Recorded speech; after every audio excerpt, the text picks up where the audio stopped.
Inside a certain classroom, a teacher's stern lecture echoes through the room.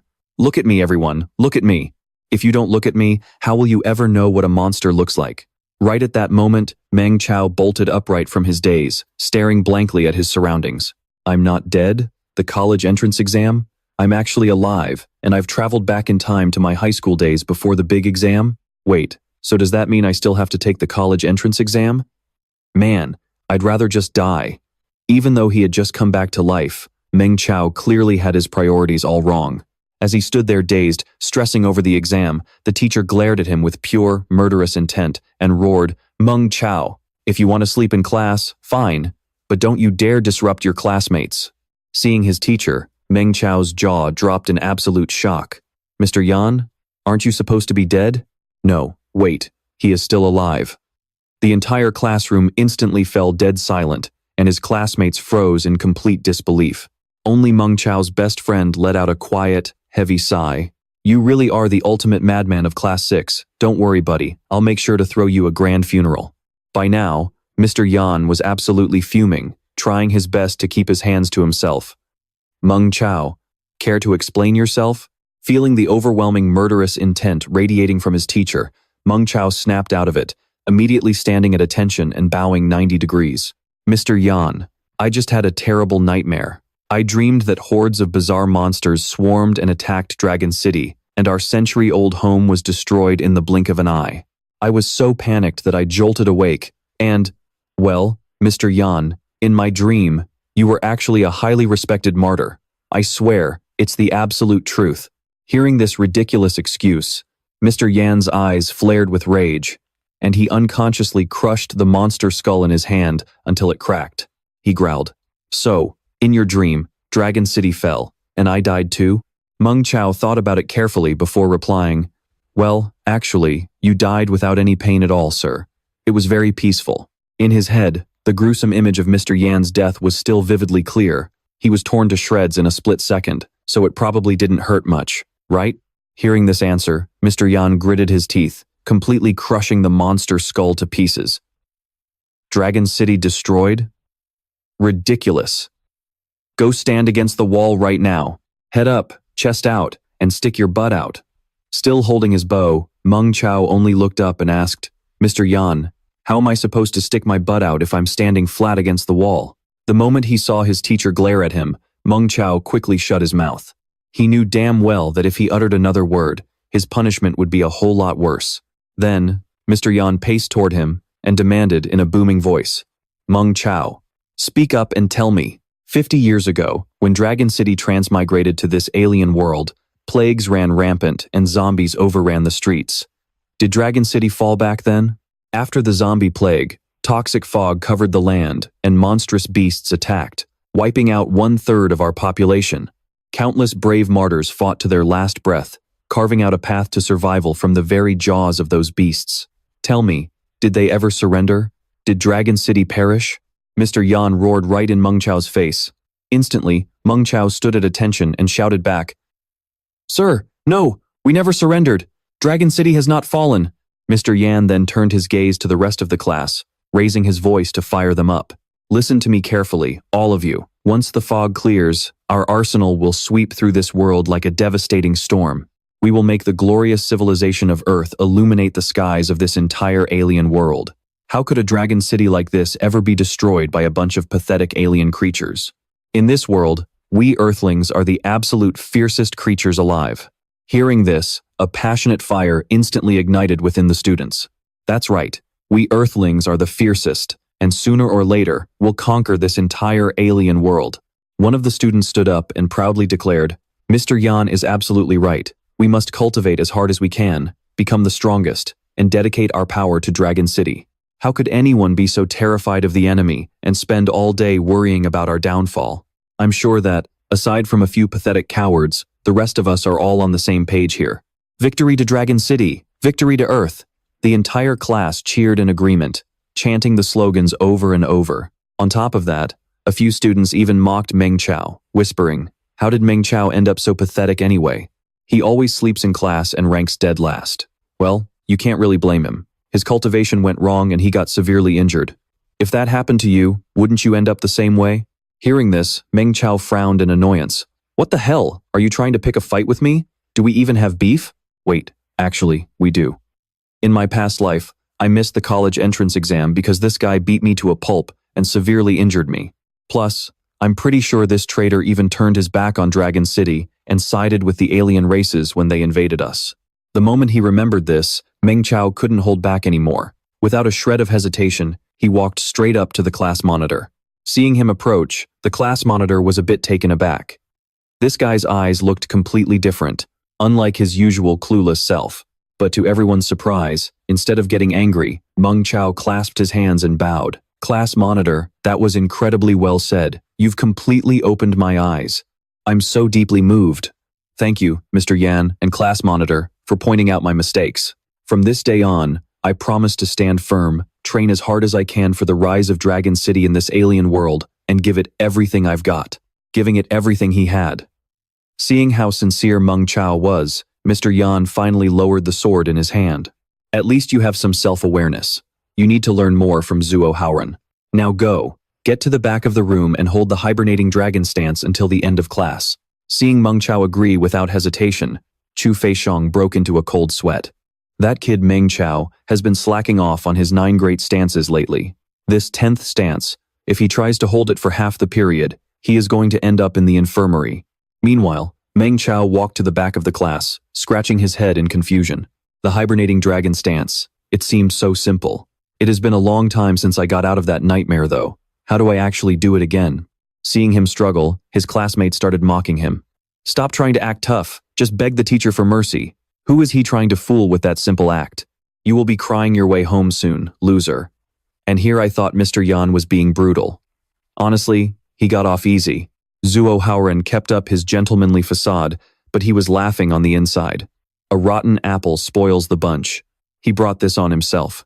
Right then, Meng Chao twisted his body and instantly executed a series of smooth movements, sliding into a perfect stance. Watching this flawless professional execution, Mr. Yan was stunned. As for the haters who were just mocking him, they got smacked right in the face. Holy crap, is Meng Chao's hibernating dragon stance really that strong? He is actually better than the class monitor. No way, this has to be an illusion, a total illusion. He must be pushing his limits. There is no way he can hold that for even a minute. Little did they know, to Meng Chao, this was absolute child's play. But Meng Chao decided to keep a low profile, shouting out to the teacher in a pleading voice. Mr. Yan, I am so sorry. I haven't been practicing hard enough, so my form is terrible. I promise to work harder and correct my mistakes. Please forgive me. With no reason to penalize him further, Mr. Yan could only turn around and resume his lecture.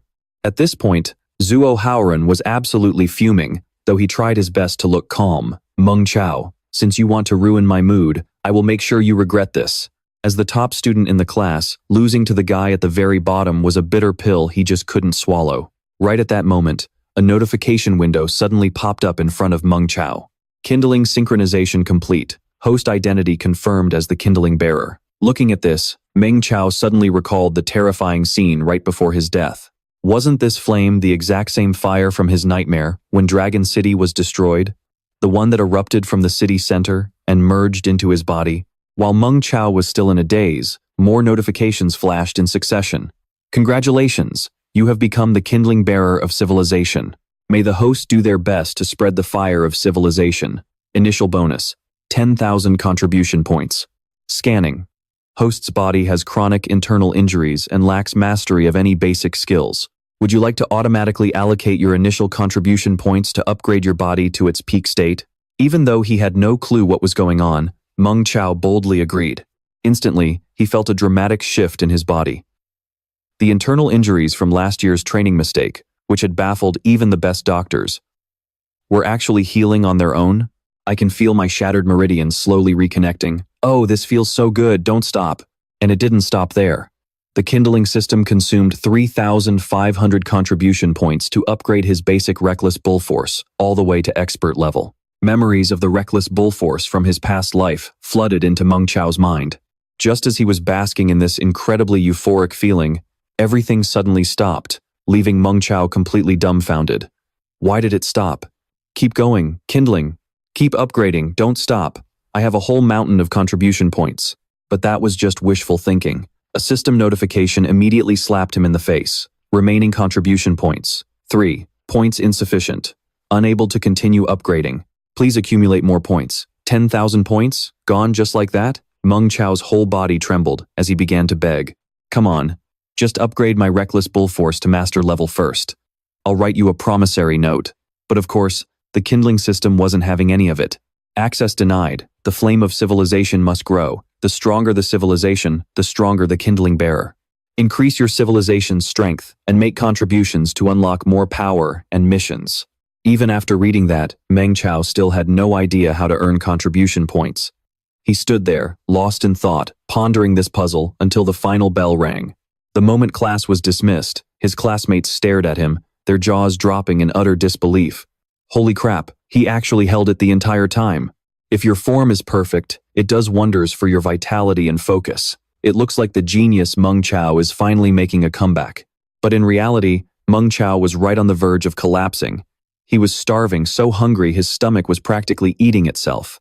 Could it be that the energy used by the Kindling System to heal his body and awaken skills has to be replenished by himself? His vision went blurry from hunger, and he felt like he was about to pass out. Suddenly, Chu Feixiong, Meng Chao's best friend, lunged forward and yelled, "Meng Chao, how dare you hide the fact that you've mastered the hibernating dragon stance to such an insane level?"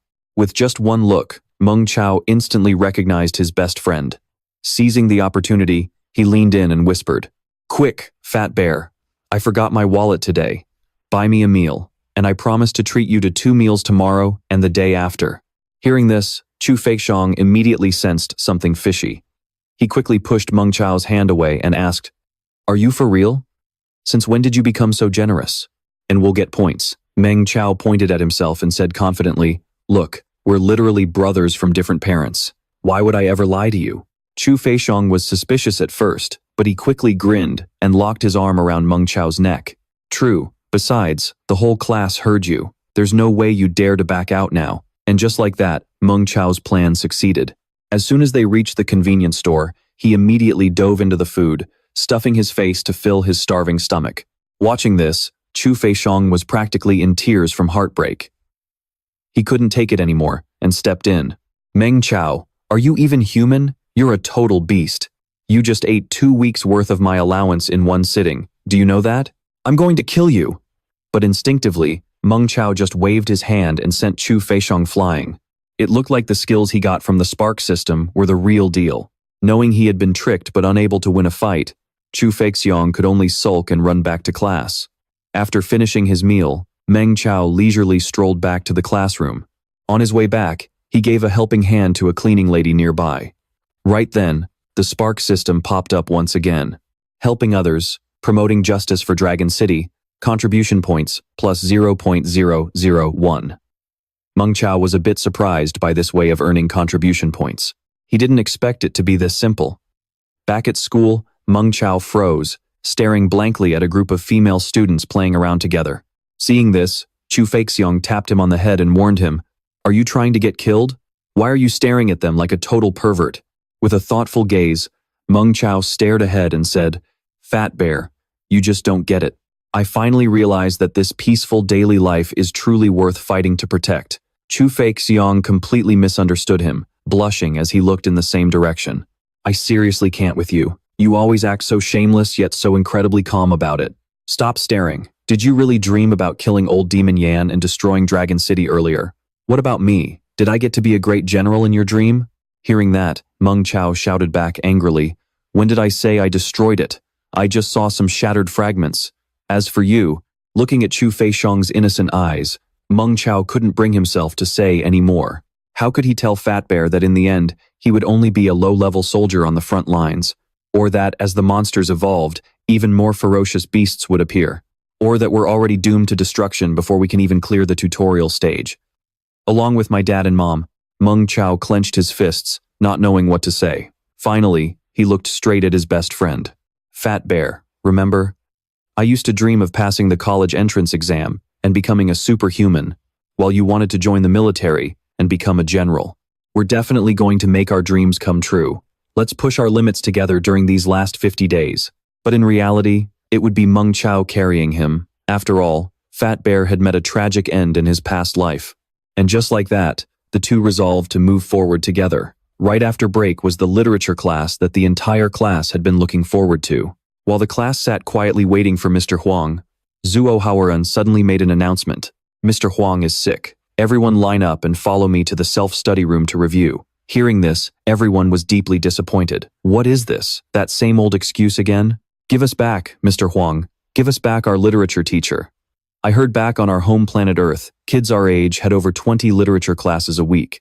What a blissful time that must have been. On the way there, Zhuo Haoran saw Meng Chao walking at the back of the line and purposely stopped. He shouted loudly, "Hurry up! Pick up the pace, will you?" Seeing this, Chu Feixiong was furious and whispered to Meng Chao, "I absolutely despise how fake that guy is. Do you know why that guy gave up the elite class, just to be the class monitor in our ordinary class?" As a natural gossip lover, Meng Chao's ears practically perked up. Chu Feixiong continued, "Isn't it just for the cultivation resources the school hands out to the class monitor? His family owns a big company, yet he's stealing resources from poor students like us. What a total jerk." Meng Chao looked straight at Zhuo Haoran with a look of pure disgust. Exactly. If Zhuo Haoran hadn't used his connections to stay in our ordinary class, the class monitor position would definitely belong to you, Fat Bear. With those resources, you could have. Right then, Zhuo Haoran looked back and yelled at them, "What's all the noise back there? Stop wasting everyone's time." Chu Feixiong couldn't hold back anymore. Burning with rage, he stepped forward, saying, "I need to teach this punk a lesson." Fortunately, Meng Chao held him back. Otherwise, things would have gotten ugly. "Let's just focus on reviewing first. We have plenty of time." Even though he said that, Meng Chao gave Zhuo Haoran a meaningful look. Of course, he would never let a traitor like him off the hook. After arriving at the training center, Zhuo Haoran told the class to choose their own training programs. The place was packed with training equipment, looking just like a premium pro gym. Wasting no time, Meng Chao was determined to train hard for the college entrance exam, but after just one punch, his body went weak as a noodle. It was no use, he was still way too hungry. Because of his recovery from his internal injuries, all of his body's energy had been completely drained by the spark. The kindling helped me heal my body, but it can't provide any physical energy. Right now, I'm like a tank running on empty, and I need a massive amount of cultivation resources to fill my tank. Seeing Meng Chao in such a pathetic state, some of his female classmates looked at him with pity. What a shame. Meng Chao originally had a real shot at becoming superhuman, but Zhuo Haoran was doing everything he could to make life difficult for him. "Meng Chao, if you're not training, step aside," and pulling Meng Chao away, Chu Feixiong tried to comfort him, saying, "Man, you've been weak for way too long. Just take your time recovering." Meng Chao looked like a walking skeleton right now, completely emaciated, so he could only sit on the sidelines, watching Chu Feixiong practice the reckless bull force. But watching his friend throw punches, Meng Chao's face was filled with pure disapproval. Noticing this, Chu Feixiong asked, "Meng Chao, are you seriously turning your nose up at my training?" Meng Chao simply told him he shouldn't waste his energy like that, but Chu Feixiong totally took it the wrong way, saying, "I'm your brother, man. Are you seriously trying to flex on me?" Meng Chao quickly explained, "No, don't get me wrong. I wasn't talking about you. I meant that your current method of exerting force is..." Before he could finish, Chu Feixiong blew his top. "Is complete garbage? Seriously, bro, you're being incredibly shameless this afternoon." Left with no choice, Meng Chao decided to drag him to the restroom. Before doing anything, he carefully checked to make sure no one was around, then locked the door. "Hurry up, take off your clothes so I can study your muscles." Okay, this was getting seriously weird. Terrified, Chu Feixiong pressed his back against the wall, not daring to move. "Meng Chao, what the hell are you trying to do? If I fight back, don't blame me." That's when Meng Chao asked, "When you circulated the reckless bull force to your ribs just now, did you feel your strength spilling outward? And when you stomped your foot, did you feel a sharp, needle-like pain shooting up from your sole to your knee?"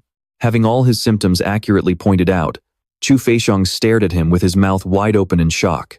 How did he know? He had definitely never told anyone about this before. Meng Chao explained, "You haven't mastered the core essence of the reckless bull force at all. Half of your energy is running wild inside your body.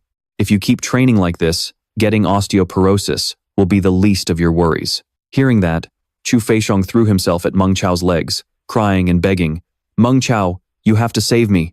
Right after that, Meng Chao's eyes lit up with the symbol of the reckless bull technique. It was time to put the knowledge he gained from the kindling to good use. Come on, throw a punch and let me see. After a series of adjustments, Chu Feixiong was absolutely thrilled. Meng Chao, those adjustments just now boosted my arm strength by at least 3%. Right then, a notification popped up from the kindling. Guided ordinary citizen Chu Feixiong in basic reckless bull technique. Learning progress is 10%. As ordinary citizens grow stronger, Dragon City's overall combat capability increases. Congratulations, host. As civilization grows stronger, your contribution points increase by 10. Meng Chao's eyes widened in shock. So, if he taught the martial arts he got from the kindling to the citizens of Dragon City, it would count as a contribution? If he could teach future martial arts to everyone in the city, making them 100 times stronger than they were in his nightmares, they would easily crush the monsters of the other world. Was this the true meaning behind the stronger civilization is, the stronger I become? Since this was his first contribution, the kindling offered Meng Chao one of 3 rewards. Option A was upgrading the reckless bull technique from expert to master level, worth 756 contribution points. Option B was awakening basic gunmanship, worth 3,100 contribution points. Option C was awakening the ripple force, worth 1,500 contribution points. Reckless bull technique and ripple force, one hard and one soft. One was an upgrade, the other an awakening. For a moment, Meng Chao was torn. After thinking it over, he went with basic gunmanship, letting out a sneaky grin. Since it's free anyway, of course I'm going with the most expensive one. It's a total no-brainer. Then, he looked at Chu Feixiong while licking his lips mischievously. Don't worry, Fat Bear. I'll definitely get you into the military. That smile sent shivers down Chu Feixiong's spine, making him break into a cold sweat. Afterward, the two returned to the training center to test the results. Before the test, Chu Feixiong whispered, Meng Chao, where on earth did you learn that bizarre technique? Meng Chao told him they'd talk about it later. Right now, they needed to test the limits of his punch first. Chu Feixiong smirked confidently, tensing up his entire body as he prepared to throw a heavy punch. Just then, Zuo Haoran barked, Stop right there. Who gave you permission to touch the punching machine? You sneaked out with Meng Chao, the second class started, and now you come back 20 minutes later whispering to each other and wanting to use the machine? Did anyone approve this? Having been targeted over and over, Chu Feixiong couldn't hold back and snapped. Our dear class monitor, do you actually think you're the teacher here? I just had a breakthrough in my reckless bull force. Even the teacher wouldn't stop me. Why are you poking your nose into everything? Zuo Haoran smirked confidently. I saw how you exerted force. Your posture was completely off and crooked, nowhere near the standard of the reckless bull force. There's no way you can throw a proper punch, let alone have a breakthrough. If you really want to test your punching power, step aside and actually learn what the reckless bull force is first. Infuriated by the disrespect, Chu Feixiong stepped forward to teach the class monitor a lesson, but Meng Chao stepped in to stop him. If that's the case, so, why don't you show us the textbook standard of the savage bull force, class monitor? That way, we can all learn a thing or two from you. Provoked by the challenge, Zuo Haoran took off his watch and walked straight toward the punching machine. Watch closely and see what the real savage bull force looks like. With a single punch, the machine shook violently, registering a striking force of 225 kilograms. Seeing this, the female students started cheering. Last time, the class monitor had to try so hard just to set the class record, but this time, he did it with a casual swing of his arm. Our class monitor is leveling up so fast, getting into a prestigious university is a done deal for him. Besides, even though he is smaller than that fatty, his arm strength is several times stronger. Feeling smug, Zuo Haoran turned around and looked down at them. Did you two get a good look at that? The classmate standing nearby also tried to hold him back, saying, Chu Feixiong, why don't you test it with everyone else later? Meng Chao, you should stop him too. But instead of stopping him, Meng Chao cheered his friend on. Go get him, fatty. I'm leaving this to you. Chu Feixiong gritted his teeth, determined to use the punching machine. But Zuo Haoran still stood in his way. Back off. Test it with the others before class ends. Everyone assumed Chu Feixiong would lose this confrontation, but the moment he exerted his strength, Zuo Haoran was shoved flat onto the ground, with no one left to block him. Recalling Meng Chao's instructions, Chu Feixiong gathered his energy and unleashed a massive punch. The overwhelming aura left Zuo Haoran, who was sitting nearby, completely speechless with shock. With just a single punch, the machine was pushed back a significant distance, registering an astonishing 785 kilograms, shattering the class record. Staring at the result, Chu Feixong looked down at his own fist in utter disbelief, unable to comprehend what he had just accomplished. Right then, Meng Chao pointed at him and shouted, "Fatty, you sneaky bastard, I can't believe you secretly trained the Super Savage Bull Force to such an insane level. You completely crushed the class monitor." Hearing about the Super Savage Bull Force, everyone became intensely curious about what this technique was to possess such devastating power. Seeing his plan work exactly as intended, Meng Chao kept up the act. "You can't find a master to teach you the Super Savage Bull Force even if you have all the money in the world. Boosting your strength by over a dozen points is as good as getting an extra dozen points on the college entrance exam. Big brother Xiong, please teach me the Super Savage Bull Force." Seeing Meng Chao fake cry and beg like this, Chu Feixong's eyes widened in utter bewilderment. "Wait, didn't you just teach me this yourself?" But Meng Chao didn't break character. All right, I know the days leading up to the exam are crucial for you. How about this? I'll pay for tuition using cultivation resources so you won't lose out." Hearing this, Chu Feixiong finally caught on. Damn, Meng Chao is trying to make some serious cash here, isn't he? Guess I better play along to help him out. Convinced by Meng Chao's performance, the entire class started to buy into the story, following his lead and begging Chu Feixiong to save their grades. Sensing the perfect opportunity, Meng Chao pitched an idea. "Look, if you're going to herd one sheep, you might as well herd a whole flock. Why don't we set up a study group for the Super Savage Bull Force? Everyone can pay you with their cultivation resources. Plus, it's a great way for you to show off your true strength." Instantly, the crowd swarmed forward, everyone desperate to join the group to secure those precious extra points for the college entrance exam. Suddenly, the Kindling interface flashed once more. "Your suggestion has received everyone's agreement, significantly boosting their enthusiasm for learning. This will lead to better overall results, allowing them to contribute more to civilization in the near future. Contribution points plus 11. Not stopping there, Meng Chao flashed a sly smile and spoke up again. "Chu Feixiong is just way too humble, a selfless and powerful guy like him. I wonder why the teacher didn't choose him to be our class monitor in the first place."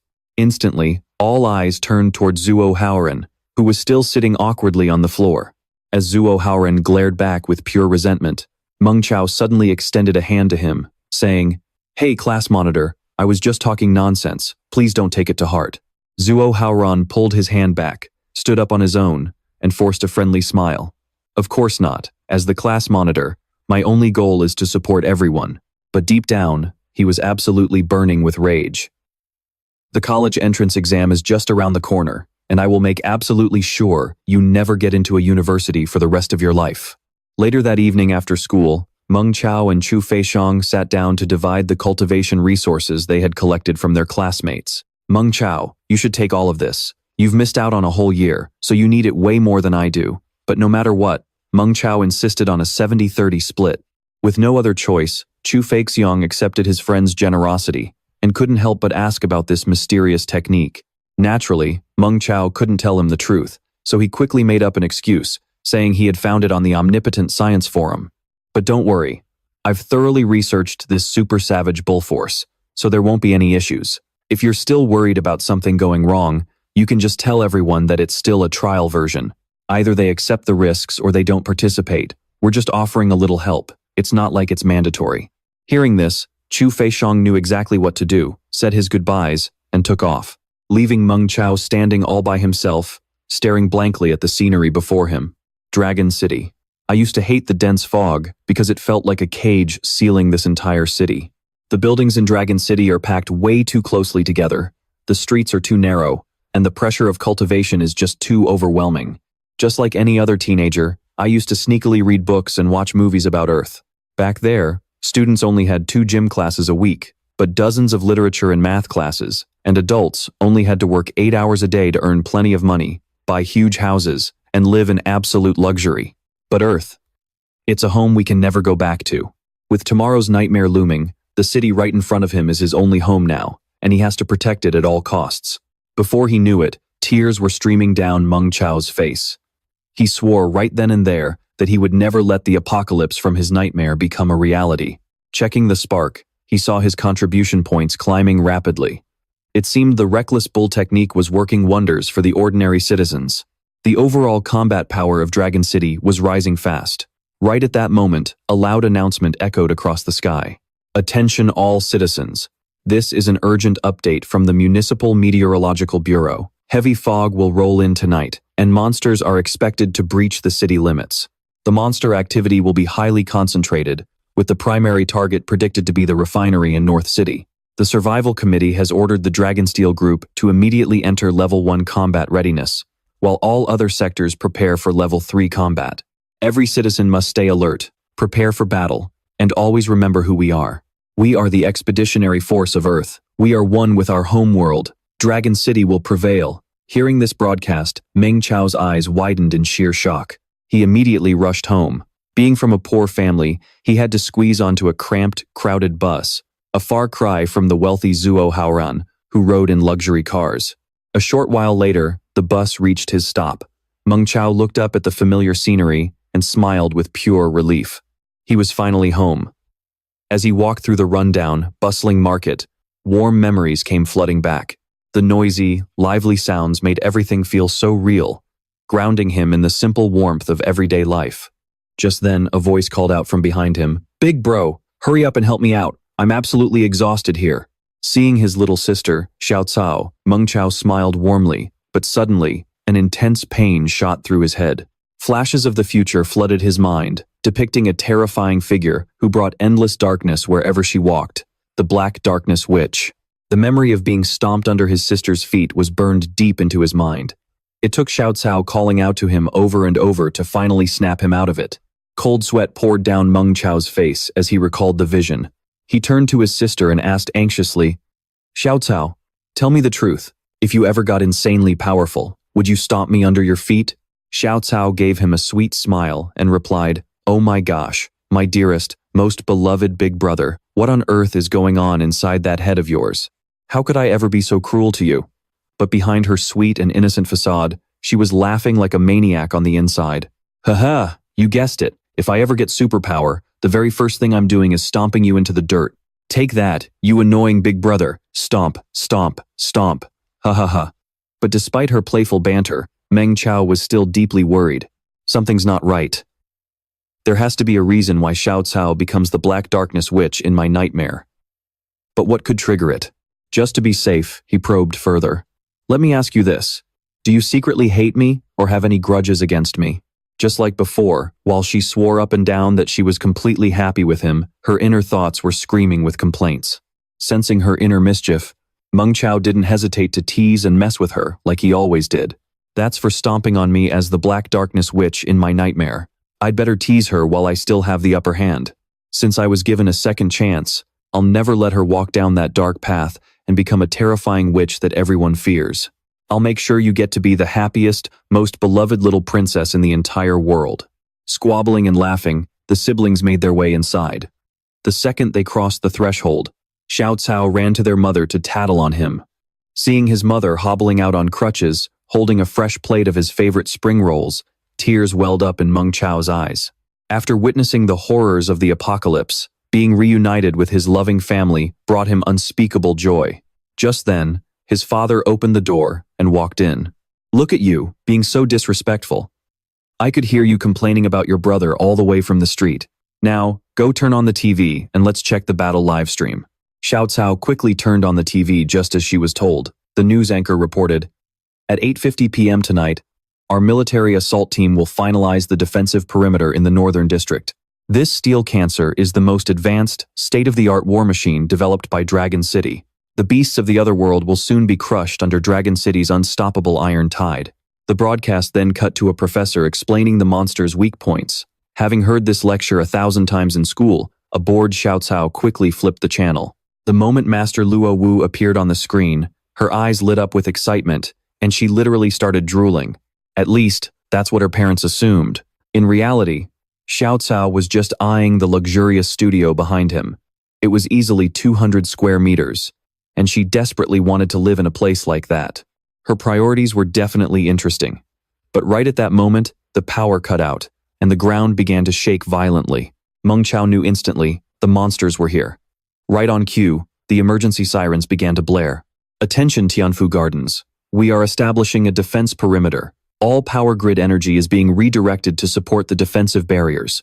Hearing the warning, the residents rushed inside as massive steel walls began rising up around the complex.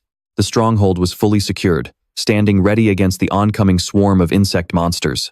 The local power grid had prioritized energy to the bunkers and high-voltage electrical towers, easily pushing back the approaching horde of monsters. Inside, Meng Chao watched the battlefield through a pair of binoculars, his heart sinking with anxiety. Are there seriously this many of them? Good thing I downed those nutrient solutions earlier, but still, I don't know if I can survive this fight.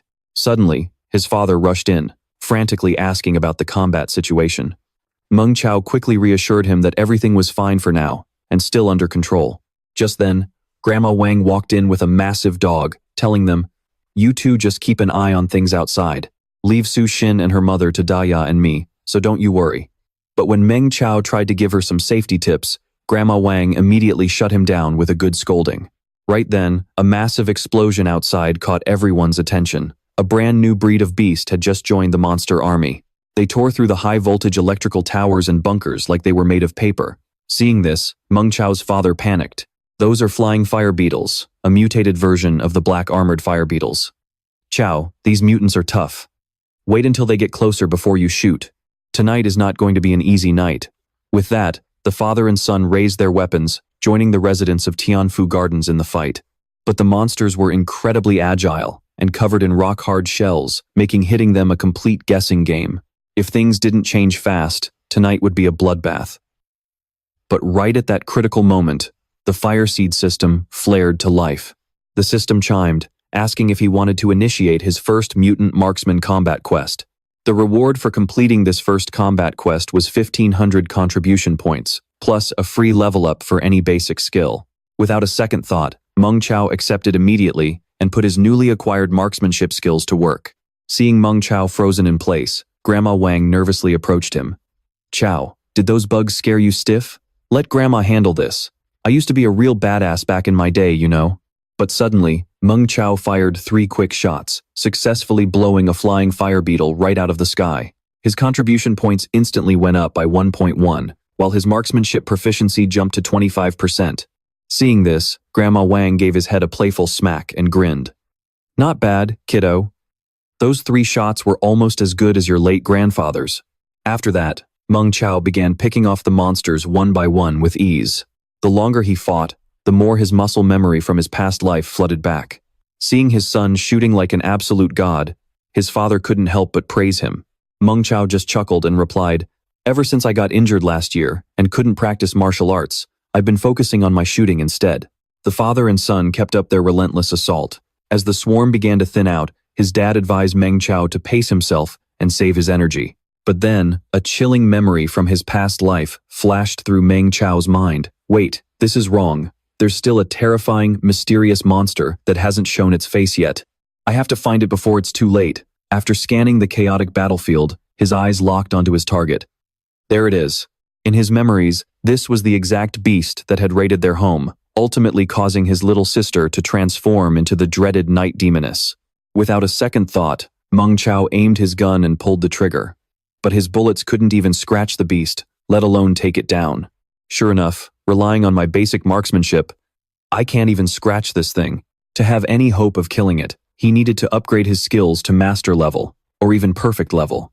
Suddenly, the creature soared straight up into the air. It let out a deafening, piercing screech, and the other monsters acted as if they'd just received an order, launching a frenzied assault on the survivors. The soldiers on the front lines realized things were taking a turn for the worse, risking their lives to shield the panicked residents. As the clock ticked down, Meng Chao frantically fired, shot after shot, desperately trying to level up his skill. "I'm not letting you get away with this. I have to max out my basic marksmanship before these beasts completely awaken." Meanwhile, the military finally noticed the unique threat and immediately radioed their superiors. "We've got another super beast. Unidentified super beast spotted at Tianfu Gardens. Repeat. We have an unknown flying armored super beast at Tianfu Gardens, requesting immediate backup from superhuman forces." But right at the worst possible moment, their communications jammed, cutting off the signal completely. If this kept up, everyone in the area would be swallowed whole by the swarm. Terrified, Meng Chao's father grabbed his arm and tried to drag him away. Chao, grab your mother and the others and get out of here, now. That giant monster in the sky has to be a super beast. But Meng Chao didn't budge, completely locked in as he kept firing. Dad, get everyone to safety first. I have to stay here. I know exactly what this bastard is. Back on the battlefield, the thick fog made it impossible for the soldiers to aim, leaving them helpless against the flying super beast. Buffed by the super beast, the monster horde suddenly became several times stronger, breaching the perimeter and pouring into the residential buildings. Fortunately, the defense forces arrived just in time, preventing any civilian casualties for the moment. Meanwhile, a system notification popped up for Meng Chao. His first mutant marksman combat quest was complete, awarding him 1,500 contribution points and a basic skill upgrade. Despite the looming danger, Meng Chao kept a cool head. I'll hold off on the upgrade for a second. First, let's dump all these contribution points right in. First, I need to max out my basic marksmanship. With a massive chunk of contribution points, my basic marksmanship instantly jumps 2 levels straight to master tier. And right after that, the system reward kicks in, upgrading my skill to perfect level. Now, every single weakness of the super beast is laid bare in Meng Chao's mind. Armed with armor-piercing rounds, he is totally confident he can take this monster down. Just then, his troublemaking little sister rushes in to help with a sketchy homemade gun. Whether she is actually helping is highly debatable, but she definitely succeeded in drawing the monster's attention. As Meng Chao watches the beast charge right at them, his past life memories come flooding back.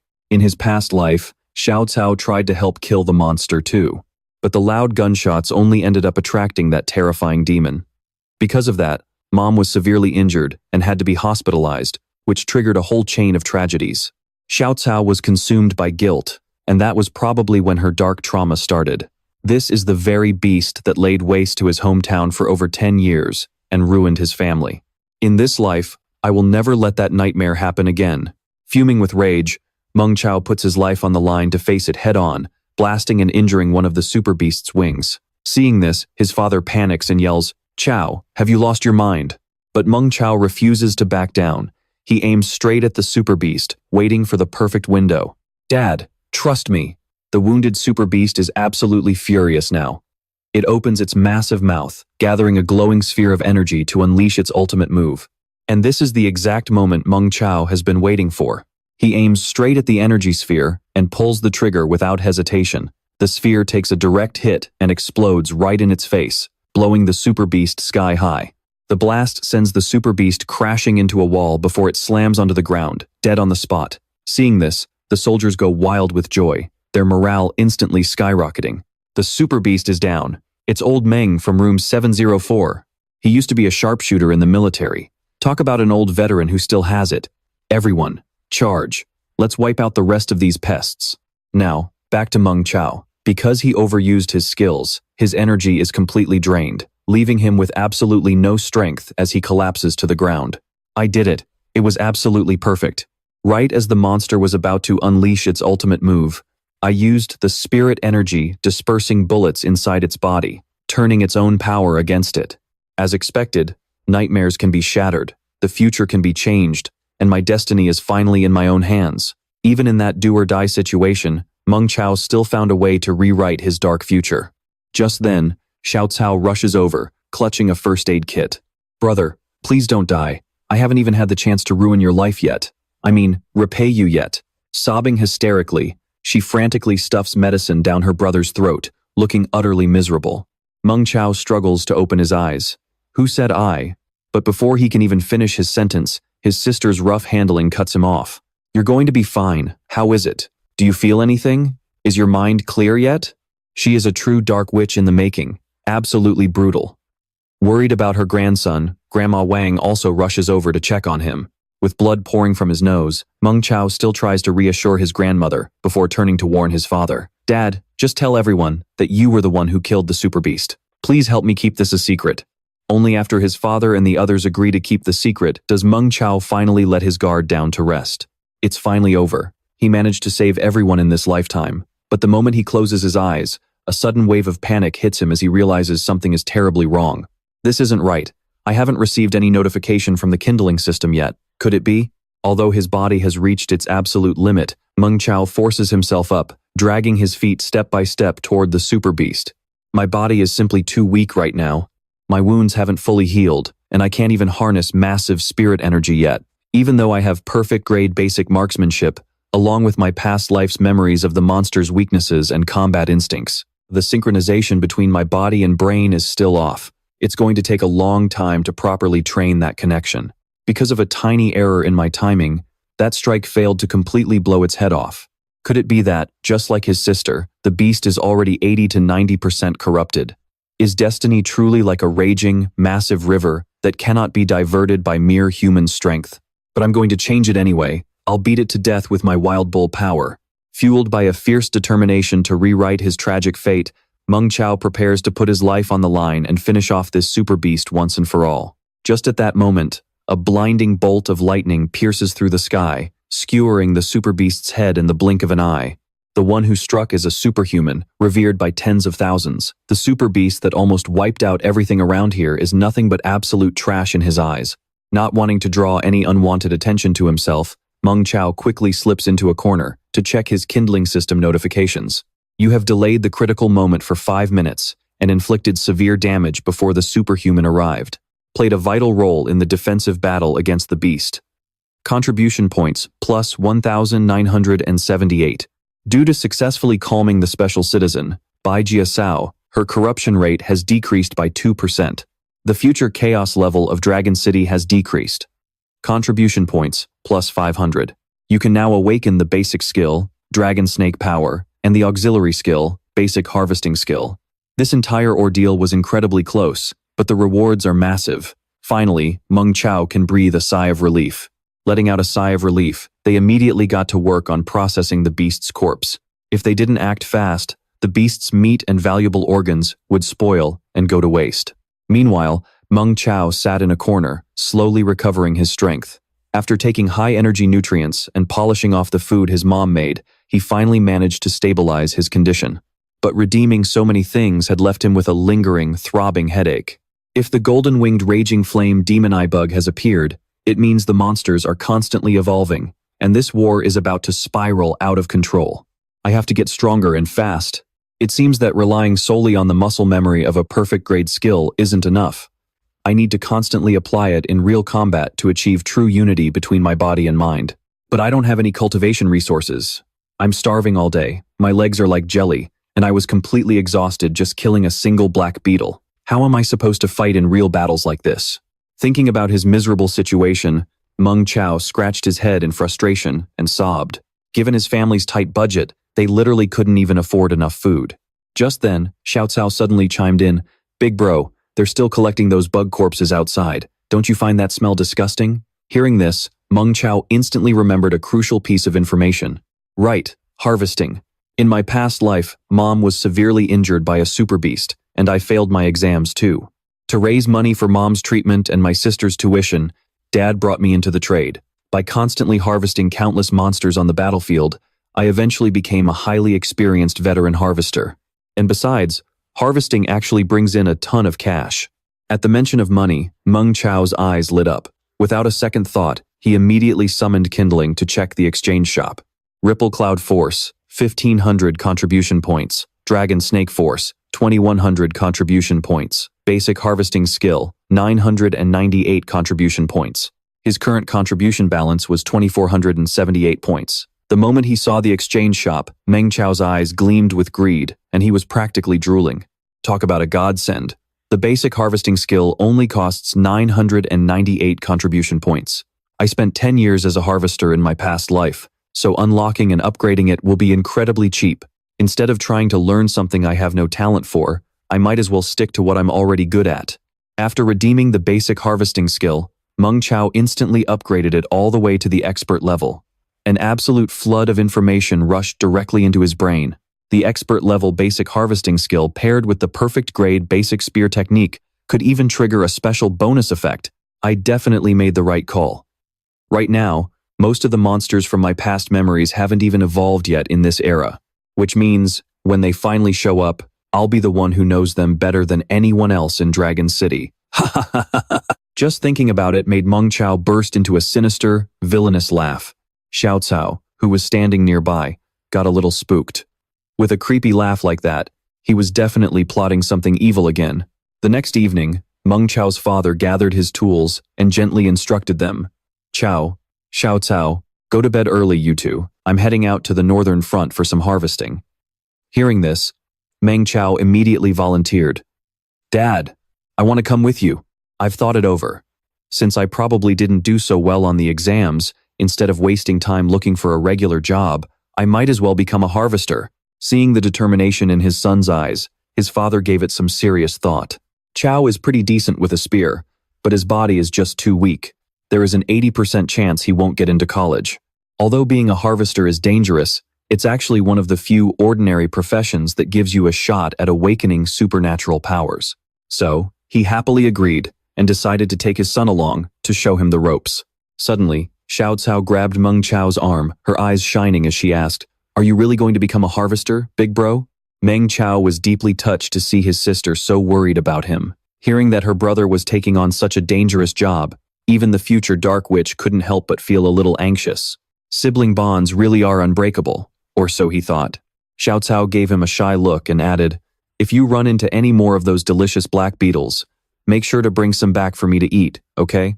Immediately, Meng Chao wanted to throw this sibling bond straight out the window. Unbreakable bond, my foot. I should have known better than to expect anything wholesome from this future Dark Witch. Once they were packed and ready, Meng Chao and his father set off together. Although the monsters are absolute pests, their carcasses provide the sole strategic resource needed to sustain and develop Dragon City. Sure, letting the military blast everything to pieces with heavy artillery and turning the beasts to ash looks incredibly satisfying. But wasting massive amounts of ammunition and risking soldiers' lives without getting any resources back is just a losing game. At that rate, in less than 3 to 5 years, Dragon City would run completely out of resources, leaving everyone to starve and rot. But if superhuman experts use cold weapons to slay thousands of monsters, the carcasses stay intact, allowing them to salvage an immense amount of resources. This was the crucial info Kindling had just provided. Meng Chao suddenly realized the bigger picture. No wonder the military only serves as backup. When push comes to shove, Dragon City has to rely on superhuman experts. As they approached their destination, Meng Chao's father gently advised him, "This line of work is grueling, and being a harvester is no walk in the park. You have to be both brave and careful. Don't be nervous when we get there, just follow my lead." Meng Chao nodded silently in response. "No pressure," he says. But his dad doesn't believe him for a second. How could he not be nervous? A real battlefield and our cozy little neighborhood are two completely different worlds.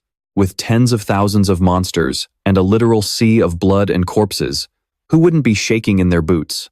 Sure, it's tense, but what do the two of us have to fear? Back in my day.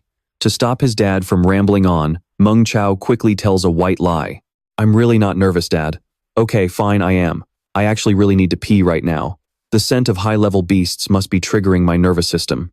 It's super common for rookies who've never been on a battlefield to lose bladder control." Seeing his son needing to pee, Meng Chao's dad offers some fatherly advice. "Let me share a little secret with you. The first time you work as a harvester, wear a diaper under your pants so you don't wet yourself and stink." Hearing this, Meng Chao shoots his dad a highly judgmental look.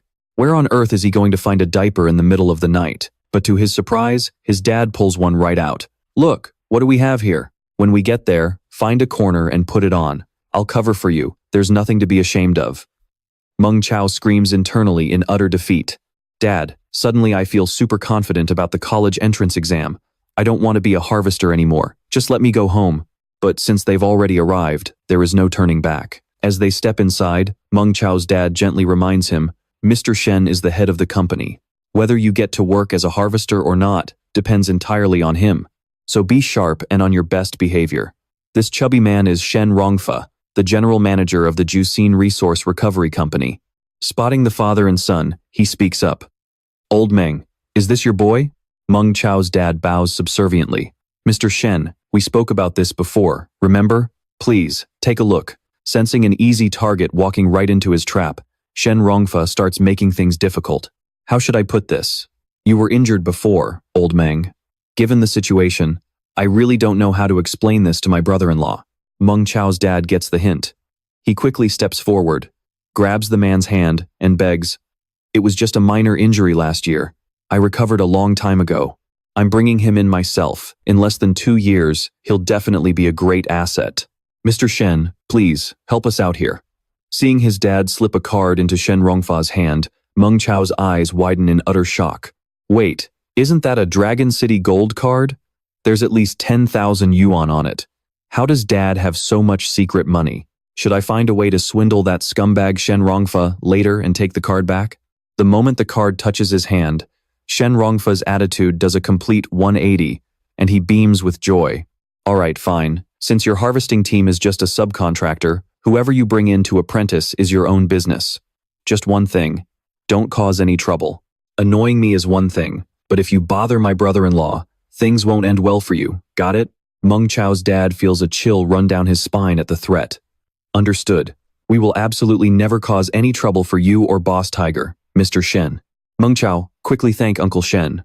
Obeying his father, Meng Chao politely bows and greets him, but Shen Rongfa just looks at him with pure disgust. Waving them off dismissively, he snaps. Enough talk. Get to work, and don't you dare slack off. Dark, greedy thoughts race through his head as he stares at the pair. How did they manage to save up that much? It looks like there is still plenty of room to squeeze more out of Meng Yishan. As the man walks away, Meng Chao glares intensely at his back. Why do I feel like this Shen Rongfa is even more repulsive than Zuo Haoran? Seeing his son's expression, his dad warns him, Meng Chao, Manager Shen is not someone you want to cross. Right then, memories of Meng Chao's past life flash before his eyes. Oh, right. Now I remember. In my past life, this scumbag ruined my dad's life. After successfully bribing their way in, Meng Chao asks curiously, Dad, you've been a harvester for so many years, and everyone respects you. Why don't you start your own business instead of slaving away here? His dad sighs and explains, starting a company isn't that simple, son. We don't have that kind of capital, nor do we have the connections to get a steady supply of beast carcasses. Just bear with it for 2 years. Once you've mastered the trade and your sister is in college, we'll think about our next steps. I promise I won't let you suffer. Suddenly, Meng Chao asks with a dead serious expression, Dad, have you ever considered that monsters might start appearing in even greater numbers? Seeing his dad's confused look, he continues, We recently had a guest instructor at school for a short training program. According to him, the monsters will soon complete their evolution. They're going to appear before us in more diverse forms, and they'll be far more rabid. Didn't our own residential area just get attacked by a super beast today? This is a threat, yes, but it's also a massive opportunity. If we want to build wealth and completely change our destiny, we have to seize this moment. But his dad doesn't seem to take it very seriously. Let's just focus on the job for now. We can discuss this when we get home. I'll teach you how to harvest beasts first. Meng Chao's gaze remains firm, his determination to carry out his plan unwavering. Since I've returned from that nightmare, there's no way I'm going to rely on others' charity anymore. I must build my own power to truly grasp my own destiny. After walking for a bit, they reach their workstation. The first thing Meng Chao's dad asks his son is, Got your diapers on? Because this is seriously mind-blowing. Next, his dad started showing him the ropes. Today, we're harvesting armored beasts, but our main target is this thick-tailed, yellow-patterned scorpion. Right then, the rest of the crew gathered around, giving them a warm welcome. Little Chao has never seen this many monsters before. Pretty exciting, right? Come over and feel it. With all of us uncles here, there's no way we'd let you get hurt. Look, this one's still twitching. Gave you a jump, didn't it? Faced with all this attention, Meng Chao could only thank them. After all, he was already so used to this line of work from his past life that nothing could surprise him anymore. Then, Meng Chao's dad started giving a demonstration. Chao, I'll use this relatively intact, yellow-patterned, thick-tailed scorpion to teach you. We'll take it slow. Look closely. Right in front of the joint, the meat is a bit fatty. The hard carapace can be used directly as armor or processed into alloy. The internal fluids are rich and can be used to feed giant earthworms. Its venom can be refined into potions that unlock the superhuman power hidden deep in our genes. The stinger is incredibly hard, making it the perfect ammo for snipers, with a natural corrosive and highly poisonous effect. Don't be scared, it's not worth much anyway, so just go for it. If you mess up, we can always fix it. Taking the tools, Meng Chao got straight to work. Guided by the info from Kindling and his own agile hands, he quickly became absorbed in the task. Once the main nerve is extracted, you need to pour in a 37% concentration of neuroactive fluid to keep it fresh. The butterfly blade has just the right curve to perfectly separate the flesh from the shell. The negative pressure suction device easily collects and preserves the scorpion meat completely intact. Lastly, use a vacuum to draw out the fluids. In an instant, the entire monster carcass was harvested, without wasting a single part. Kindling immediately popped up a notification, rewarding him for his first standard resource harvest. Contribution points +3. Specialist level basic harvesting proficiency increased by 1.1%. Since he hadn't practiced in a long time, Meng Chao was a bit rusty, and his movements weren't exactly smooth. But seeing what he just did, the entire harvesting team stood frozen, their eyes wide with shock. Realizing he had accidentally gone too fast, Meng Chao quickly tried to come up with an explanation. Dad, uncles, since things have come to this, there's a secret I have to share. Actually, since I was a kid, my dream has been to become an ace harvester. Every time Dad went to work, I would secretly practice hard, especially after getting injured last year. With my chances for the college entrance exam looking slim, I became even more determined to become a harvester. I trained 10 times harder, and my teachers helped me out a lot. Along with years of constant exposure and my family's encouragement, hard work finally paid off, leading to what you all just saw. Hearing this, everyone bought it hook, line, and sinker and turned their eyes to his dad. No wonder, students from key high schools really are something else. Brother Meng, with such an awesome successor, you can just sit back and enjoy life from now on. Meng Chao's dad was utterly clueless, staring blankly at his son. Chao, you've wanted to be a harvester since you were a kid? How come I've never heard you mention this before? Why did Meng Chao keep up the act? Well, isn't it because you're the person I admire most in my life? I was just too embarrassed to admit it, since that would be a bit cheesy. To his surprise, his dad actually bought it and felt immensely proud of his son. Silly kid, did you really think I wouldn't know I was your idol if you didn't say it? And just like that, the questions about Meng Chao's unusual skills were brushed aside. Although his dad looked happy on the outside, his heart was heavy with worry. Chao is so sensible and capable, but it's a pity his dad is so useless. I don't have the power to help you get into a superhuman college, so you're stuck following me as a lowly harvester in a place like this. But he was overthinking it. Instead of feeling insecure, Meng Chao was actually really looking forward to it. Dad, let's keep going. Combining what we learned in class with some hands-on practice, I think I'm starting to get the hang of it.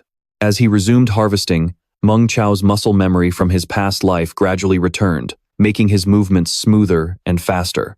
Right then, he suddenly stopped and stared at the monster in front of him. Wow, didn't expect this pleasant surprise.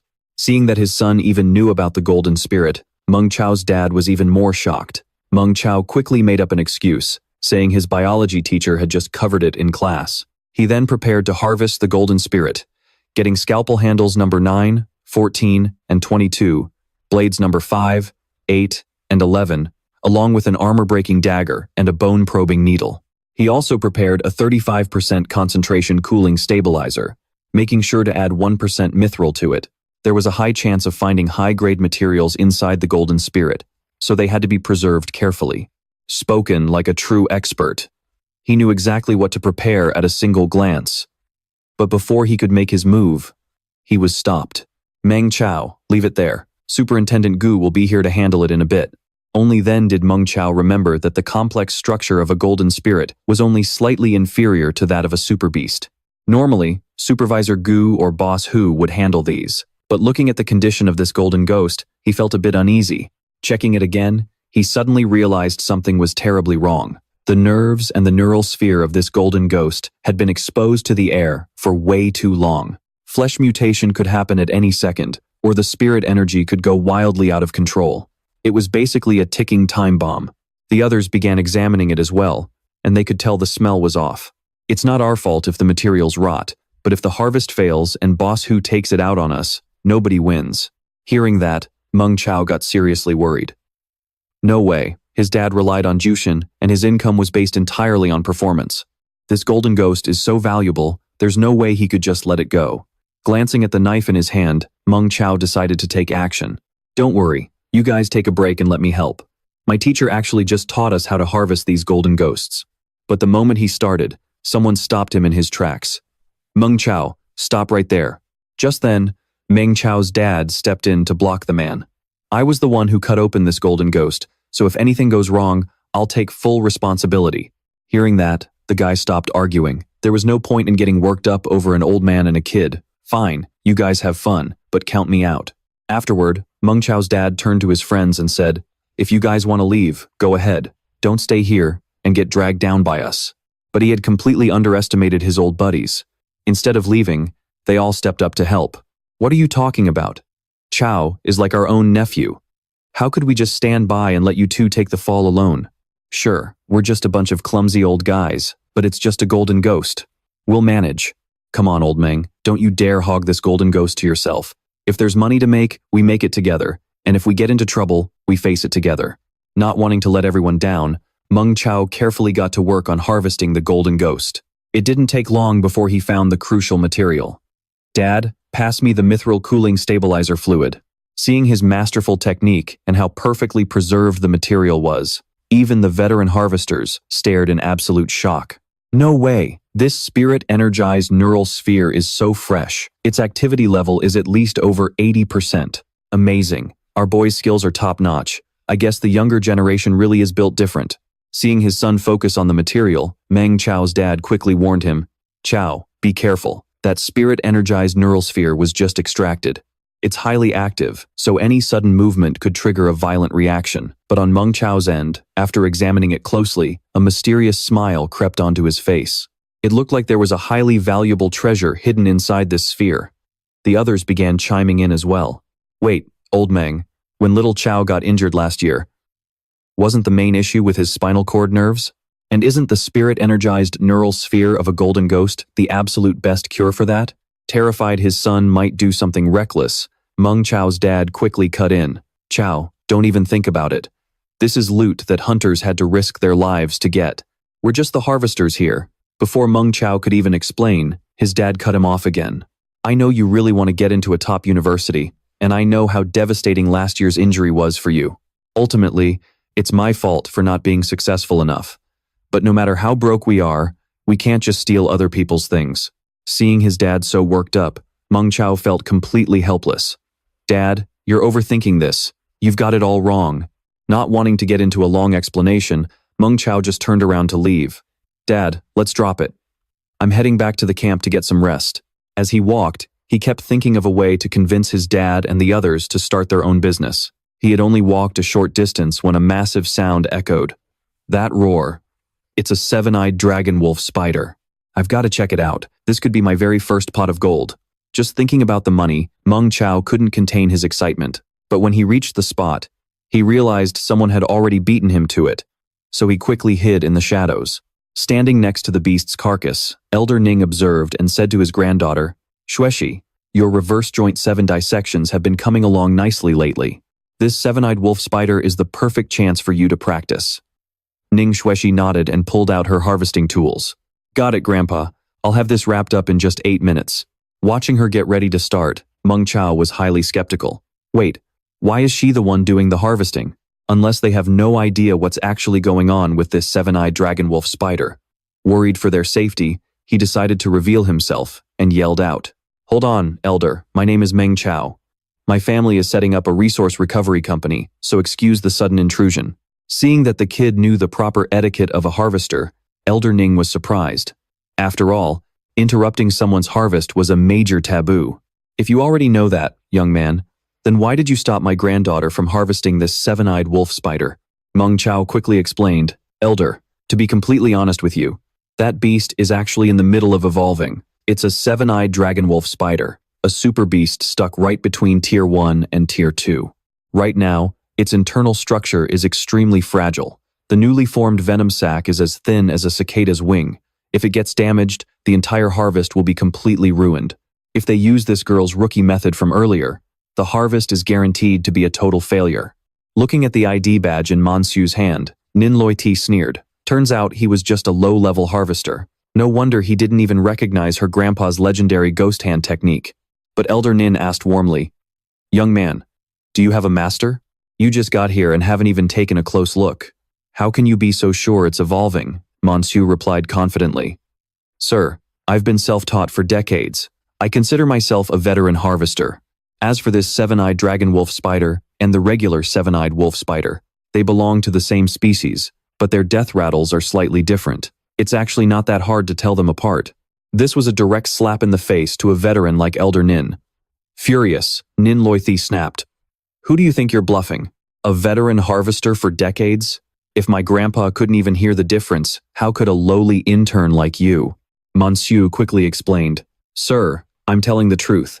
Even though its outer shell looks exactly like a seven-eyed wolf spider, its internal organs have already started mutating. You can cut open its shell to check for yourself. Seeing that Mansu didn't seem to be lying, Elder Nin decided to take a look. Even though Nin Loi Thi stepped back as her grandfather ordered, she was still absolutely fuming. You little brat, are you deliberately trying to mess with me? Meanwhile, Elder Nin grabbed his tools and approached the beast. Young man, if you want to learn a thing or two, watch closely. With just a few smooth movements, he effortlessly peeled open the beast's outer shell. He truly lived up to his reputation as a legendary master. But Monsieur noticed the old man's arm was trembling. It turned out Elder Nin was injured, which explained why he didn't want to do the harvesting himself. Seeing his condition, Monsieur knew his first pot of gold was practically in the bag. Grinning slyly, he casually strolled over to Nin Loi Ti. Miss Nin, you guys probably have 300,000 credits in cash, right? Having zero interest in him, Nin Loi Thi coldly shot back. Why do you care? Monsieur continued. Look, your grandpa's nerves seem to be acting up. He definitely needs someone to assist him with this procedure. The materials you'll get are worth easily over 300,000 credits. But with my expertise, if we team up, we can perfectly extract the most valuable part, the venom sac. With the other materials combined, the total value will be at least 1 million credits. Since we crossed paths, let's call it fate. I'll do the job for only 300,000 credits, as my way of giving back to society. Hearing this, Nin Loi Thi lost her temper completely. Even if my grandpa is injured, she screamed, he is still the legendary Ghost Hand. Even if he needs an assistant, he has me. We don't need help from a pathetic intern like you, let me tell you. Right then, Elder Nin, breaking out in a cold sweat, called out, Loi Thi, stop, come over here and see for yourself. This kid is right. Loi Thi's jaw dropped. This organ structure, it's wrong, she muttered. This isn't a seven-eyed wolf spider. It really isn't, Elder Nin agreed. It's a rare seven-eyed dragon wolf spider in the middle of an evolution. He couldn't help but sigh inwardly. To think that the legendary Ghost Hand would be defeated by a low-level beast just because of an injury. Both Loi Thi and Elder Nin stood there, frozen in sheer embarrassment. Monsieur stood behind them, shifting from foot to foot as he watched. But when Loi Thi whipped around and glared at him, he quickly shut his mouth. Looking thoroughly annoyed, Loi Thi snapped, What do you want, pal? Monsieur scratched his head and said, Nothing much. This seven-eyed dragon wolf spider is rare, but it hasn't gone through any crazy super mutations yet. Every single word hit Loi Thi and Elder Nin like a ton of bricks. Loi Thi swallowed her pride and asked Monsieur, Can you really help my grandpa with the harvest for just 300,000 credits? Monsieur countered, Now it's 500,000. Hearing this, Elder Nin spoke up. Young man, if you can lend this old man a hand, and manage to keep the venom sac at least 70% intact, I will transfer 500,000 credits to you immediately. Monsieur scratched his head and said, I'm not a superhuman yet. My strength and perception are pretty average, so I can only act as your assistant. Privately, he let out a huge sigh of relief. Thank goodness he was quick-witted. He had almost told the old man that he was going to walk him through this like a school project. Elder Nin scratched his head in frustration and said, Fine, you'll be my first assistant, and my granddaughter will be the second. Let's get to work. With everyone ready to begin, Monsieur handed Elder Nin a sharp scalpel. He said, I know you want to use the number 3 blade along with the number 12 blade to extract the lungs first. But look closely at the lung sacs. They're heavily creased and incredibly fragile. If you rush in, you'll definitely ruin the quality of the harvest. He then pointed the scalpel at the gallbladder and explained, I suggest starting with the fluid ducts behind the lungs. Drain everything around it first, and only deal with the lungs at the very end. These fluid ducts are much sturdier than they used to be, so it won't snap easily. What do you think, Elder Ning? Elder Ning replied, I was thinking the exact same thing. Right then, a system notification popped up. Elite citizen Ning Shewo has deepened his understanding of the seven-eyed dragon spider thanks to your guidance. Contribution points plus 15. They continued the dissection, harvesting every single valuable resource from the monster and placing them in jars on the shelf. Elder Ning looked at Meng Chao, thinking to himself that working with this kid as an assistant made harvesting incredibly satisfying. He wondered if he should teach him a thing or two. He then asked Meng Chao, Little Meng, if you were the one doing this, how would you extract it?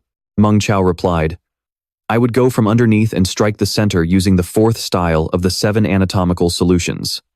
Elder Ning looked on in utter shock, muttering, This is… He stopped mid-sentence as a thought struck him. There must be someone behind this mysterious kid who has upgraded the 7 anatomical solutions.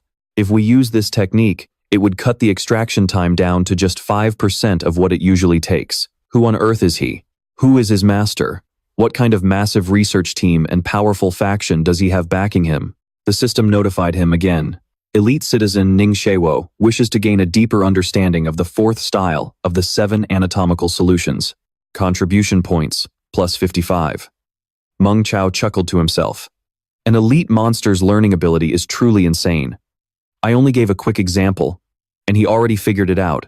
Elder Ning glanced at Meng Chao and said, Young friend Meng, you just casually taught me such a secret technique.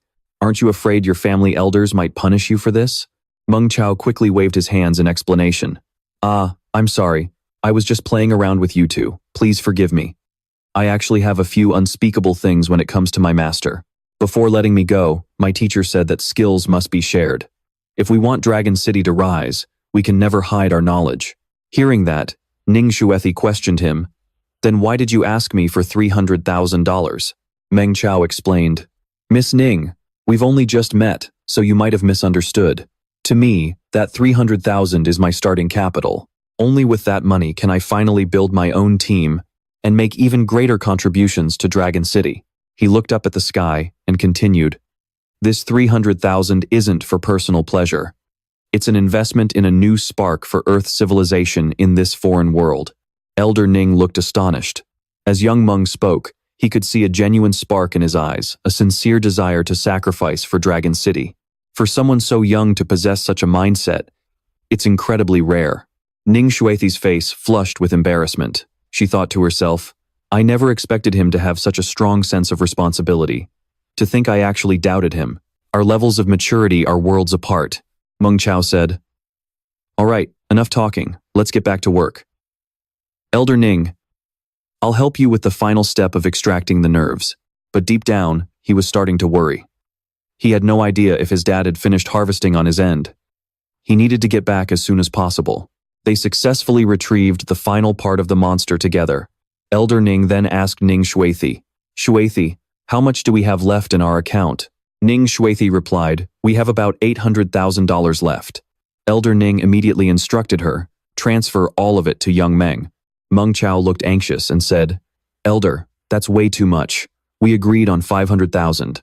But Elder Ning chuckled and replied, If I hadn't spent so much on my medical treatments lately, leaving my account low, that oblique lift triple strike you showed me earlier would easily be worth hundreds of thousands on its own. Once I sell these materials, I'll pay you what you're truly owed.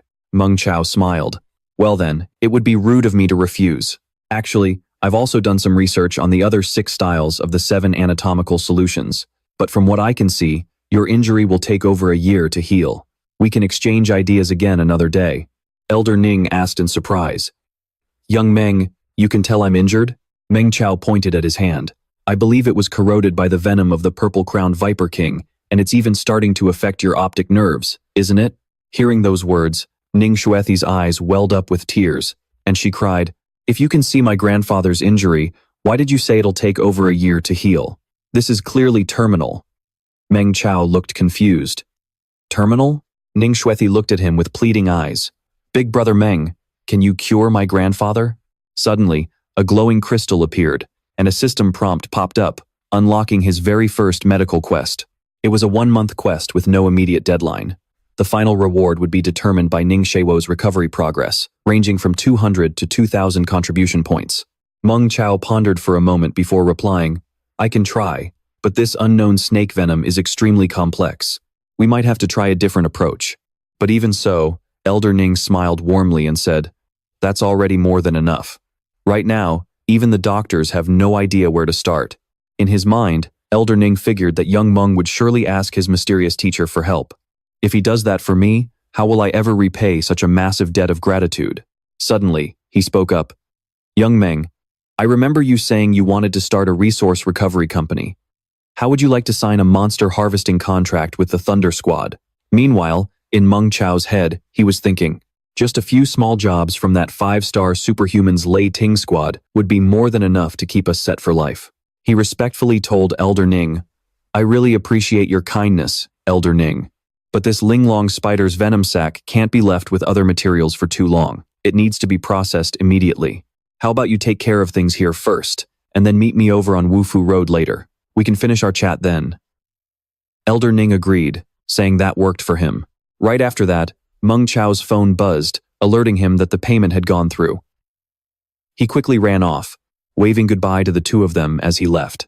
This prompted Elder Ning to say to Shui Shi, this young man, Meng Chao, is no ordinary kid. If you get the chance, you should get to know him. Shui Shi replied, I will. Meanwhile, Meng Chao ran with his phone in hand, thinking to himself that his dad was going to lose his mind when he saw the account balance later. He was definitely going to be shocked. Back at the factory, a voice suddenly rang out, Old Meng, what is this 280,000 all about? Seeing this, Meng Chao stood there in utter shock. Shen Rongfa sat in his chair, gnawing on a chicken leg, as he sneered at Meng Yishan.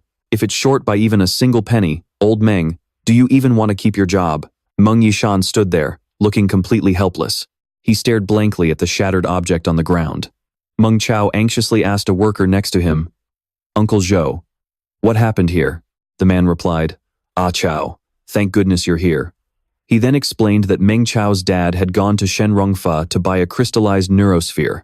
No matter how much everyone tried to stop him or talk him out of it, Meng Yishan wouldn't back down. That item was his son's only hope of passing the college entrance exam. Losing his temper, Shen Rongfa roared, Old Meng, say something. What the hell is this supposed to mean? Terrified, Meng Yishan stammered, Mr. Shen, it wasn't me, I swear. But Shen Rongfa wouldn't hear it. He kept screaming, if it wasn't you, then who was it? Me? Shen Rongfa continued to point fingers. Are you trying to say I dropped it, Old Meng? That Ah Xiang and Ah Bao are lying just to frame you? Fuming with anger, Meng Chao turned to his father and asked, Dad, what's really going on here?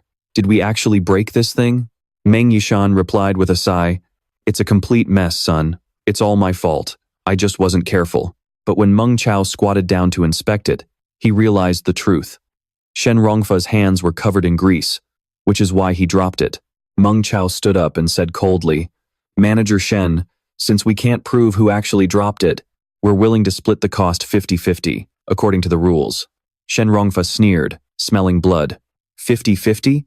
That's at least 100,000. You think you can just talk your way out of this, kid? He stepped right up to Meng Yishan, looking down at him mockingly. Listen here, Old Meng, you got greedy and tried to steal the materials. Then, you dropped them. And now you're trying to play the victim to escape responsibility. He patted Meng Yishan's cheek patronizingly and sneered. If word of this gets out, you can kiss your career in this business goodbye. Out of options, Meng Yishan shouted, I was trying to buy it with my own money. But Shen Rongfa just smirked arrogantly. Then buy it. I already agreed, didn't I? Just sign a 3-year second-grade contract with me. Take your junk and pack your bags. He laughed triumphantly and added, sign on for 2 extra years, and I'll even give you an advance of 100,000 so you can buy some supplements for your boy. Who knows, maybe he'll actually pass his exam. His smug, arrogant sneer pushed Meng Chao over the edge. Smacking the contract out of his hand, Meng Chao glared at him with pure murder in his eyes and growled, In your dreams, old man. Furious, Shen Rongfa barked. Meng Yishan, is your son asking for a beating? He turned to his thugs and barked, Throw this brat out of here, now. But Meng Yishan snapped, lunging forward to shield his son. Don't you dare lay a finger on my boy. Before he could finish, a heavy fist slammed right into his face. Meng Chao cried out in panic, Dad! But when another thug drew a blade and lunged at him, Meng Chao completely snapped. He violently threw the guy across the room, roaring, Get the hell off me. The rest of the thugs charged at him, but Meng Chao tore through them one by one. Grabbing them by their collars, he slammed them into the ground, leaving them groaning in agony. As a surge of raw energy enveloped his body, Meng Chao thought to himself, Firebug footwork and ripple force. Upgrade to expert level. Springing forward, his mind flashed back to his past life. This bastard's smug face was the reason his father was tricked into signing that toxic second-grade contract, ruining their lives. He charged straight toward the terrified Shen Rongfa, who began to whimper and beg, "Wait, we can talk about this." But Meng Chao shut him up with a brutal backhand, sending blood spraying across the floor. "Go talk to your ancestors," Meng Chao roared. In his mind, he thought, "This slap is for when you altered that contract in my past life, leaving us with no way to sue you. And this one is for selfishly stealing my dad's insurance money, leaving him with absolutely nothing to pay for his medical treatment." A barrage of heavy punches sent Shen Rongfa crashing to the ground. Just as Meng Chao was about to deliver a final, crushing blow, his father grabbed him by the shoulder. Meng Yishan yelled, "Do you want to end up in prison?" Hearing those words, Meng Chao finally snapped out of his rage. Looking at his father, he asked, "Dad, are you okay?" He sighed. "Of course I'm fine, son. But what on earth are we going to do with you now?" "What now?" The bystanders around him yell, "Chao, you're getting too worked up." Indeed, throwing a punch is easy, but holding it back is the hard part. He was ready to give old Shen Rongfa another beating, but was held back. Meng Yishan asks him, "Chao, what do you think you're doing? Are you trying to kill him?" Meng Chao grumbles in response. "Dad, I was wrong. I'll change. I'll definitely change next time. Just let me give him one more kick today. Just one last kick. I won't do it again, I promise." Suddenly, a voice booms. "Stop right there. It is Gu Ming, the operations supervisor of Jushin Resource Recovery Company." Everyone around refers to him as Supervisor Gu, and at that very moment, Lord Tiger, the big boss of Jushin, also makes his appearance. Grimacing, Meng Chao glares at them in annoyance, thinking to himself, "Great, those two are here again." Standing right in front of him is Gu Ming, the operations supervisor of Jushin, who is the direct boss of all the harvesters. Two of his subordinates quickly bow low to greet him. Chao then notices Qin Hu, who has been standing silently behind Gu Ming, and begins to think. In his past life, this guy and Shen Rongfa worked hand in glove, committing countless wicked deeds. And this man is the big boss of the company, the superhuman known as the Descending Tiger, Qin Hu, who has slaughtered countless monsters. Snapped out of his thoughts by a shout from one of Gu Ming's lackeys, "Supervisor Gu, look at them."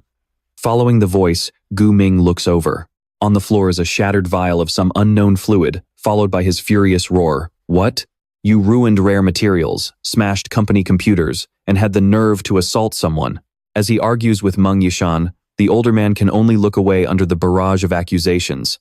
Meng Yishan, look at the wonderful mess your son has made. His face haggard and bruised, Yishan still tries to argue back. "Mr. Qin, this is a personal dispute between me and Manager Shen. I'll cover whatever damages there are. This has nothing to do with my son." Qin Hu listens to their exchange, keeping his head down and remaining silent, while the whispers of the workers echo around them, but Manager Shen's bodyguards attacked first. And we don't even know if Meng actually broke those things. Besides, we have the Transcendence Tower and the Survival Committee. Is there no law and order left in Dragon City? They can't just get away with this.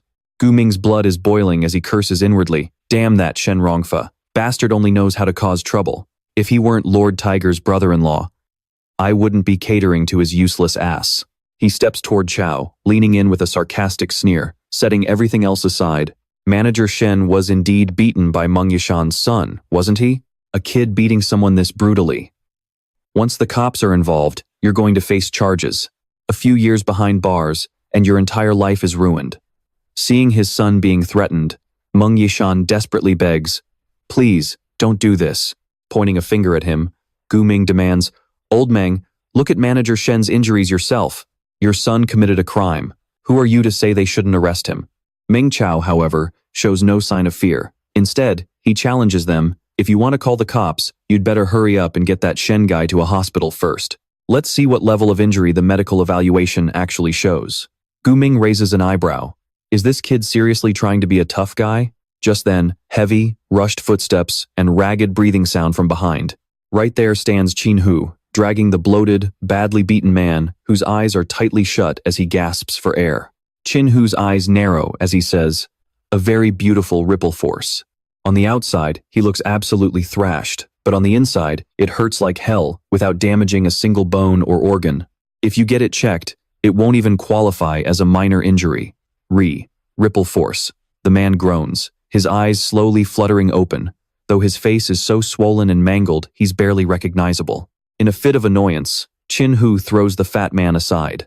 The man stumbles past Chao as Qin Hu warns, "High schoolers these days are getting more and more dangerous." Facing him directly, Chao stands tall and counters. "So, is Lord Tiger interested in beating up a high schooler like me to get revenge for his brother-in-law?" He glares at Chao with a menacing gaze, growling, "Who do you think I am? Kid, considering the unique nature of your ripple force, how about you tell me how we should settle this?" Meng Chao shrugs, and here I thought Lord Tiger would ignore the rules set by the Transcendence Tower and the Survival Committee and just make a move on an ordinary person like me. His eyes narrow in deep thought, realizing that Qin Hu must have seen the extraordinary potential of his ripple force and might even be trying to probe his background. Chao points to the shattered vial on the ground, explaining calmly, leaving the whole crowd dumbfounded. "We can't clearly determine who broke the rare materials, so both sides will split the loss 50-50. Give me a price, and I'll transfer the money immediately. But don't forget, that Shen guy is still holding on to a lot of my dad's harvesting team's bonuses. Since things have come to this, we are definitely leaving Jushin. Let's use this opportunity to settle the score once and for all." Hearing this, Gu Ming looks displeased, glancing over at Qin Hu, only to meet a gaze burning with rage. Furiously, Gu Ming barks, "Who the hell do you think you're talking to? You beat him up this badly. Even without an official exam, shouldn't you be paying for his medical bills?" He didn't let himself get pushed around either, snapping back. "What about my dad's injuries then? Those two bodyguards used an ancient martial arts technique to send my dad flying. Who knows if his internal organs are damaged?" Meng Yishan froze, muttering in confusion. "An ancient technique?" He pulled up his shirt, exposing a large scar on his waist, and explained, "Even if my dad is fine, this injury on my waist was caused by them." At first, Qin Hu was stunned by his words, but a split second later, he burst into laughter. "Ha, interesting." Meng Chao scratched his head and asked, "Boss Qin, do you find something wrong with that? Speak up. How do you want to settle this?" Now that the tables were turned, those two stood there in a daze, staring at each other. Gu Ming bit his lip, his brow furrowed as he replied, "Boss Tiger, a perfect grade spiritualized neurosphere from a golden ghost is currently worth around 300,000 on the market." He smirked and shouted, "Hey kid, hand over 300,000, and then you guys can take your junk and get the hell out of here." Hearing this, his face turned serious, prompting the other to quickly add, "Of course, if you can't come up with the cash right now, that's fine. You can just write a promissory note." Boss Tiger isn't exactly hurting for pocket change. Changing his tune in a heartbeat, he held up his phone right in front of him and said casually, "With so many people watching, I trust Boss Qin." Since the person in charge of handling the transaction was Gu Ming, he turned his face away, but kept his hand extended. "Supervisor Gu, take the money." The moment the transaction went through, he stared at the account balance in utter shock. Where on earth did this kid get so much money? As if reading the minds of both his father and the supervisor, he quickly explained, "Don't worry, it's all clean money. I'll explain everything to you in a bit, Dad." His father rushed over to him, calling out, "Chao." He pointed behind him and negotiated, "Boss Qin, I've already transferred the 300,000. This rare material belongs to me now, right?" He sneered, "It's just a spiritualized neurosphere. I couldn't care less about it." He carefully used specialized tools to extract the liquid, telling his dad, "Dad, help me mix some silver nitrate solution." When he dropped the sphere into the water, tiny tentacles immediately began sprouting out. Gu Ming's entire body froze instantly as he realized this crystallized neurosphere was worth 1 million. Hearing the price of the crystallized neurosphere, Qin Hu's blood boiled as he gritted his teeth, repeating the number, 1 million? Meng Chao held the container with the sphere in his hand, turning back to say to his dad, "Dad, actually, after the harvest was done, I noticed there seemed to be something inside, which is why I wanted to study it." He looked down, sharing thoughtfully, "But you've always taught me that if something doesn't belong to us, we shouldn't take it. I figured Supervisor Gu would probably notice it too, so I gave up on the idea."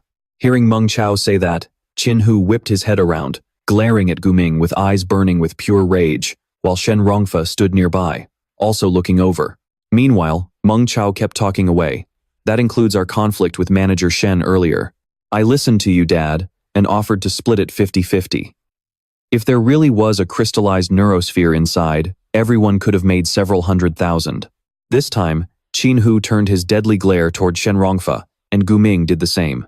Meng Chao awkwardly scratched his cheek and continued, but since Boss Tiger kept refusing, I had no choice but to take a risk and bring it back myself. Luckily, I recognized what it was. The money I made from it is completely clean, right? Hearing his son's words, Meng Yushan and his two colleagues beside him let out a collective sigh of relief. Qin Hu, who had been holding back his raging anger, finally spoke up. Well, your name is Meng Chao, right?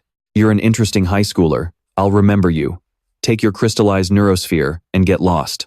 Meng Chao, along with his dad and their colleagues, happily took the container holding the sphere and said, let's go. With their arms around each other's shoulders, the father and son were about to happily head out when a voice called out, wait up. It turned out to be Old Li, the leader of the 10th harvesting team. He asked Yishan, Old Meng, what are your plans now? Yishan stammered slightly, not knowing how to respond. Meng Chao quickly stepped in to save his dad. My dad has already found a new place. Now that we have the capital, he's planning to start his own business. Old Li suddenly made an unexpected request. Could you bring us along to work with you? Meng Chao paused to consider. He originally didn't want to provoke a superhuman like Qin Hu, but since he had already offended him, what was there left to fear? Was a mere Qin Hu really going to stand in the way of his destiny? He then replied, Uncle Li, we'll definitely have plenty of resources to harvest over on our side, not to mention just your harvesting team. Even if we had a few more teams join us, everyone would have work to do and money to make. Our lives will be 100 times better. Hearing this, Old Li eagerly replied with deep gratitude. All right, Old Meng, my team and I really appreciate your help. We've worked well together, but all good things must come to an end. Would it be all right if we work here until the end of this month? The two colleagues behind them also hesitated. If both Old Meng and Old Li are leaving, will there really be enough resources for everyone? Seeing his own men practically begging to jump ship to Meng Chao, Qin Hu scowled in absolute rage. He gritted his teeth, thinking, that little bastard, is he trying to steal every last one of my guys? In a violent outburst, he stormed right up to Meng Chao and threatened him. Kid, it looks like you have no idea how deep these waters really are. Meng Chao just stared back with a completely blank expression, thinking to himself, even if you had the balls, you wouldn't dare make a move with this many eyes on you. Seeing Meng Chao just standing there like a statue, pointing a finger at his own face with a confused look, Qin Hu's frustration boiled over. What on earth is this kid's nervous system made of? Why isn't he reacting at all? Is he just completely brain dead? Just then, Master Ning and two others approached from the distance. He called out, Little friend Meng, we're here. Infuriated that someone dared to interrupt him, Qin Hu whirled around and barked, Who the hell is that? Gu Ming and Rongfa stared in utter shock, gasping in unison. Grandmaster Ning, the white-haired ghost hand, Ning Shiwo. It's Grandmaster Ning. Staring at the familiar face, Qin Hu immediately recognized the legendary ghost hand Ning. But then, his eyes locked onto someone else, and his jaw dropped as if he had just seen a ghost. It was Shen Yuping, the vice-captain of the Thunderstorm Squad. Recognizing him sent a jolt of pure panic straight through Qin Hu. Paralyzed with fear, Qin Hu instantly turned into a submissive little kitten. With big, teary eyes, he scrambled over to lick Shen Yupeng's boots, practically begging for mercy. Brother Yupeng, what brings you all the way out here? Qin Hu whimpered. Shen Yupeng looked down, recognizing the self-proclaimed fierce tiger. Qin Hu wagged his metaphorical tail frantically and brown-nosed. Please, just call me Little Hu. In front of you, Brother Yupeng, how could I ever dare call myself a tiger? Last year, I was lucky enough to assist the Thunderstorm Squad in hunting the 9-winged golden eagle. That hellish beast. That earth-shattering strike of yours, Brother Yupeng, was truly. Cutting off his rambling, Shen Yupeng replied coldly, I didn't do much. Master Ning just mentioned he had a young friend over here. I came along with Master Ning to see if there's an opportunity to collaborate. Hearing this, Qin Hu looked over at Meng Chao, who was confidently presenting the crystallized nerve orb to Master Ning. He glared back at his two useless underlings and cursed inwardly, Damn it, you two worthless trash can't do anything right. By now, Qin Hu had already put two and two together and realized exactly who Shen Yupeng wanted to work with. Meanwhile, Meng Chao happily turned to his father. Let's go, Dad. Let's find a quiet place to chat with Master Ning and Captain Shen. Suddenly, remembering something, he blurted out, Oh. Right. Meng Chao crouched down, poking his head into the car pit, and spoke calmly to a terrified Shen Rongfa who was cowering inside. Director Shen, don't be scared. I'm a reasonable guy. I just want back what's rightfully mine. Rongfa was so terrified that tears were literally streaming down his face. But Meng Chao simply extended his hand and made a polite request. To get me a job at Jushin, you extorted 10,000 credits from my dad's shopping card.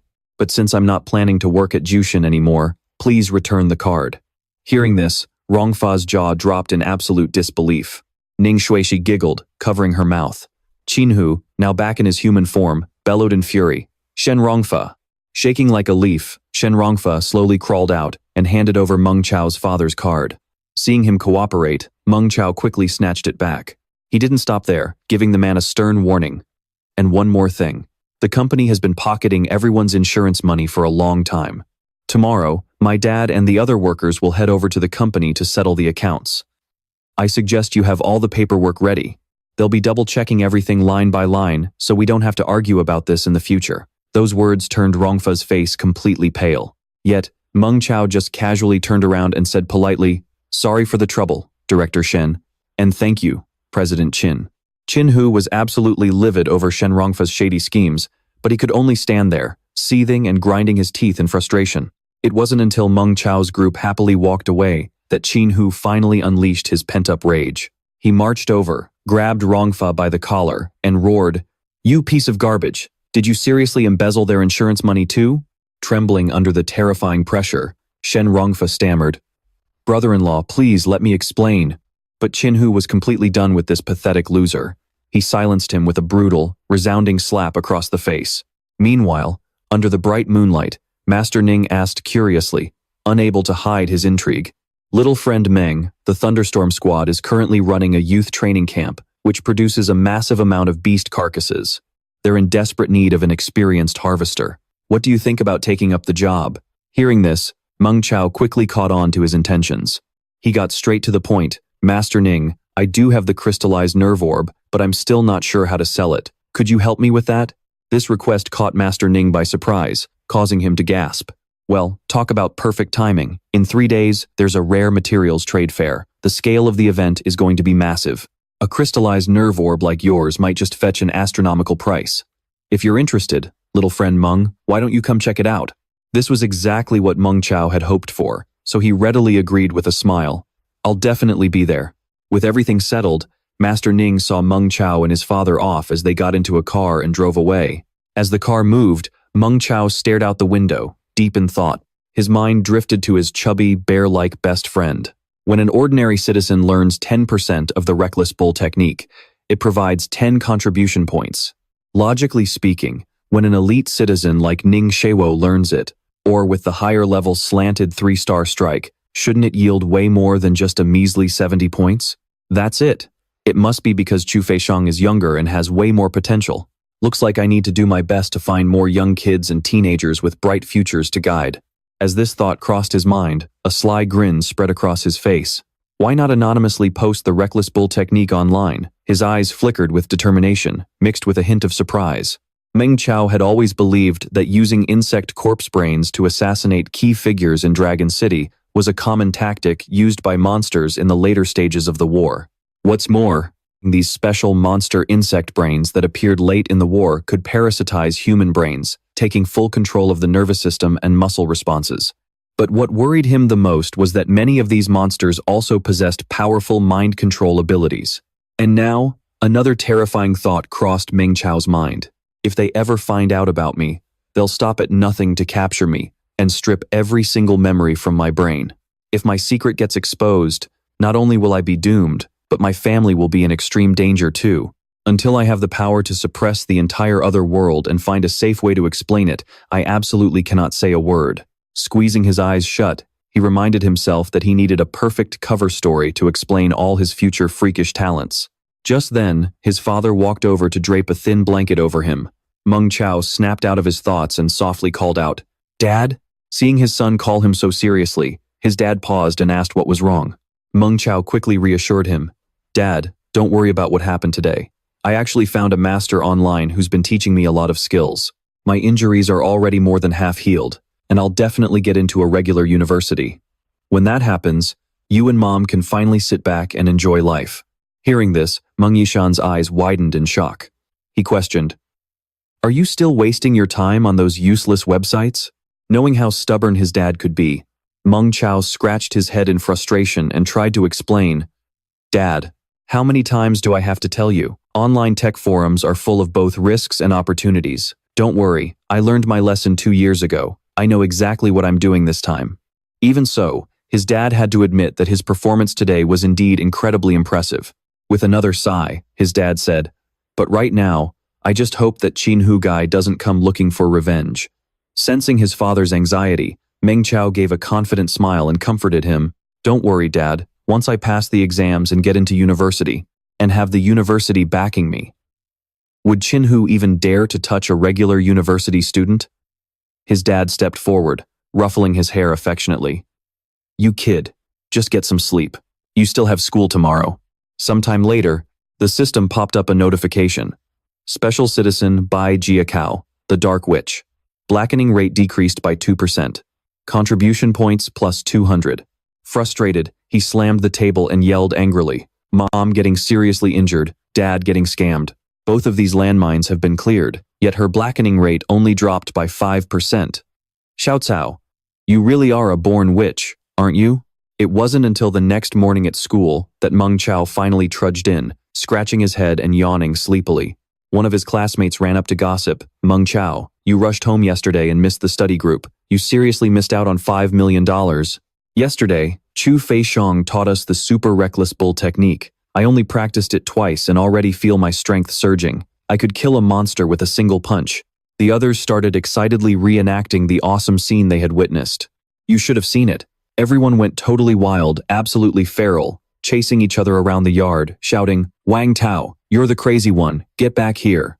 Meanwhile, Meng Chao could only stand there, completely speechless and dumbfounded. Walking into the classroom, he lazily pulled out his usual chair, slumped back, and let out another massive yawn. Suddenly, a classmate rushed in from outside, sounding panicked. "This is bad. The homeroom teacher found out about our study group. Right now, old Wang, our homeroom teacher, is talking to Chu Feixiong. He wants to shut down the study group." Hearing this, the other classmates gasped in shock. What? This sudden news caught Meng Chao off guard, leaving him lost in deep thought. His eyes drifted over to Zuo Haoran, and a smirk played on his lips. A perfect plan quickly formed in his mind as he thought, "If I don't bleed you dry this time, Chu Feixiong's last name isn't Chu."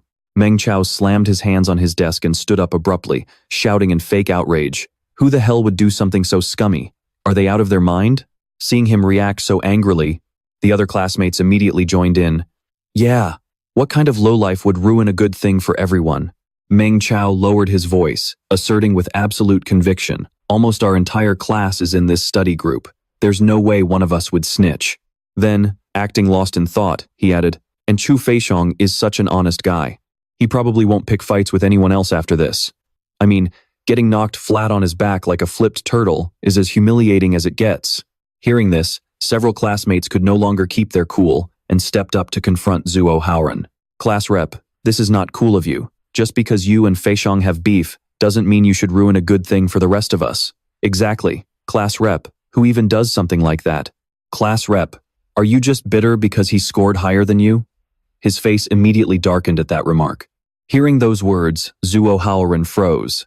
He narrowed his eyes dangerously, then slammed the book he was reading shut.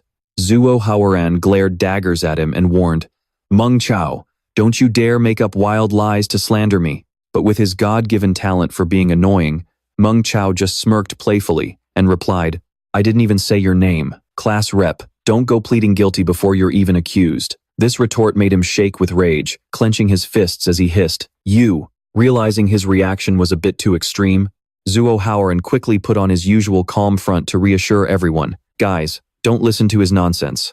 I would never tell our homeroom teacher about this." But deep down, he schemed, "I didn't tell our homeroom teacher, I just casually mentioned it to my uncle, who happens to be the dean of instruction." Then, with thick skin, he continued to argue, "Besides, if you ask me, canceling this study group is actually a blessing in disguise. Chu Feixiong's super reckless bull force is way too aggressive. It might very well be some shady, forbidden technique that will wreck your body." His words immediately sowed seeds of doubt, causing the classmates to whisper and exchange uneasy glances, which was exactly what Zuo Haoran wanted. Opening his book again, he continued reading and casually added, "The college entrance exams are getting tougher every year. Using those shady techniques is considered cheating, and they will disqualify you in a heartbeat. Do you guys really want to gamble your entire future on that?" Still unconvinced, Meng Chao stepped forward to challenge him. "How do you know Fei Qiang's super reckless bull force is a forbidden technique?" But Zhuo Haoran lied through his teeth without a shred of shame, claiming it was all for everyone's safety. "I did some digging last night and found out that this so-called super reckless bull force actually came from the deep web." Next, he shifted the blame, turning all eyes onto Meng Chao as he insinuated, "I'm sure our classmate Meng Chao knows all about it, right? I bet Chu Feixiong accidentally got his hands on the login credentials and scanning address from Meng Chao and made the mistake of straying down the wrong path." Meng Chao was completely flabbergasted by the sheer audacity of this guy. Talk about shameless. Right then, a system notification popped up in front of him. Ordinary citizen Wang Longjun was personally guided by you and has comprehended a portion of the reckless bull method. Learning progress is at 30%.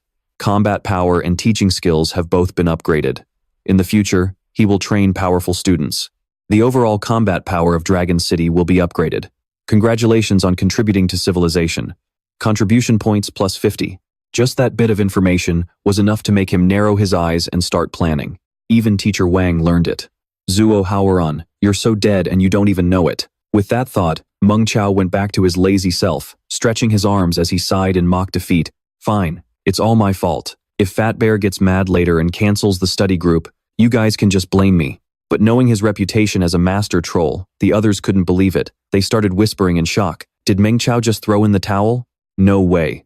In that bizarre, tense atmosphere, Feixiong suddenly burst through the door. Without hesitation, he rushed straight to Meng Chao and whispered in his ear, "Teacher Wang is super interested in the super reckless bull force. He wants to introduce it to the whole class. It's your technique, so I didn't want to make the call without asking. What do you think?" Hearing this, Meng Chao pretended to panic in disbelief, intentionally yelling at the top of his lungs, "What? Our homeroom teacher actually canceled the study group?" Meanwhile, Zhuo Haoran was still trying to act all-wise, trying to reassure everyone, "Guys, don't overthink it. There are no shortcuts in cultivation, only hard work and dedication. Forget about that super reckless bull force garbage, and let's go train our channels together." But right as those words left his mouth, Meng Chao acted like a human megaphone, stabbing him right in the chest by blurting out, "Did the homeroom teacher really shut down our secret study group? And now he's going to publicly introduce the super reckless bull force to the entire class?"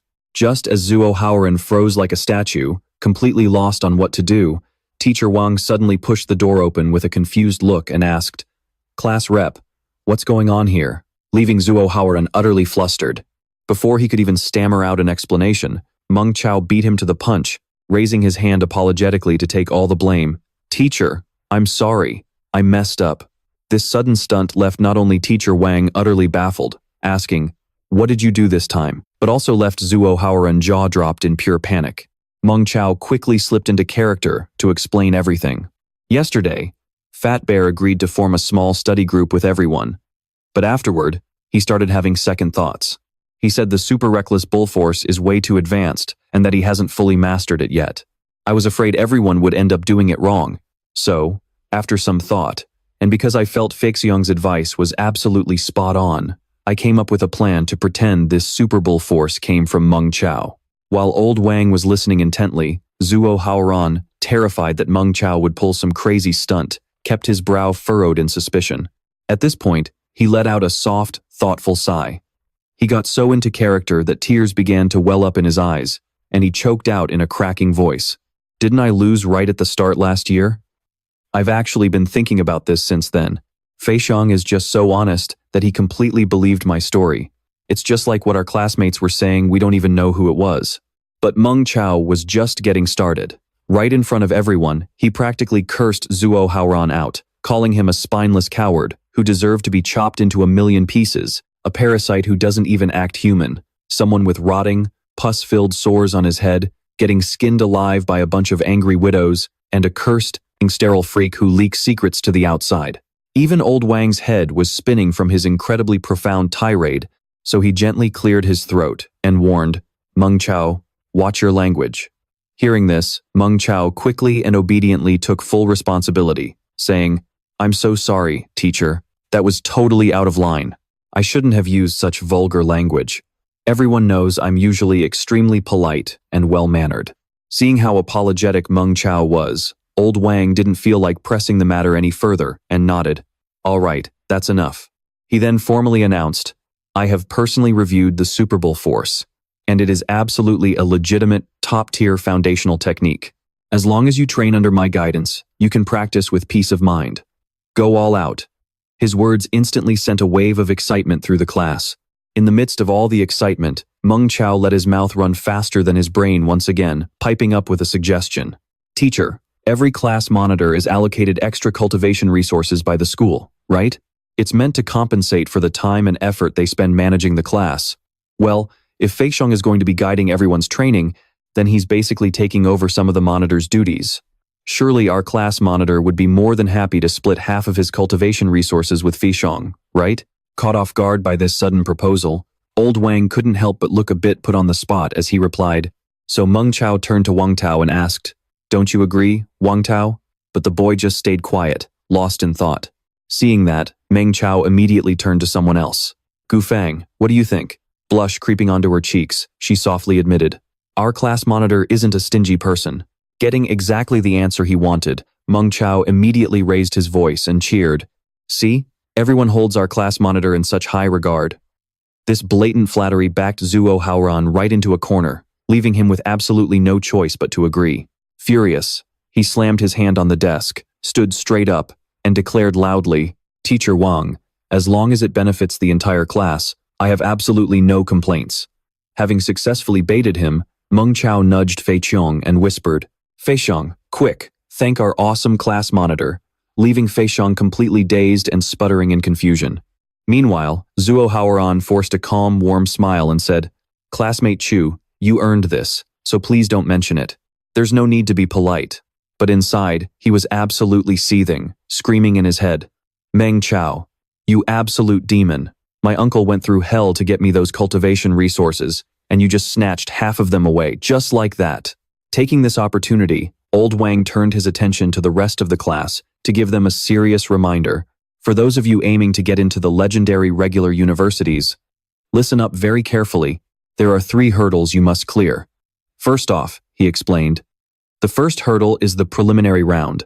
This will test your blood chi limit right here at school, along with a 100-meter sprint and spear techniques. This year, our school only has 150 recommended slots for advancement. If you pass this round, you'll move on to the second hurdle at the Education Bureau. There, you'll use a super intelligent virtual reality system to test your mental strength. And the most thrilling part of all is the third hurdle, the final practical combat assessment, which is the actual college entrance exam. For this, you'll need to head out to the very edge of the city, right into the thick fog, onto a real live battlefield. With a solemn expression, old Wang warned them to choose wisely. The path of the extraordinary is a matter of life and death. It brings immense glory, but it also carries extreme danger. If you aren't exceptionally talented by nature, I strongly advise you to let go of this dream and focus on vocational colleges instead. Right then, a student raised his hand in frustration and protested. But teacher, that's not fair. Just because someone isn't great at a 100-meter sprint doesn't mean they can't suddenly awaken in actual combat. Those words made old Wang pause, his eyes narrowing in surprise. But in an instant, a wave of pure fury erupted from within him, and he slammed his hand on the desk, snorting coldly. Fair? Since when has this world ever been fair? He then stared down the naive student, asking with biting sarcasm, when Dragon City crossed over and had to face hordes of zombies and monsters, do you think we asked the zombies for fairness? You extraordinary individuals are born in times of crisis, holding high status and all kinds of privileges. But none of this falls from the sky. We have to fight tooth and nail, using our fists, swords, and even our bare teeth to tear those privileges right out of the jaws of those monsters. In the end, he delivered a powerful, final statement. This is the ultimate form of fairness. Hearing this, Meng Chao clenched his fists so hard his entire body began to tremble. But that wasn't all. Old Wang lowered his voice, dropping a massive secret. Let me tell you guys something. The casualty rate for the college entrance exam this year has doubled compared to last year. What is more, any student killed or injured during this year's exam will receive the same benefits as active duty soldiers who are wounded or killed in action. Meng Chao remained silent, lost in deep thought. He was absolutely certain he had just uncovered something huge. With the monster war about to escalate, they were clearly fast-tracking the training of super soldiers. While packing up his books, Old Wang warned them with a heavy expression, "This exam is a literal war zone. So, if your combat power is lacking, I highly advise against applying for the elite universities." Before heading out, he gave his students one final, serious warning. "All right, it all comes down to your raw strength now. If you don't have the speed of an Earth-era sprinter and the power of a heavyweight boxing champion, you won't even pass the school's preliminary test. In that case, you might as well forget about it." Meng Chao stood frozen, completely buried under a mountain of chaotic thoughts. Soon enough, the big day arrived, and everyone gathered at the starting track. Before the test kicked off, Old Wang tried to boost his students' morale. "Don't look so miserable, guys. I've actually got some great news for you. If you can just pass this preliminary school exam, the cultivation resources the school provides for each official university candidate will double compared to last year. Use your blades and your fists to carve out a future for Dragon City. Make a name for yourselves." His words instantly fired everyone up, filling them with absolute determination to charge forward. Once he had finished hyping them up, he clapped his hands and declared, "Dismissed. Let the exam begin." While Meng Chao and Chu Feixiong were still groggy and sluggish, a classmate groaned while stretching. "Ugh, those monsters went wild all night. I barely got any sleep. There is no way I can perform at my best today." The other students immediately chimed in. "You think that is bad? Look at me. I sprained my ankle yesterday and I am limping today. I will be lucky if I run the 100 meters in 10 seconds. Hearing this, a crew-cut kid could not take the whining anymore and grumbled, "For the love of God, can you guys stop acting? You are literally the top geniuses in our class, yet you are all faking illnesses. Is that even necessary?" But right after grumbling, that same kid threw a punch and scored 223.3 kilograms. The crew-cut kid snapped in frustration. "That score easily puts you in the top 5 of our class. And you claim you did not get enough sleep? You total hypocrite." Right after that, he was left dumbfounded again when the guy who complained about his sprained ankle sprinted at 40 kilometers per hour, clocking the 100 meters in just 9.57 seconds. He literally broke the Earth-era sprinting record. Sprained ankle, my foot. You owe the whole class milk tea for that. Watching the girls train hard with sweat dripping down their faces, Meng Chao smirked slightly, thinking to himself, "Ah, the beauty of youth." Moments later, the atmosphere grew electric as a new record flashed on the screen. 233.3 kilograms. Stunned by this incredible feat, he could not help but give a thumbs up in admiration. Chu Feixiong, weighing in at only 116.75 kilograms, had just smashed the class record. Even the boxing champions of the Earth era could not compete with that. Getting such unexpected praise made his face flush red, and he gave an embarrassed, happy grin. Old Wang stared at the scorecard in his hands, lost in thought. Every single student who joined that small study group had seen their overall scores skyrocket. This upgraded Wild Bull force is definitely something else, Meng Chao thought as he watched Chu Feixiong scratch his head, grinning like an idiot in the corner. But just then, Zhuo Haoran swaggered over, a mocking sneer plastered on his face. "You absolute loser," he spat, relentlessly throwing insults to crush Meng Chao's hopes. "So, what if Chu Feixiong broke the record and becomes an elite student? He is him, and you are you. He is soaring to the heavens, while you will always be nothing but garbage." Bombarded by those grating words, Meng Chao stood there in absolute disbelief, thinking, and there it is, our class monitor's signature toxic trash talk. But this time, Meng Chao refused to take it lying down. He threw down the gauntlet. "Zhuo Haoran, I challenge you to a duel." Zhuo Haoran raised his chin in arrogant amusement and agreed, "Fine by me." But Meng Chao's eyes burned with resolve, recalling how, in his past life, he had lost his mind over this jerk's pathetic trash talk, fighting him before his own body had even fully healed. As a result, Zhuo Haoran had secretly crippled him with underhanded tricks during their duel. By the time the college entrance exam rolled around, his internal injuries flared up, ruining his chances of passing. But heaven had given him a second chance. A cold, mocking smirk played on Meng Chao's lips. How will things play out this time, now that he had a powerful voice recorder hidden in his hand? Talk about absolute focus, even with everyone around him constantly making noise while training like crazy. Luckily, The recording pen Meng Chao had hidden in his jacket managed to capture every single insulting word that annoying jerk spit out. You think someone like you can get into a regular college? Maybe in your next life, you worthless trash. After hitting a new milestone, Feixiong excitedly ran over to show off to his best friend. Meng Chao, I broke the record. That annoying guy, Haoran, put on a fake show in front of everyone, patting his shoulder to encourage him as if they were best buddies.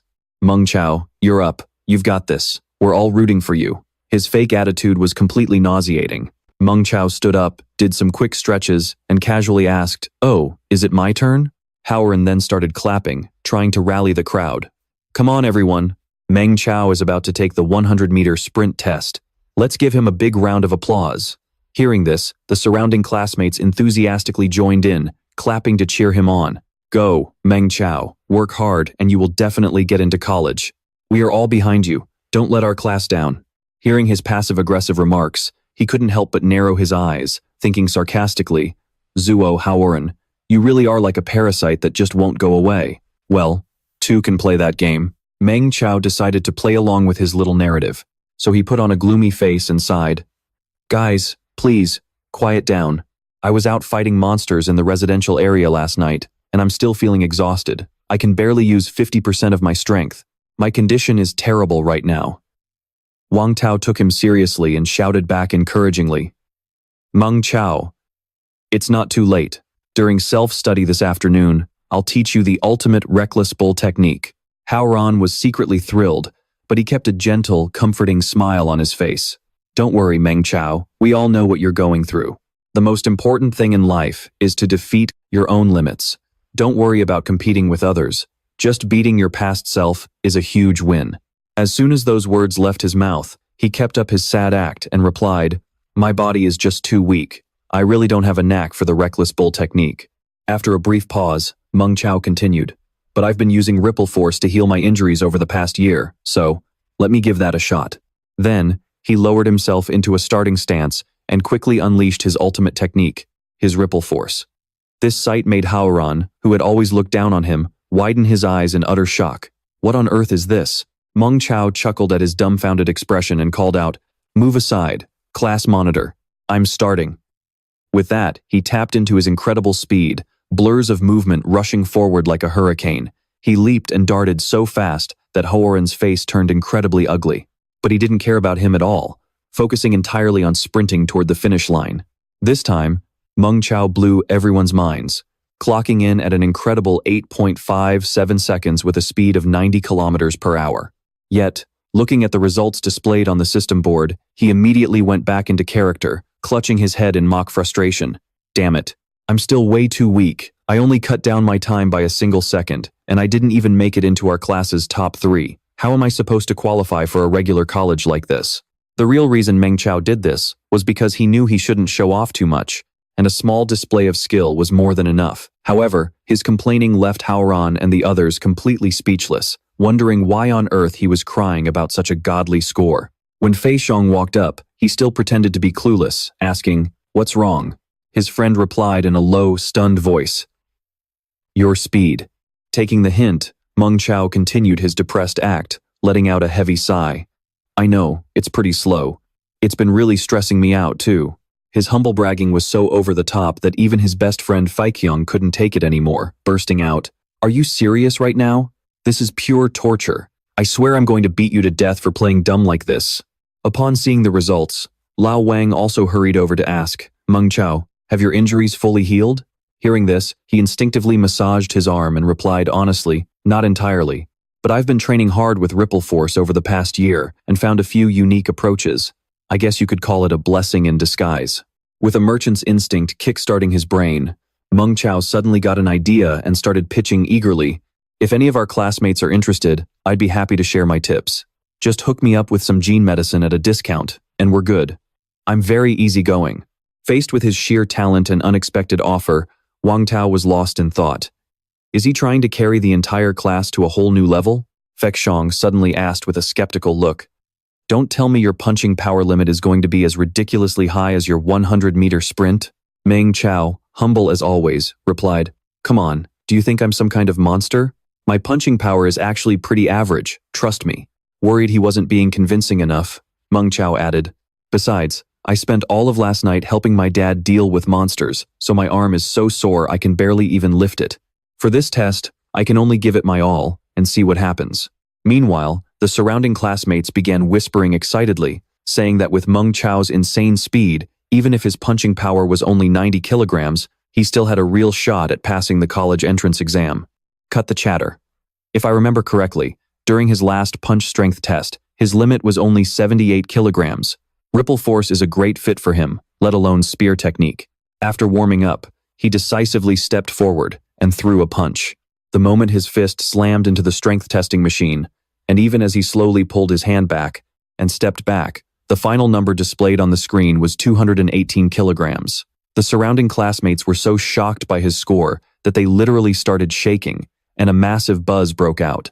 Is Meng Chao a human? He recovered so fast without saying a single word, not even giving us a moment to prepare ourselves mentally. Oh my god, this is terrifying.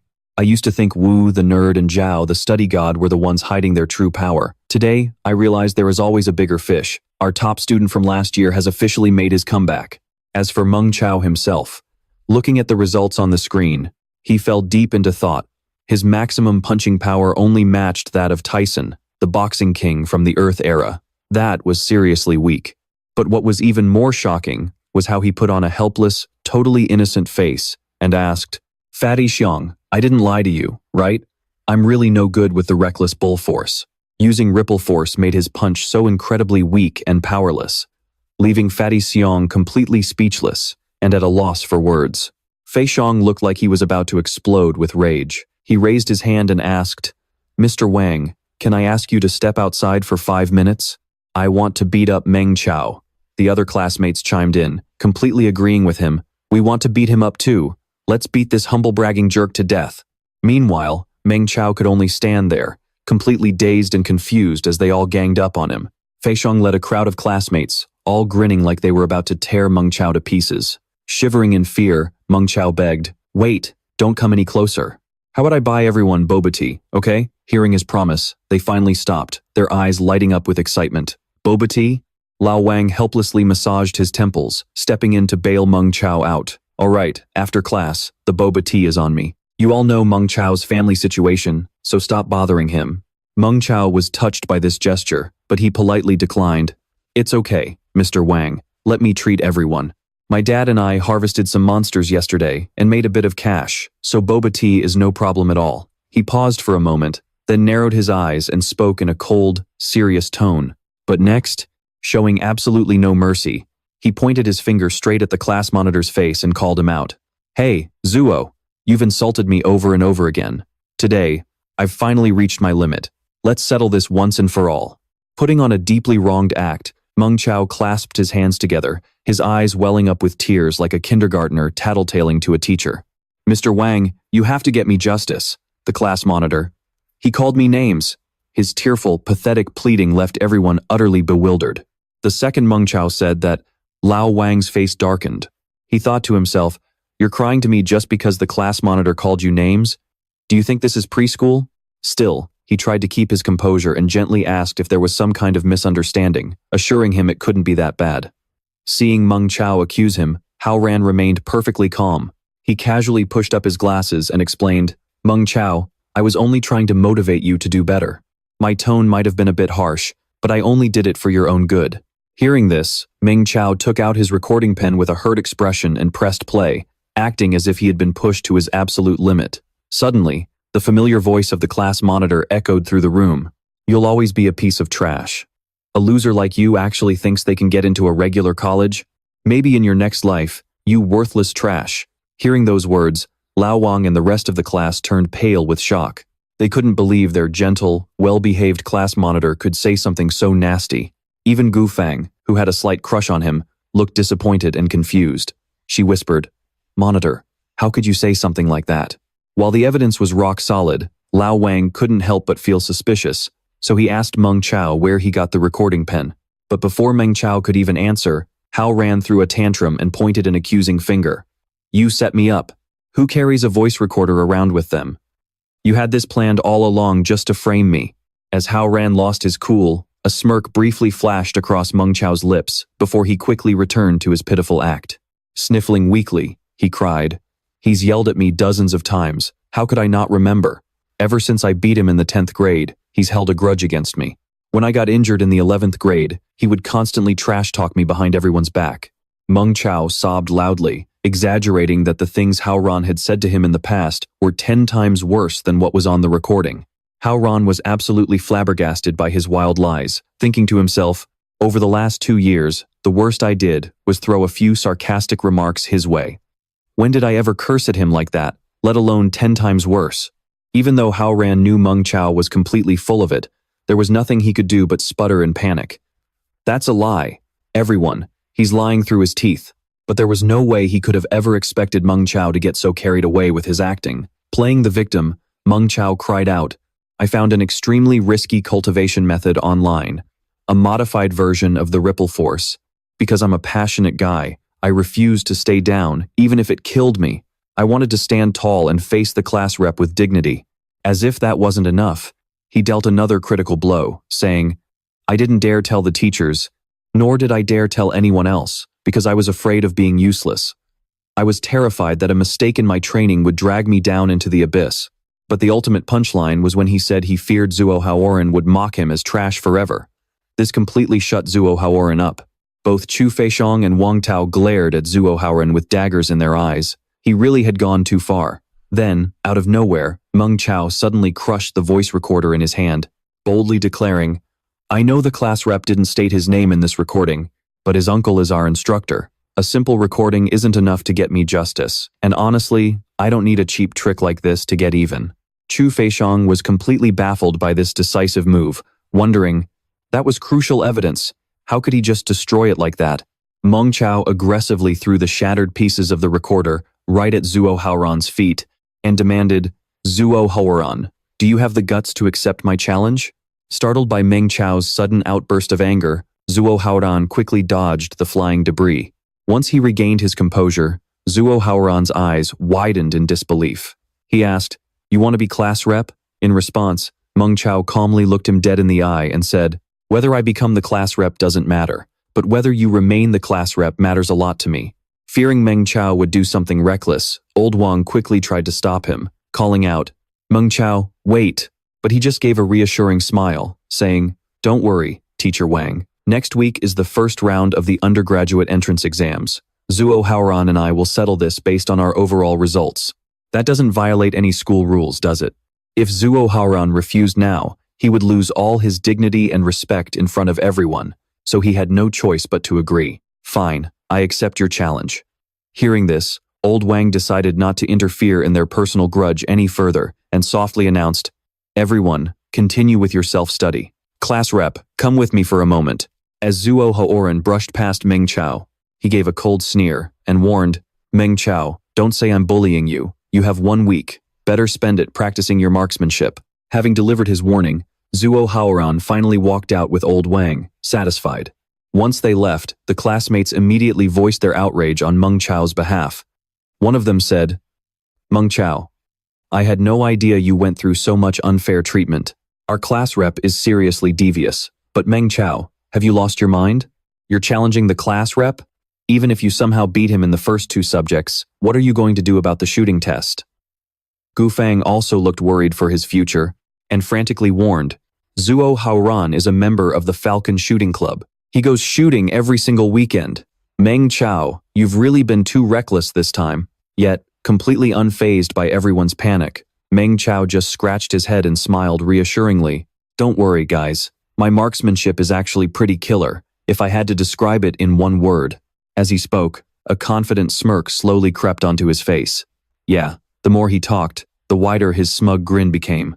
He reached out his hand, trying to grab Gu Fang to demonstrate, but she shrank back in fear, struggling to get away, and screamed, "Get away from me!" Gu Fang's fearful and disgusted reaction completely froze Meng Chao in his tracks. Utterly bewildered, he tried to explain, I just wanted to help you adjust your muscles."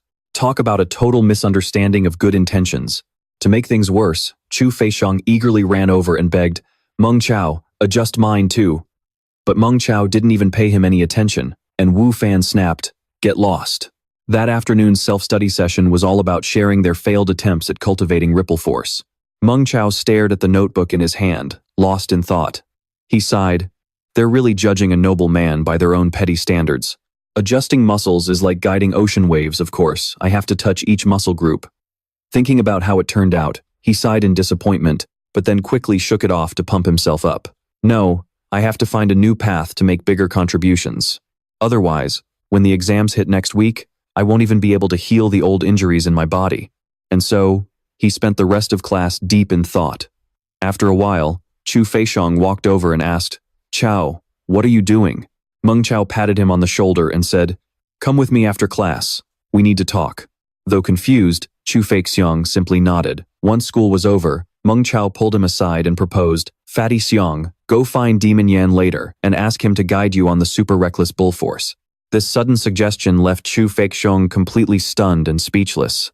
In the end, he couldn't help but ask out of curiosity, "Demon Yan doesn't teach our class. If we ask him for guidance, won't we get caught?" Hearing this, Meng Chao didn't hold anything back and gave him a straight answer. He broke it down for him. First, Demon Yan has a military background. If you share the super reckless bull force with him, he will definitely see you in a whole new light, and your future career in the military will be much easier. Then, he added another reason to make it more convincing. Second, I am planning to find an opportunity to take down Zuo Haoran. Because of that, I need to find a powerful backer who can handle our instructor. This revelation from Meng Chao left Feixiong so shocked that his jaw dropped. He cried out in panic, "What? You?" But right after that, he quickly ran. Covering his mouth, Meng Chao warned him, "Don't scream. Just hear me out first." After thinking it over carefully, Meng Chao finally revealed his plan with a serious look. "We can't hide our class's situation anymore. Instead of letting them sneak around to steal from us, why don't we just be generous? We can get on Devil Neem and the principal's good side, and secure some sweet benefits along the way." Hearing this, Chu Feixiong finally understood his friend's intentions, though he still had a few doubts. "So, if we go see Devil Neem together, we're definitely getting into the military academy, right?" But Meng Chao didn't hesitate for even a second before rejecting the idea. "The military academy is way too strict. It's not for me. Besides, Devil Neem's brutal teaching style is perfect for you to master the super savage bull force. But I need a real master of the ripple force." At that, Chu Feixiong's eyes lit up like high beams, and he suggested, "Then why don't you look up the Ripple Princess, Ye Feirong? She's an absolute genius at teaching beginners the ripple force. She's way better at it than Teacher Wang or Devil Neem." As luck would have it, Meng Chao thought this was a brilliant idea, a subtle smile creeping onto his lips. He's right. In the future, Ye Feirong becomes the Ripple Queen, but only after surviving countless trials to perfect the ripple force. Right now, she's still a bit green. She could really use some friendly guidance. Unable to stand the look on Meng Chao's face, Chu Feixiong asked in disgust, "Meng Chao, why are you wearing such a creepy grin?" But Meng Chao ignored him and shot a question right back at Fatty Xiong. "Hey, aren't you supposed to be focusing on your super savage bull force? You chose the path of brute strength and kept calling anyone who trains in ripple force a wimp. So how come you know so much about the Ripple Princess?" The chubby guy's face flushed red as he gave a shy, knowing smile. "Come on, you know how it is." Meanwhile, on the live stream, Ye Feirong was smiling brightly, speaking in a cute voice. "Next, I'll show you all a little demonstration of our Ye-style ripple force. Don't blink, okay?" Right then, a guy carrying a bucket of water walked up and reported, "Everything's ready on my end." But he wasn't the only one. A whole crowd of people, each holding a bucket of water, quickly formed a tight circle around her. Then, she shouted out, "Go!" The moment they got the signal, they wasted no time and splashed their buckets of water straight at her. Despite the massive pressure of the water rushing at her from every direction, Ye Feirong stood her ground, completely unfazed. But just when the water was about to drench her, a massive surge of energy erupted from deep inside her body. The force was so immense that Ye Feirong easily controlled the situation, generating a protective shield around her entire body. Once the technique was complete, she slowly opened her eyes, which were shining like bright stars. With just a wave of her hand, the water droplets blasted outward in reverse, leaving her completely dry and untouched. This display drove the chat absolutely wild, but she just calmly announced, "Next, I will personally demonstrate the basic ripple force training. Please pay close attention." Meng Chao watched her stream, carefully analyzing every single word she said. The defining feature of our Ye-style ripple force is our unique breathing technique. Hearing this, Meng Chao couldn't help but agree. Man, the current Ye Feirong is still so inexperienced. Even so, he leaned in closer, gluing his face to his phone screen to get a better look. But he quickly sighed in disappointment. Yeah, this phone is way too small to see any of the finer details. Just as the words left his mouth, a light bulb went off. Wait, I can just cast this to the TV. He quickly set it up and started watching on the big screen. On the TV screen, Ye Feirong was still instructing the viewers on breathing. Pay close attention, everyone. When I take a deep breath, look at how my chest and abdomen vibrate.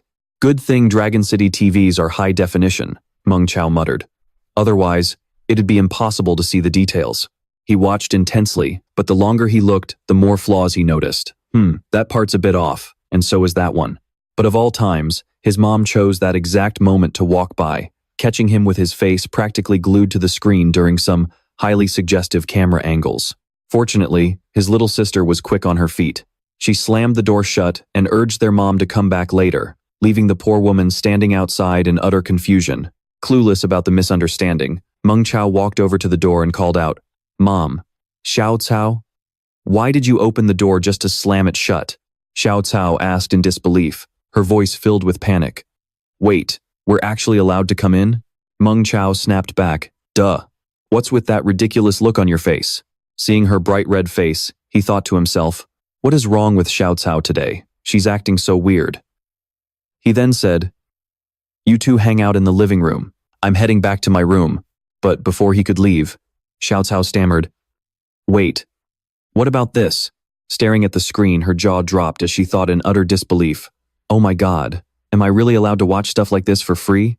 In the end, Meng Chao decided to leave some constructive feedback on Ye Feirong's live stream. To avoid blowing his cover, he joined the chat using the username Firebringer Elder and started a heated discussion with a hardcore fan, typing, there's a serious flaw in her breathing technique. The core of breathing. Repeatedly breathing leaves room for adjustments. Top fan. Last week, I ran into a venomous three-headed lizard that's notoriously hard to kill, and I only managed to take it down thanks to the Yan clan's wave surge. The Yan clan's wave surge is god tier. Old fire relayer. If you run into one with a red pattern flashing on its head, you'd better just run. Because with this wave surge force, your chances of winning aren't great. Her diehard fans quickly rushed to her defense, shooting back. After getting tips from our senior sister, my punch speed went up by 5%, and my punch power increased by 7%. The Yan clan's wave surge is god tier. Meng Chao, using the alias Old Fire Relayer, fired right back. You're great, but this old man feels there's still massive room for improvement. If you're interested, send me a private message. This old man is in a pretty good mood today, so I don't mind giving you youngsters a few free pointers. By sheer coincidence, Yan Feiru happened to spot these comments in the chat box right away, where everyone was buzzing with intense debate over the points Meng Chao had raised. Princess's little brother, a top fan, asked, who is this Old Fire Relayer guy anyway? He seems like some kind of top-tier master in the wave surge community. Long City Military Academy Training Hall, another top fan, commented, his real name isn't even verified. Why is he hiding his face? Is he afraid to show himself? Flying Bear in the Sky, a top fan, wrote, he's just a poser trying to trend on hot searches. Why even give him any attention? Meng Chao calmly responded to the crowd. Typing as Old Fire Relayer, he replied, don't get me wrong, everyone. This old man isn't hiding in the shadows, nor do I have any grudge against the Yan clan or any ill intentions. This old man simply wants to make a small contribution to society and boost the combat power of all our citizens. But after all the heated back and forth, he felt it was probably best to just DM her to talk business. These guys really don't get it at all, but Yan Feiru must get countless pending messages every day. How could he get her attention? While this gave him a bit of a headache, a brilliant idea soon popped into Meng Chao's mind. Got it. Next, he spent some cash to send her a rare gift item, leaving Yan Feiru both surprised and deeply grateful. Thank you for the spaceship, Old Fire Relayer. This move immediately set off a non-stop wave of chatter in the comment section. Princess's little brother, a top fan, asked, are rich guys these days always this extra? Just trying to make an impression on our goddess, huh? Another top fan agreed, Man, rich folks really know how to play. As expected, money talks. She paused for a moment, looking thoughtful, though she couldn't hide her delight. Then, she bowed deeply and said sincerely, "Thank you for your support, old fire relayer. My wave surge force still has a lot of room for improvement, and I hope we can study it and grow stronger together." Meanwhile, a certain unfortunate soul had been muted in the live stream, forced to stare at his phone screen, unable to express his feelings anymore. That unlucky guy, weeping without tears and moping in a corner, was none other than Chu Feixiong, who was miserably lamenting. From Earth to this other world, money really buys everything. Yaya was also completely dumbfounded by this. She thought in confusion, my brother is usually such a cheapskate, yet he just spent $10,000 to send this girl a gift? Something is definitely off here. Besides, she knew full well that $10,000 was enough to cover their household expenses for 3 months. She had to find out what was wrong with her brother. She pressed her ear against his door, trying to eavesdrop on what was happening inside. As she cracked the door open and peeked inside, she saw Meng Chao holding a piece of raw meat in his hand, which startled her so much she almost screamed out loud. Next, she watched him squeeze the meat tightly in his hand in a bizarre way. Seeing this through the crack of the door, Yaya's anxiety and worry only grew, and she thought, "Oh no, my brother has lost it. I need to tell Mom so Dad can have a serious talk with him." And even worse, she watched her brother stare at the meat in his hand, chuckling creepily to himself. In a bit, I'll write down the true meaning of the future, wave surge force, and then film a clip showing how the wave surge force pulverizes this pork. Wave surge princess. I am going to grind all of your contribution points. Meanwhile, after wrapping up her stream, Yan Feiru started receiving good news from her friends. Your popularity index has gone up by 15%. Feiru, you're getting more and more popular. Even Professor Wang Qi's online lectures can't compare to you anymore. Hearing this, Yan Feiru just smiled humbly and replied, "There's no comparison. Professor Wang's heavenly listening force is all about exerting force, which is too technical for ordinary citizens. Naturally, fewer people watch it." After chatting happily for a bit, it was finally time to say goodbye. Feiru, don't forget that the president of our Martial Arts Research Association is treating us to dinner tonight. Word is, there will be some external guests, so you absolutely have to be there. She smiled warmly and said goodbye. Got it. You guys go ahead and let the president know. I'll just head back to my room to tidy up my things first. After wrapping everything up, she headed back alone, only to suddenly receive a message from the old fire relayer. Feiru was patient enough to read through it, but before long, she grew annoyed. It seemed like every random person out there thought they could just go and modify her family's signature ripple force. Seriously, enough is enough. For the sake of the 10,000 reward, I'll give you 30 seconds to let me look at your formula. The force execution formula of our ripple force has been common knowledge for ages. What absolute nonsense. But just moments after receiving the reply, Feiru's attitude shifted completely. The content was actually quite fascinating.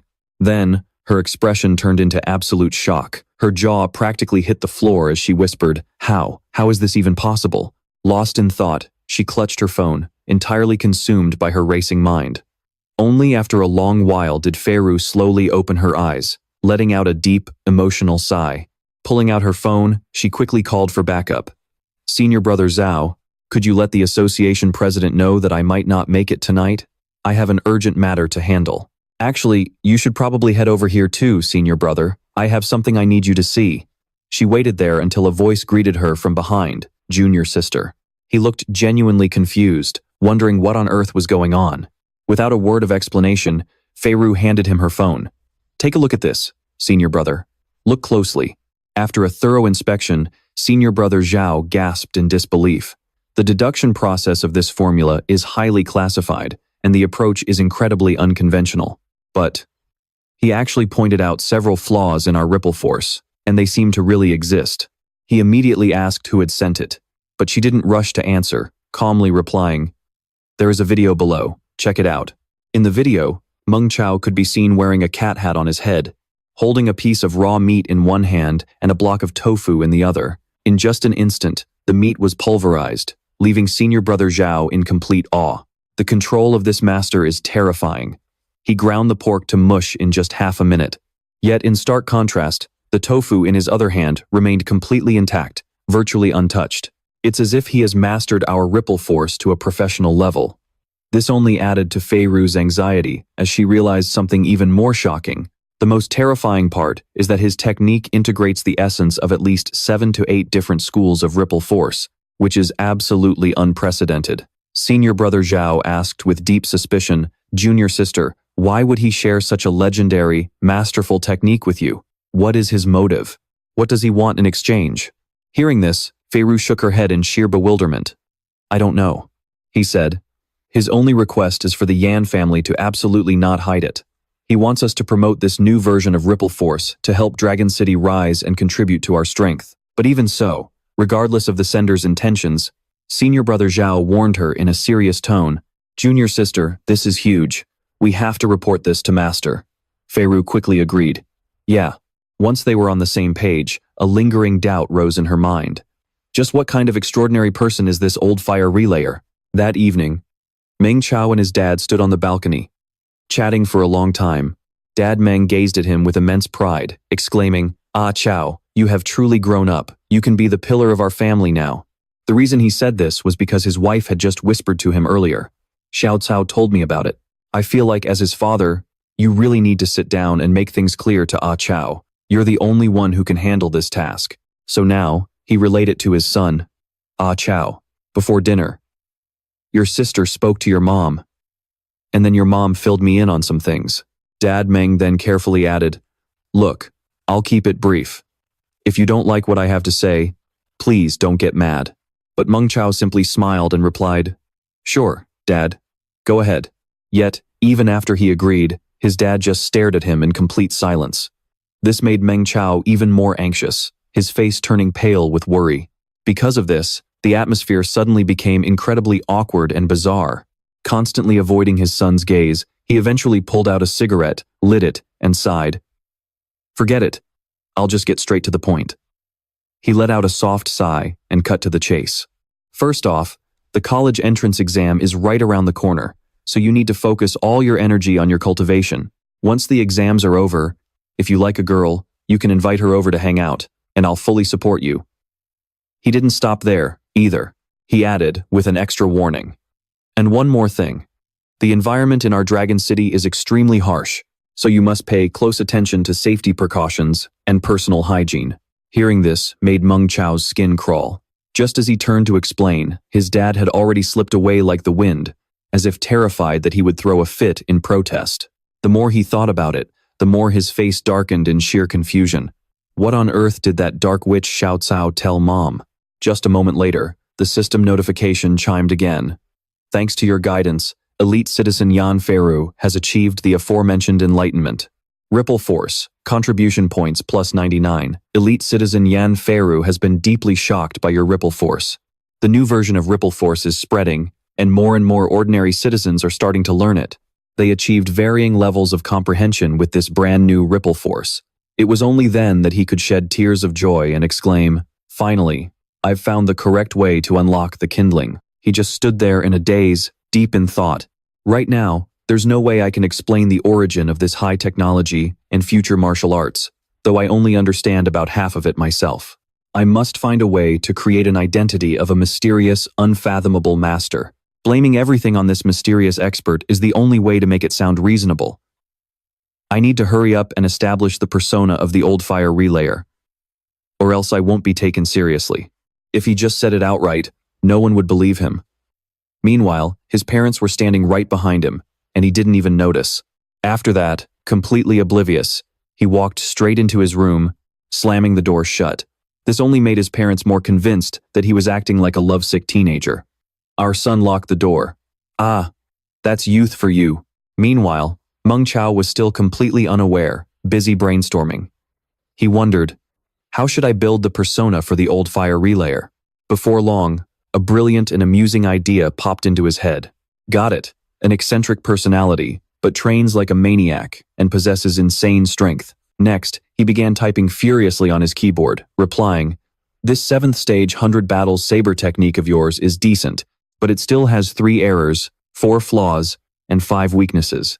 Today, this old man happened to slay a super beast, and since I'm in a pretty good mood, I will point out one of those errors.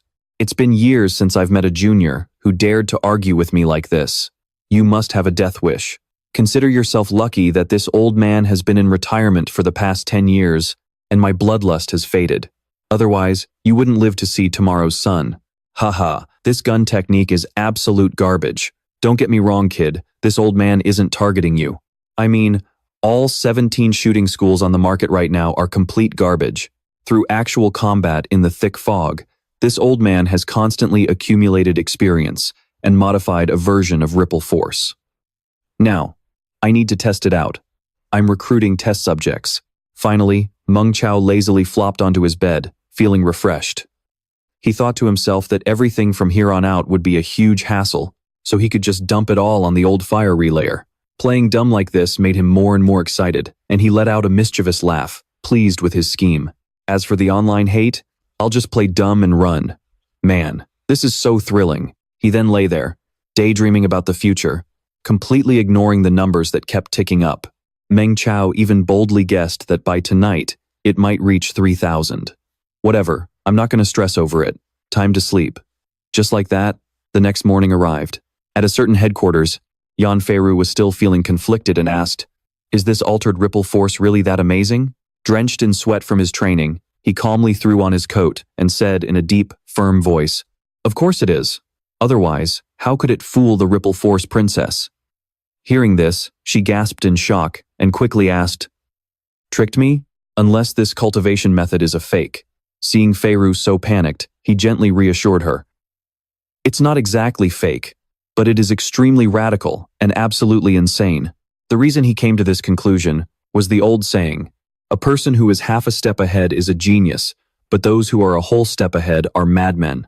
But this altered ripple force is at least 3 steps ahead of our time. It's downright psychotic. Feiru looked at her father, her mind flooded with questions. She spoke up, "But Dad, this technique actually..." Before she could even finish her sentence, he already understood. "You mean how it consumes 20% more oxygen in exchange for that power, right?" Knowing she still had many doubts and worries, he gently advised her, "Use that smart little brain of yours to think about it."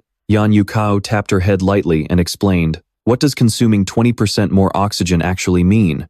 It's not as simple as taking a few extra breaths."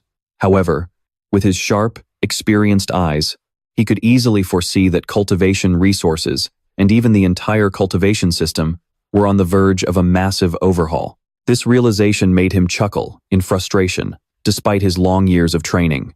A simple, highly accessible basic force execution method has been turned into a complex, difficult-to-master miracle technique. It's completely absurd. Meanwhile, Feiru could only wonder, in confusion, a miracle technique? Surely it's not that extreme, is it? He began to channel his energy. Looking at the aura swirling around him, he marveled in awe. The more I practice this altered ripple force, the more terrifying it feels. The creator of this technique is no genius. They're a madman, more likely, a complete demon. In his eyes, Yan Cao truly felt that this technique seemed designed for an era 100 times more brutal, engineered to raise martial artists 10 times stronger than us, just to fight beasts that are 10 times more savage. Standard dragon-slaying arts would be completely useless at all. And with how chaotic things are right now, you need to stay on high alert and warn him. If a technique like this gets leaked from our Yan family, it will severely damage our credibility with the military and the Board of Education. It will just give other clans who have been eyeing our ripple force a perfect chance to fish in troubled waters. Hearing that, Feiru grew even more anxious. She replied in a panicked tone, "But the news has already spread all over the online forums and chat groups. What do we do now?"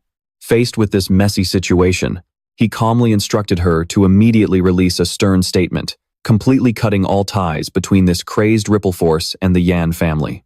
"I will send people to handle it tonight on my end. We need to settle everything before the online traffic spikes tomorrow morning." Still unable to shake her deep anxiety, she couldn't help but ask, "Do you think we need to ask grandfather to step in?"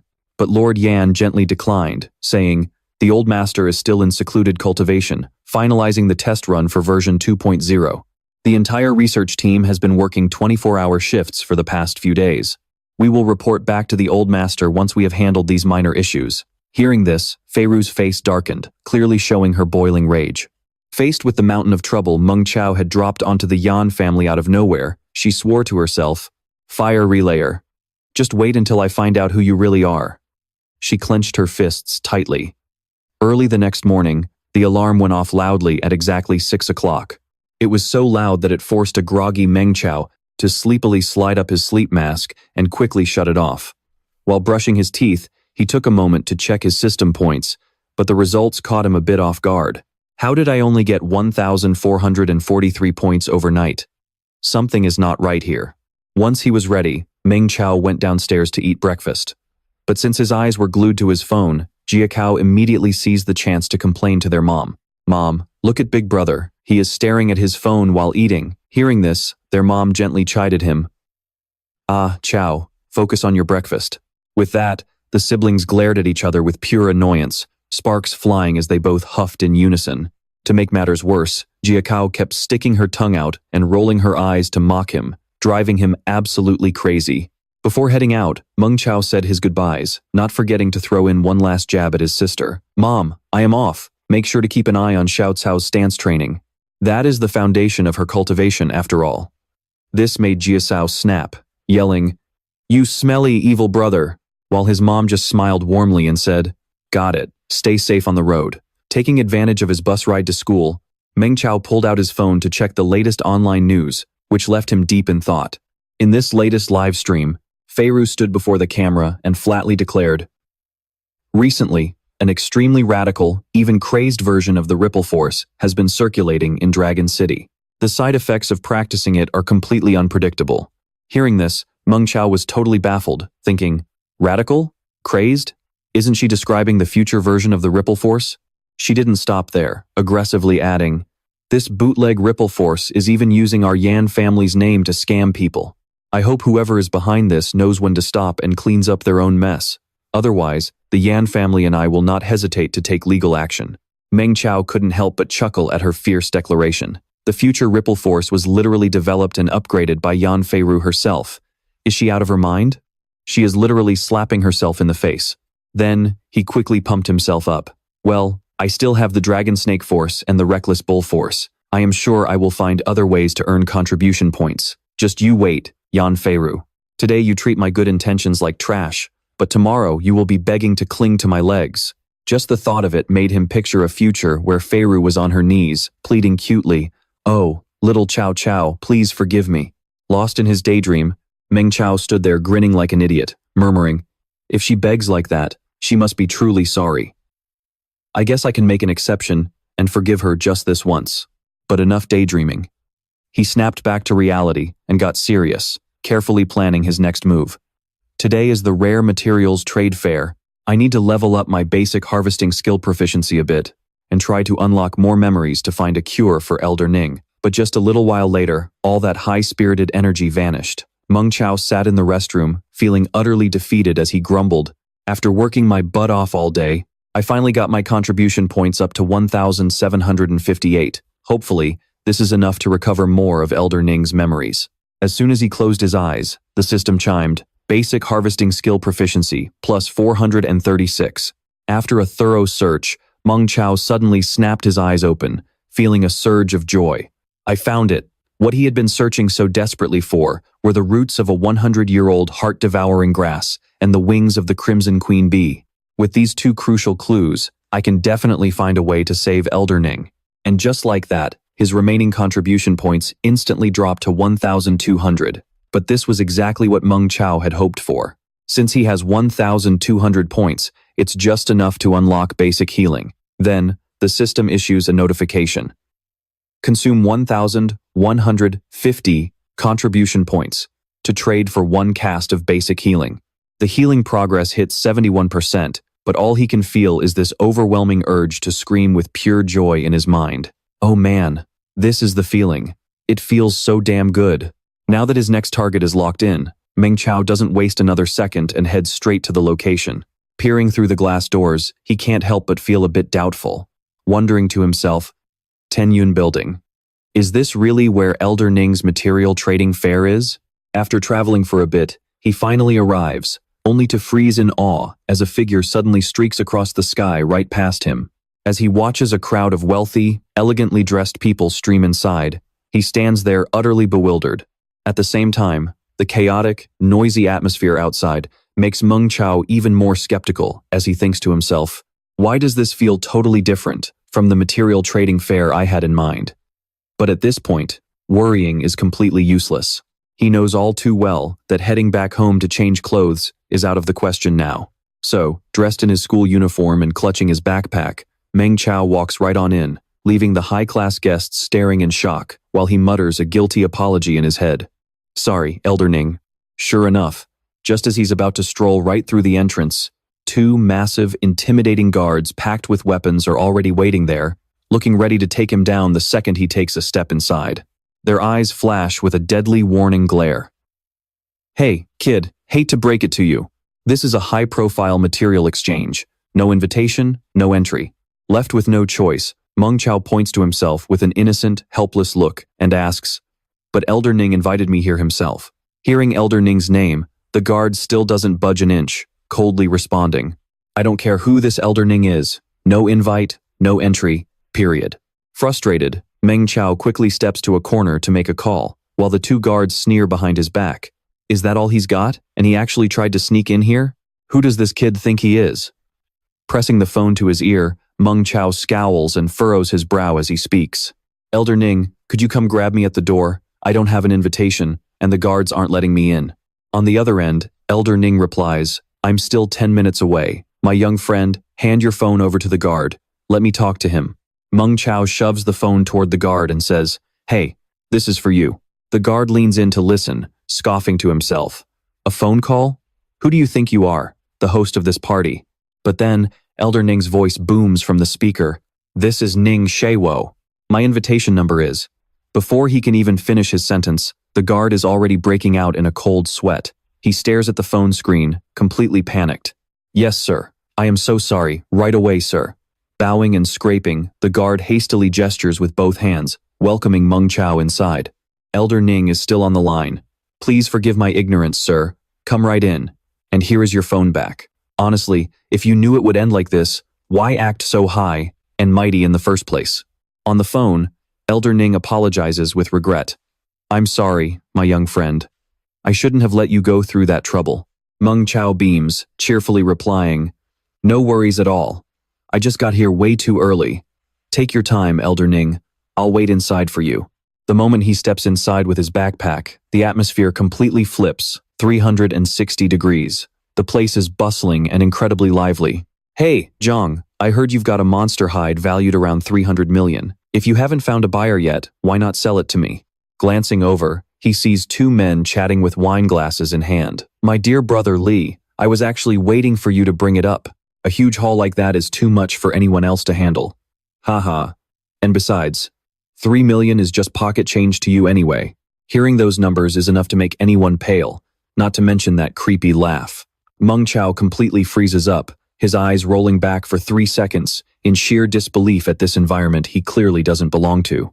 Nearby, a guy raises his hand to flash a mark, his eyes practically blazing as he brags to his crowd. "As the captain of the Wildcat squad, I'm the most reliable harvester out there. Not to toot my own horn, but without me, he wouldn't even make it past the foggy zone." The two girls listening gasp in awe, their mouths hanging wide open.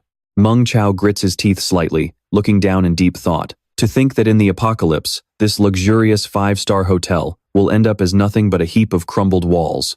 He runs a hand through his hair, brushing it back to reveal his slightly furrowed brow, his eyes resolute, yet his mind is suddenly flooded with horrific, bloody images of skulls. Even the gorgeous, elegantly dressed women here are reduced to nothing but skeletal remains in his mind. Today, they stand tall, as elite warriors ruling over the land. Tomorrow, they are just ants struggling in the jaws of death. No matter what high society claims, prestigious clans and god-tier martial arts will all crumble into ash, utterly meaningless in the end. Meng Chao lets out a faint smirk, closing his eyes. What is Dragon City even supposed to be then? Is this really a place I can't enter? Who else? Who else could possibly make me bow down? He continues his train of thought. Yep, only food can be converted into the raw power needed to fight real monsters. With that, he dives straight toward the buffet, grabbing a chicken drumstick, tearing into it wildly, and spinning around like a hurricane. With his eyes rolled back and his mouth stuffed to the brim, he glanced over as he heard someone nearby let out a deep sigh. Did you guys see that high school kid? He's eating like some starving ghost reincarnated. A few people standing by the flower vase laughed and gossiped. Why even talk about him? I heard from the folks at the Outworld Research Center that beasts aren't the only things in the other world. There are plenty of bizarre things out there, even low-level humanoids. Are those humanoids actually powerful?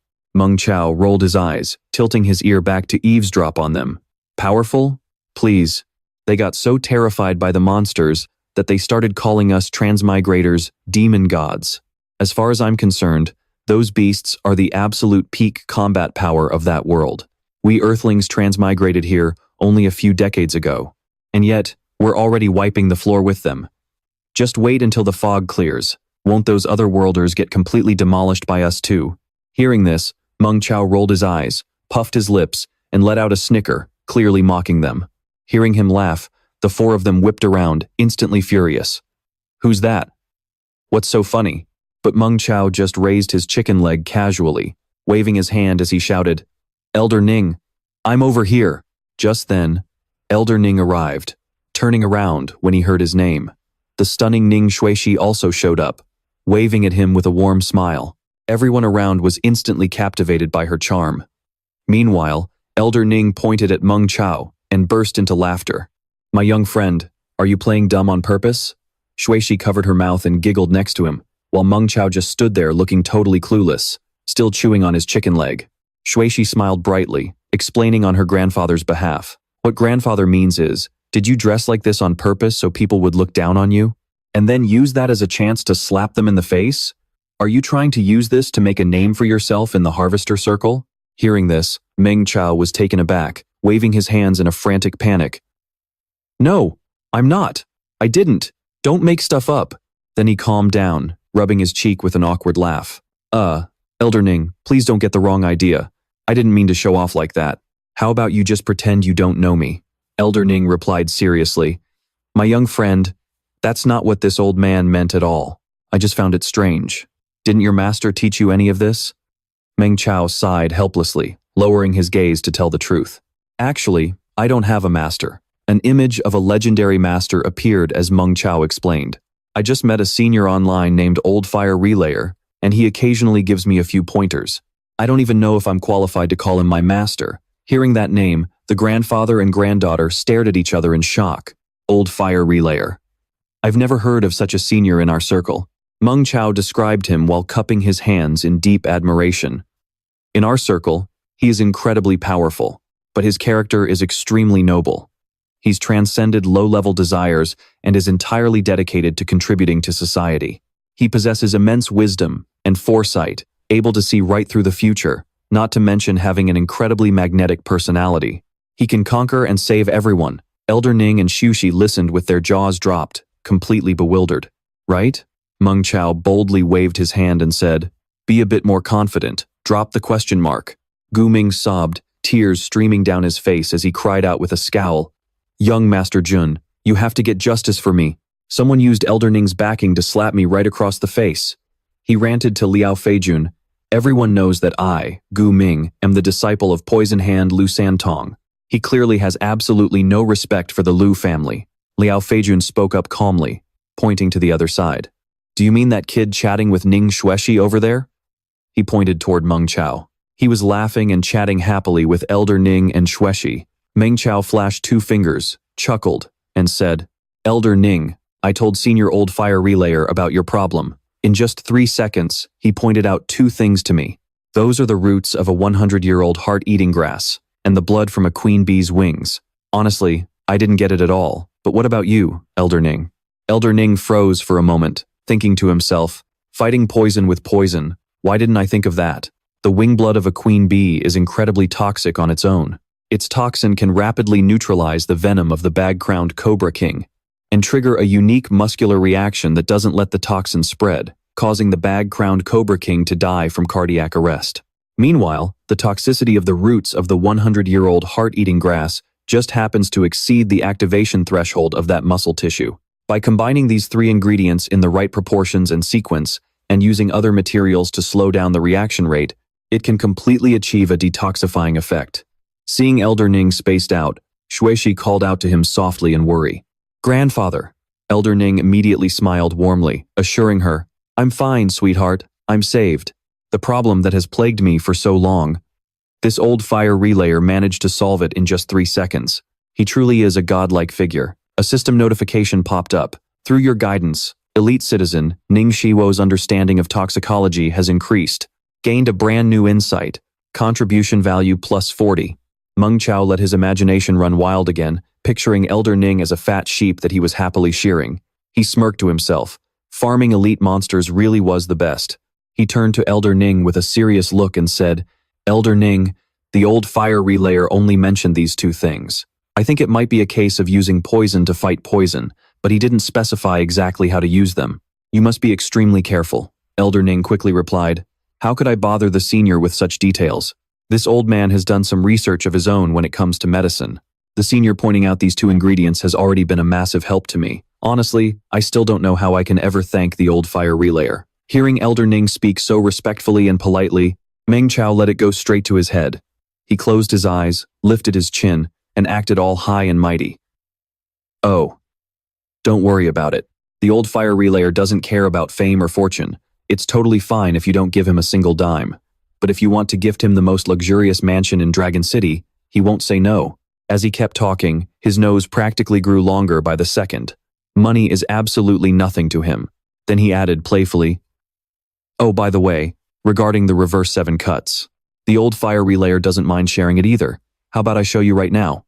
After saying that, he turned away with a sly grin, thinking, I've got a fat sheep right in front of me.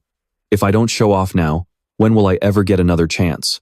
Gu Ming gritted his teeth, glaring at Meng Chao as he hissed, How does this brat even have the right to be here? Liao Feijun gave a casual glance and muttered under his breath, Just as I expected. He recalled a boss telling him earlier, Rumor has it that my senior brother was poisoned recently and his body is badly damaged. If I challenge him right now, taking advantage of his weakness, it would be perfect if he actively challenges me. Back then, Liao Feijun had been hiding behind the door, eavesdropping on the conversation. He let out a sly chuckle. Back in the present, Liao Feijun glanced at the raging Gu Ming, thinking to himself, Lousy skills, yet always causing trouble. If it weren't for the fact that my grandfather needs me to find an excuse to stir up trouble for Ning Shiwo, I wouldn't even bother with this nonsense. Then, Liao Feijun spoke up in a serious tone. That old monster Ning was poisoned by a serpent, destroying 90% of his power. This kid is probably his disciple. Gu Ming was shocked and turned to yell, What? Damn it. If I had known that old geezer Ning had become a dying, sick tiger and I wouldn't have let this brat off the hook that day. Liao Feijun smirked, reaching up to adjust his clothes. Technically, going by generation, this kid would actually be my martial uncle. Standing behind him, Gu Ming crossed his arms and said smugly, Come on, let's go have a little chat with our dear little martial uncle. By this time, Elder Ning and Meng Chao were already seated at the banquet table. Meng Chao waved his chopsticks around as he explained, So it goes like this, then that, and then it does this. I don't really get it myself, but you probably understand, right, Elder Ning? Watching him, Elder Ning felt as if he had been struck by lightning. He was so shocked that he clutched his chest, thinking in disbelief, Such profound techniques, and the senior actually passed them on to me? Seeing Elder Ning clutching his chest, Xiueshi panicked and quickly supported him. Grandpa, Elder Ning reassured her, I'm fine, Xiueshi. You just don't understand how incredibly deep this is. With a solemn look and a slight frown, Elder Ning said, My young friend Meng Chao, did the old fire relayer really ask you to pass this upgraded version of the reverse 7 cuts to this old man? What does he want me to do? Meng Chao shook his head so hard it almost flew off. Not at all. Recalling his master's words, he explained, The elder said that, whether it's martial arts, harvesting techniques, or psionic technology, they are all the crystallization of the hard work and wisdom of the people of Dragon City. For the sake of the people, he will never hoard any technique. He stared ahead with a serious expression.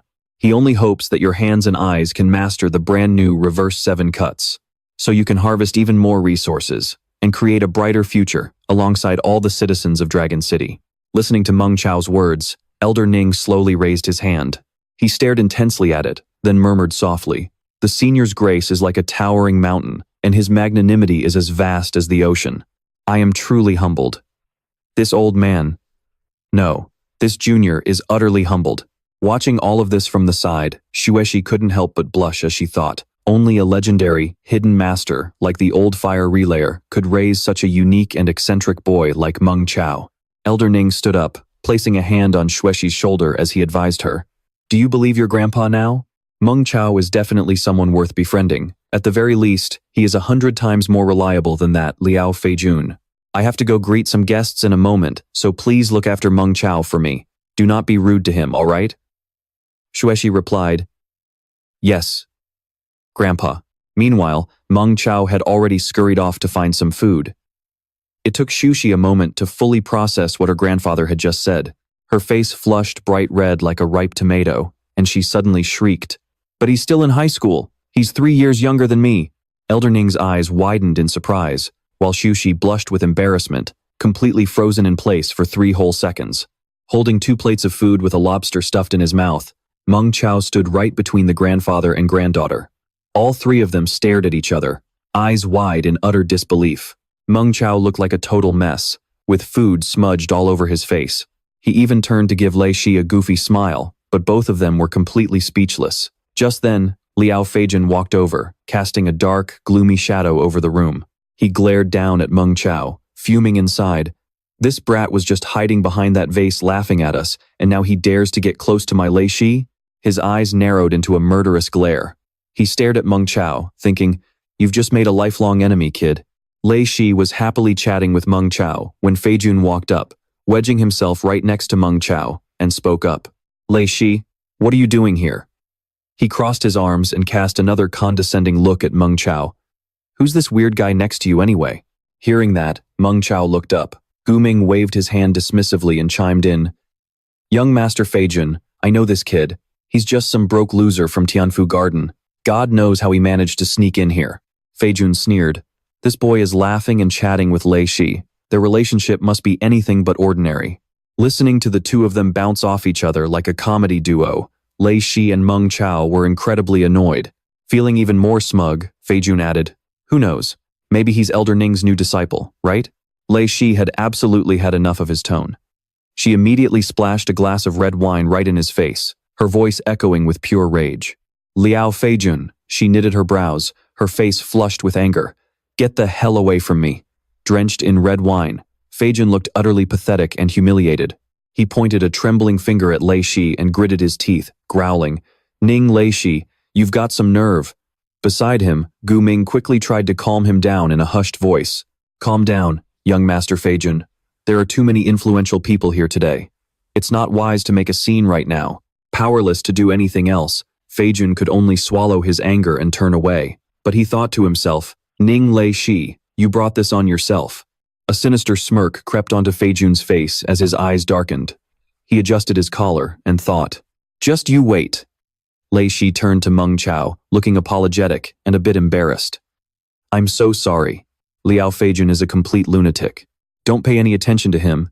Meng Chao casually clasped his hands behind his head and replied nonchalantly, I'm fine, but man, you're pretty fierce yourself, throwing wine at him like that right off the bat. Hearing this, Lei Shi's face blushed bright red with embarrassment. She nervously clutched the hem of her dress and mumbled, No, I'm not. Suddenly, an announcement echoed through the hall, drawing their attention. Honored guests, ladies and gentlemen, our trade session is about to begin. The host kicked off the event. I sincerely hope everyone here leaves fully satisfied today. Gesturing toward the display case, he made a grand introduction. Here is our very first item of the day. It is of exceptional quality, with a nerve sphere essence freshness rating of over 70%. I believe this material's uses need no further explanation. The starting bid is 900,000 credits. You may now place your bids. Before he could even finish, wealthy tycoons immediately began raising their paddles.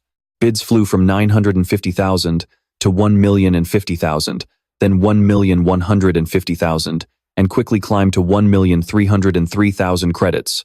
Meng Chao could only stare, completely stunned by the scene. He rubbed his face, his eyes literally turning into dollar signs. This trade fair is the absolute best. 2 hours later, the host took the stage once again to introduce the next segment. Next up is the most highly anticipated part of the event, the material appraisal. Let us welcome the Blood Wolf squad to the stage with their unidentified material. A representative of the squad, clad in heavy armor, stepped onto the stage with a solemn expression. Respected experts, Our team retrieved this item 3 days ago. It was found deep within the thick fog, and its properties and uses remain unknown. We ask that you examine it, and hopefully, find an expert who can appraise it.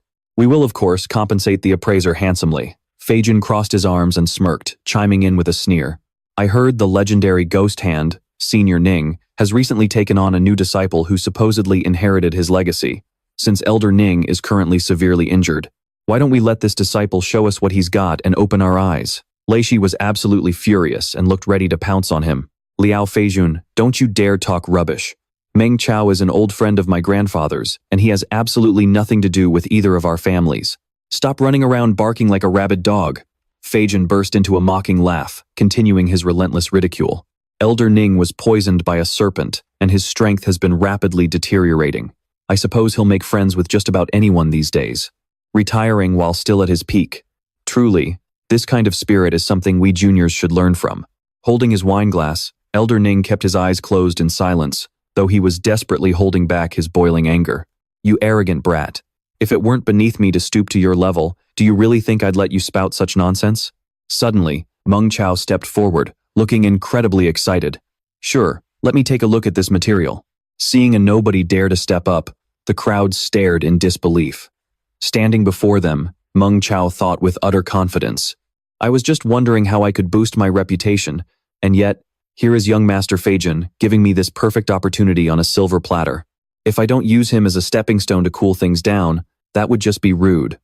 Seeing Meng Chao walk right into his trap, Feijun smirked smugly, plotting to completely humiliate him in a moment. If Ning Xiao can't hold back and steps in, my grandfather's dream will finally come true. And if Ning Xiao stays out of it, I'll personally tear Meng Chao to shreds, and his reputation in this circle will be utterly ruined. This world is completely ruined now. Ning Leishi, this is the price you pay for splashing red wine on me. Leishi glared right back at Feijun, her face filled with absolute fury. The armored young man decisively pulled the cloth off the tray, then looked at Meng Chao. Mr. Meng, please. The moment the cloth was removed, a blinding red light burst out from within. A sparkling, ruby-like object shimmered, instantly setting the crowd abuzz. What is this? The spiritual energy is so dense. It must have taken a super beast over 10 years, maybe even a century, to condense this. It will be incredibly useful for cultivation. Meng Chao stared at it, slightly dazed. So it was a flood dragon's eye. This Bloodwolf battle team sure got lucky. Noticing a purple streak in the center of the ruby, he gasped inwardly, wait, what is this? Meng Chao narrowed his eyes and began examining it carefully with a magnifying glass. He moved left and right, inspecting it from every possible angle, looking highly professional. But then, he blurted out something that left everyone completely frozen. I have no idea. Loud jeers erupted from the crowd. If you don't know, why did you waste so much of our time up there? Elder Ning must have lost his touch this time. This kid probably used some cheap tricks to fool Elder Ning. If you don't know anything, get the hell down here so someone who actually knows can take a look. Feijun narrowed his eyes in smug satisfaction. He hadn't expected Elder Ning's supposedly old friend to be so useless. He stepped forward, brushing Meng Chao's hand aside.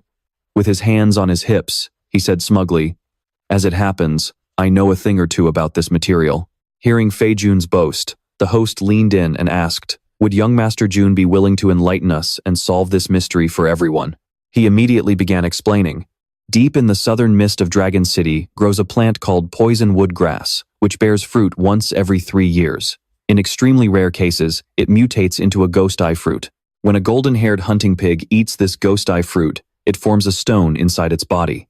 If by chance a red-tailed golden python digests a golden-haired hunting pig that has a ghost eye fruit in its body, the fruit reacts with the python's digestive juices. Gradually, it transforms into the red-tailed python's core, which is what we call the flood dragon's eye. Feijun concluded. And that is exactly what this is, a highly valuable flood dragon's eye. With that, he smugly pointed straight at the case containing the flood dragon's eye. A voice called out from behind. Young Master Jun is absolutely correct. This core is indeed a harvest from our hunt of a red-tailed python. The armored young man added. We also found quite a few carcasses near its cave, along with golden-haired hunting pig bristles and even a large patch of poison wood grass. Young Master Jun is truly impressive. Your sharp eyes can see through everything. The crowd below erupted into a frenzy of whispers. He's nothing like a certain someone who couldn't even recognize the core of a python-type super beast. The old master must have gone senile from his illness. How could he choose a successor like that? He is not a successor. Didn't you hear earlier? They're supposed to be old friends. Everyone sneered in mockery. Hearing this, Elder Ning's eyes widened in annoyance. He spoke up. He is merely a high school student. Even if he received guidance from the old fire relayer, how could he possibly recognize every single material from deep within the mist? Li Shi's hair stood on end in shock. Elder Ning's brow furrowed, his eyes turning deep and solemn as he muttered, "We have got trouble this time." The host turned back to Fei Jun and asked, "Then, may I ask, what is the value of this flood dragon's eye? I believe this is what everyone is most curious about right now." He simply smiled and smugly blurted out, 5,250,000. Hearing this, even the host's eyes went wide and his jaw dropped in shock. Such an exact figure. Is there a specific reason behind it? Pointing his finger upward, Fei Jun summoned a blue light screen. Of course there is. He hovered his palm over the flood dragon's eye, slipping his other hand smugly into his pocket as he looked down at the crowd with utter disdain. A cool, powerful aura instantly enveloped him. Perhaps due to a sloppy harvesting technique, this flood dragon's eye suffered some damage, causing it to lose at least 1/3 of its spiritual energy.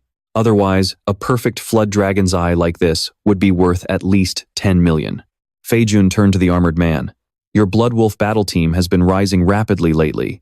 It's about time you partner up with a top-tier, professional team. He immediately replied, "You're absolutely right, young Master Jun.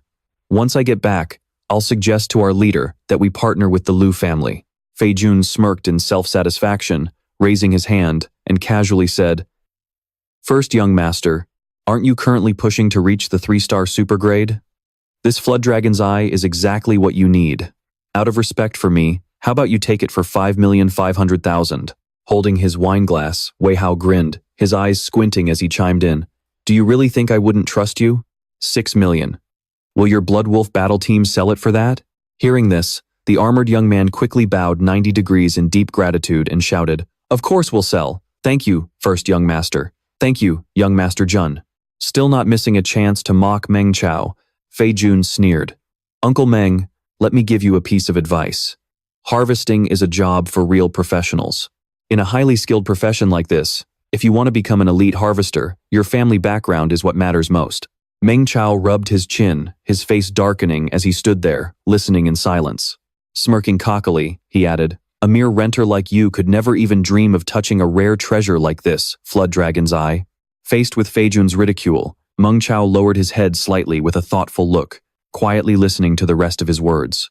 "I have no idea why Master Ning chose you, but shouldn't you have some self-awareness? Believing your own hype will only end up hurting you and everyone around you." Hearing this, the two bystanders below turned to whisper among themselves in shock. "Wait, he lives in a rented apartment? How does a nobody like that have any right to be at this trade fair?" Guming seized the chance to add fuel to the fire. "I know all about this kid. Not only does he live in a rented place, but his dad is just a low-level harvester at our Jushin company.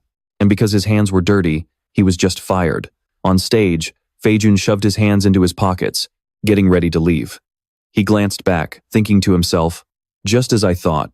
He's just an inexperienced brat who has no idea how the world works." I completely terrified him. The young man in armor, still holding the item in his hands, followed them and called out anxiously, "Young Master Jun, young Master Ni, let's go over the details." Ning Shuishi puffed her cheeks in anger, her brows furrowing as she imagined a scenario that would leave Fei Jun absolutely speechless. How dare Liao Fei Jun speak to Mr. Meng like that? He makes me so mad. Master Ning's face also darkened as he stroked his beard, lost in thought. "No, I have to go up there and stand up for my young friend Meng Chao." Suddenly, Meng Chao's voice rang out. "Hold on, since you called me your martial uncle, did I ever say you could leave?" Shoving one hand into his pocket while touching his forehead with the other, he maintained a perfectly calm demeanor. "Who were you again? Liao Fei Jun, right? Do you honestly believe this is a flood dragon's eye?" Hearing this, Fei Jun froze for a few seconds, a flicker of doubt crossing his eyes. With a sly grin, Meng Chao rubbed his hands together, giving off a dangerous vibe. "You actually dared to misidentify this item and still try to act smart? Keep dreaming, kid." Fei Jun simply turned his head, raised a hand, and shot back. "You just said you didn't know what it was, and now you're trying to pull a stunt? Haven't you embarrassed yourself enough already?" Meng Chao's gaze was firm, and his voice deadly serious. I honestly don't know what it is. All I know is that whatever it might be, it is absolutely not a flood dragon's eye. Master Ning, holding a glass of red wine, looked toward the stage and thought, how could that not be a flood dragon's eye? Is young friend Meng just trying to save face? He called out loudly, young friend Meng, don't say another word. Just come down here. Meng Chao raised his index finger to lift his chin, closing his eyes as his brows furrowed, and spoke with absolute authority. If it were a simple flood dragon's eye, I would have recognized it at a single glance. But upon a second look, I realized this is definitely a demon dragon's eye, which is why I studied it closely for 5 minutes. Feijun turned around with a frown and scoffed. You're making up a demon dragon's eye just to save face? Are you trying to be a comedian? Master Ning knew Meng Chao well. He watched thoughtfully and analyzed. My young friend Meng is not the type of person to lie just to save face, but I have indeed never heard of this demon dragon's eye before. A loud noise echoed, and Meng Chao's voice boomed. Solitary woodgrass bears fruit once every 3 years, and each harvest has a certain chance of producing a ghost eye fruit. Master Ning, Ning Xueshi, and even Feijun all sat upright like students forced to listen to a lecture. Meanwhile, teacher Meng Chao carefully drew the different stages on a board, pointing to them and explaining with everything he had. But a ghost eye fruit can actually undergo a second mutation, turning it into a demon eye fruit. Meng Chao shoved his hands into his pockets, a serious look on his face. If a golden-haired hunting boar ate a demon eye fruit early on, the crystal core that eventually condensed would be a demon dragon's eye. A smug grin spread across his face. You must be young Master Nai, right? If you treat this demon dragon's eye as a flood dragon's eye and refine it into a genetic potion to break through to a higher realm. Meng Chao's gaze darkened, his voice cold and unwavering. The only outcome is that your energy will go completely wild, and you will drop dead right on the spot. Hearing Meng Chao's warning, Wei Hao grit his teeth and frowned, looking deeply unsettled.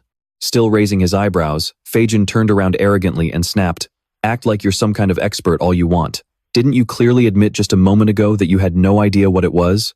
Or are you just spouting total nonsense to save face? Meng Chao calmly explained.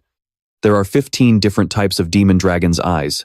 An ordinary high school student living in a rented place like me really has no way of determining which specific type it is, so I had no choice but to say I didn't know. He then returned to his cold, serious demeanor, his eyes turning dark. After all, in the harvesting profession, you have to be completely honest. If you start making things up, it can easily lead to a disaster. Having his expertise questioned, Feijun grit his teeth in a fury, his eye twitching violently. What absolute arrogance! This is clearly a flood dragon's eye. Without any proof, you're just making things up. Meng Chao calmly locked his hands behind his head and looked up at him. Every single demon dragon's eye has a mild level of toxicity. If we just drill a small hole, scrape out a little powder, and test it for toxins, there will obviously be a reaction. Yet Liao Feijun kept spouting nonsense, acting like some kind of know-it-all. Your true colors are finally showing. If you drill a hole in the core, the entire material will be completely ruined. You know damn well we can't perform a test like that, which is why you're bold enough to spout this nonsense, isn't it? Meng Chao's eyes narrowed. It looked like he was ready to throw down right then and there. Well, believe it or not, it's up to you. Or, you can just wait for young Master Ni to suffer a cultivation backlash and start bleeding out, and then let him settle the score with you. Liao Feijun was driven absolutely mad by the provocation. Glaring with his teeth gritted, he could only scream, "You!" Then he turned to ask, "Young Master Ni, you don't trust me, but you'd rather believe some high school kid renting a cheap apartment?" Meanwhile, Ni Weihao just grinned broadly at this awkward situation. He thought to himself, "We're just drinking buddies. Only an idiot would wager his life with you." Before he could even reply, Ni Weihao heard a loud shout, 8 million, drawing everyone's attention. It turned out Old Man Ning was the one who made the bid. He frowned and said, seriously, "Little Nai, I'll pay 8 million to buy this thing. Let's find out once and for all if this is a flood dragon's eye or a demonic dragon's eye." Hearing this, the surrounding crowd started whispering in excitement. Old Man Ning was really backing up that kid. Could he be his successor? Doesn't look like it. Maybe he's his secret love child. Ni Weihao awkwardly ran a hand through his hair, still keeping a bright smile on his face. A measly few million is nothing to me. Since Elder Ning has stepped up and everyone is curious, let's test it right now to see what this thing really is. Seeing this unfold, Liao Feijun could only grit his teeth in absolute rage. He narrowed his eyes and muttered in a harsh tone, ruining a material worth several million just because of some idiot's stupid words. Soon, a tray was wheeled in, fully equipped with all the tools for the appraisal. The tools are ready. Please, Elder Ning. Elder Ning put on his protective mask and began using an instrument to scrape a small amount of powder from the item. A dazzling, five-colored light reflected off the visor of his protective helmet, and a rich fragrance wafted in all directions, leaving everyone stunned. Ah, that smells amazing. Such a shame this aroma is leaking out, though. At this point, even Liao Feijun began to doubt his own judgment. A fragrance from this pearl? Unless it really is toxic. Could it actually be a demonic dragon's eye? Elder Ning placed a bit of the red powder into a test tube. Then, he poured a little water into it. Elder Ning then took some testing solution, gently squeezing the dropper to let the yellow liquid slowly drip into the test tube.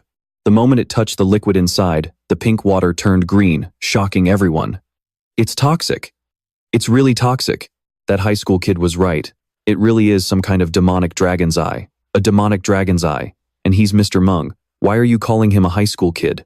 Only then did Elder Ning remove his protective mask, his face drenched in sweat. Meanwhile, Ning Shuishi was grinning from ear to ear. Ni Weihao's face darkened completely. He slammed his wine glass down with a loud crash, spilling wine everywhere. Liao Feijun turned around as well, trembling uncontrollably. Sweat poured down his face, looking like he was about to wet his pants. The system panels popped up one after another. Elite Citizen Ning Shewo received your guidance and recognized a new material. His knowledge has increased. Contribution points plus 18. Elite Citizen Ning Shuishi, contribution points plus 11. Elite Citizen Young Master Ni, contribution points plus 11. Meng Chao clapped his hands as a new idea struck him. This is pretty good. I've started to figure out another path to gain contribution points. Humiliated, Liao Feijun closed his eyes and turned to leave, but a loud shout from behind made him turn back. Wait up! Meng Chao said to him with a serious expression. Since we've crossed paths, let me leave you with a few words of advice. He might sound like he's being nice, but he actually had his own scheme planned out, hoping that giving Liao Feijun some guidance might yield a few more contribution points. Then Meng Chao continued, Elder Ning and I are old friends, and he's around the same age as your grandfather. Strictly speaking, that makes me your grandfather too. But if you call me martial uncle, I'll drop down a generation and talk to my dear nephew Liao about the principles of being a harvester. The more Liao Feijun listened, the harder he gritted his teeth in pure resentment. Meng Chao slipped his hands into his pockets, leaned to the side, and glanced down. No matter how skilled a harvester is, they must know how to admit when they don't recognize a certain material. Just like this time, you only knew half of it, but still chose to step up. Young Master Ni almost ended up dead because of you. That goes for being a harvester. And it goes for being a decent human being, too. Seeing that Liao Feijun looked totally speechless with no reaction, he thought to himself, why hasn't this Liao Feijun given me any contribution points yet? Could he have misunderstood me? So, Meng Chao explained further. Don't misunderstand.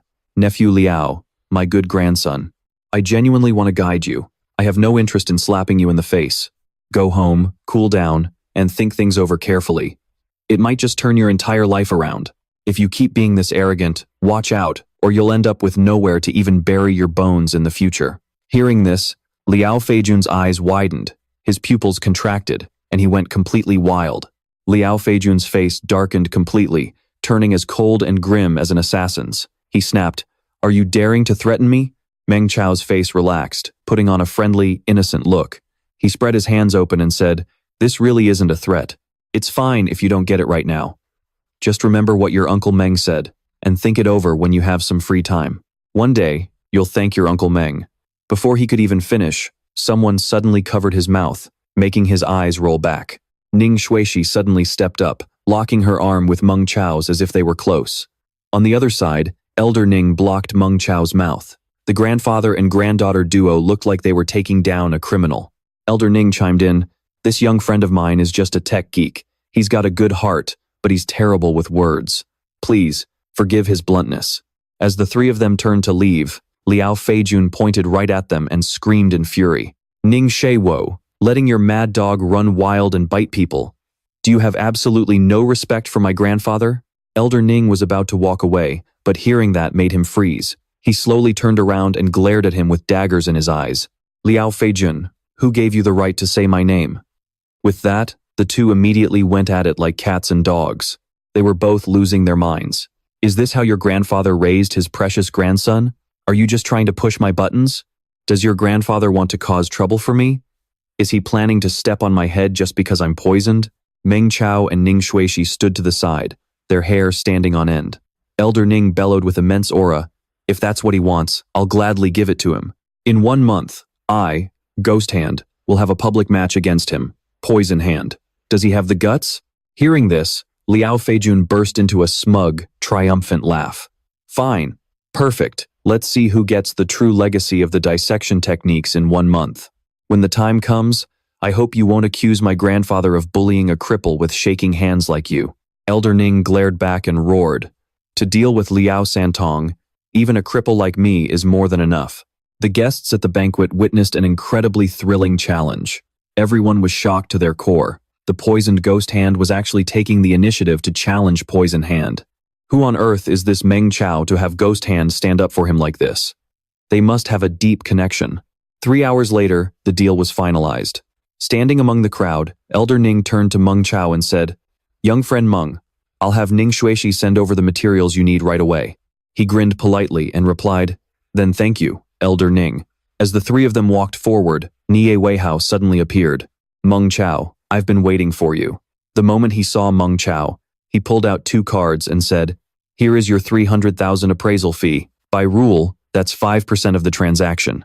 This is what you're owed, and this is my business card. Keep it. I, Nie Weihao, don't like owing favors.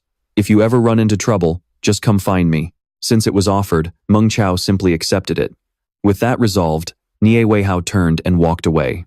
Ning Shuishi nudged Meng Chao's arm and whispered, You've got his card now, so don't provoke him.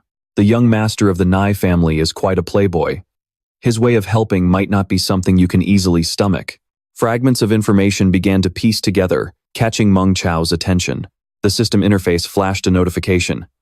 You have saved the life of elite citizen Yan Shenan. Contribution points increased by 333. Meng Chao stood there completely dazed, a massive question mark popping up in his head. Wait, isn't he the Ice Princess's dad? How did I save his life just by attending a trade fair? 10 minutes earlier, deep inside the misty forest, Hu Hu and Shu Yan skidded backward, barely holding their ground against the friction. Hu Hu shouted, Brother Shenan, be careful. We've already heavily injured this beast, but don't let your guard down at the finish line. Yan Shenan leaped into the air and replied, Got it. The three charged into a fierce battle with the monster.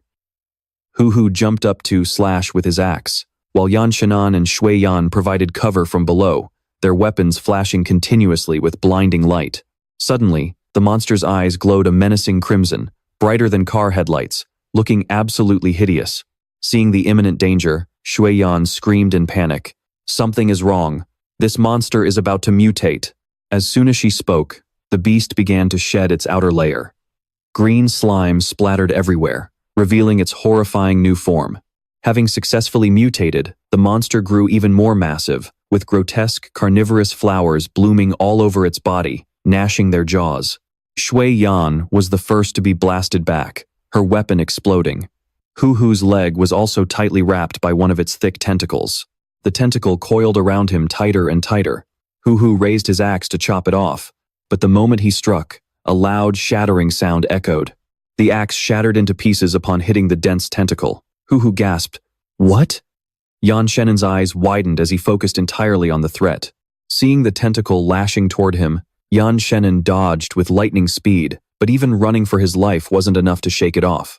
Just as the tentacle was about to hit his face, Yan Shenan activated his golden skin technique and blocked it with both hands. The impact froze, a blinding flash of light erupting between them.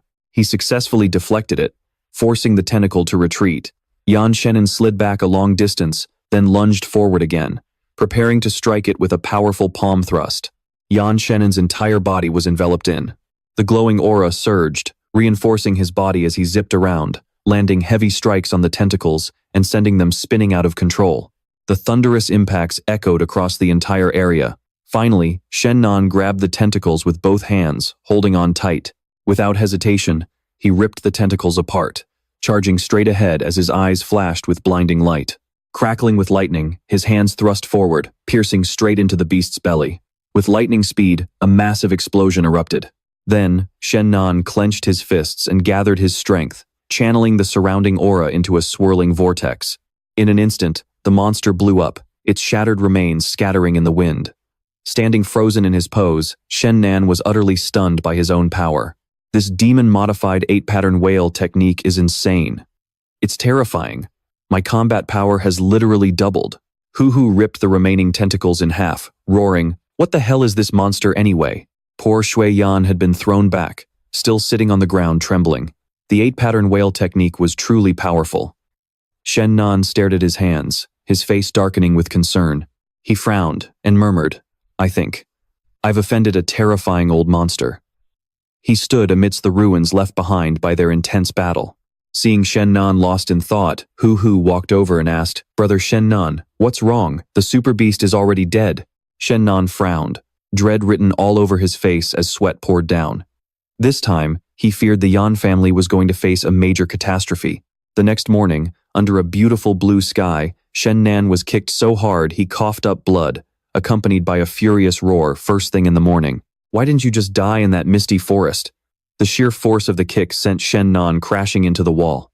With a loud crash, Shen Nan's face was left battered and bruised. Old Man Yan remained in his kicking pose, his iron leg still smoking. He yelled in anger, "If you aren't causing trouble on the ground, you're causing trouble in the sky." Fei Ru was also stunned. The moment she walked in, she saw Old Man Yan aiming a gun, ready to pull the trigger. "I'm going to kill you right now so the Yan family won't be ruined because of you." Fei Ru suddenly spread her arms and threw herself in front of the barrel, crying out, "Grandpa!" Her action made Old Man Yan freeze in place for a few seconds. Slowly, he lowered the gun, closing his eyes and sighing in utter defeat. "You guys have absolutely no idea what kind of terrifying entity you've just offended." Fei Ru placed a hand over her chest, trying to explain. "Even if our Yan family isn't the strongest in Dragon City, we're no pushovers. Grandpa, what on earth are you so afraid of?" Hearing this, Old Man Yan's eyes softened, his brow furrowing as he said helplessly, "I'm afraid that if the old monster who created the demon-modified 8-pattern whale gets truly angry, our entire family will be wiped out." Fei Ru froze. Just who is this old monster?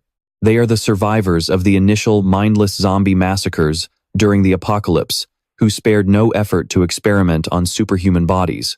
The higher-ups of Dragon City discovered long ago that a truly terrifying beast lurks deep within the mist. To deal with those beasts, those old monsters have constantly been researching how to upgrade their cultivation techniques.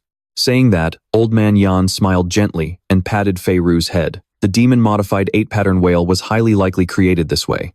Furious just a second ago, he was now beaming with a warm smile.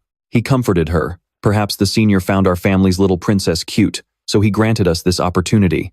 Fei Ru was still confused, not knowing if this was a blessing or a curse, her cheeks flushing from the affection. But in the next second, Old Man Yan kicked Shen Nan's head sideways, making blood spurt out like a volcano. Crossing his arms, he yelled, "Such a golden opportunity, ruined by this useless piece of trash." Dragon City is a dangerous place. A powerhouse like him wouldn't even need to lift a finger to deal with our tiny Yan family. He could crush us with a single pinky.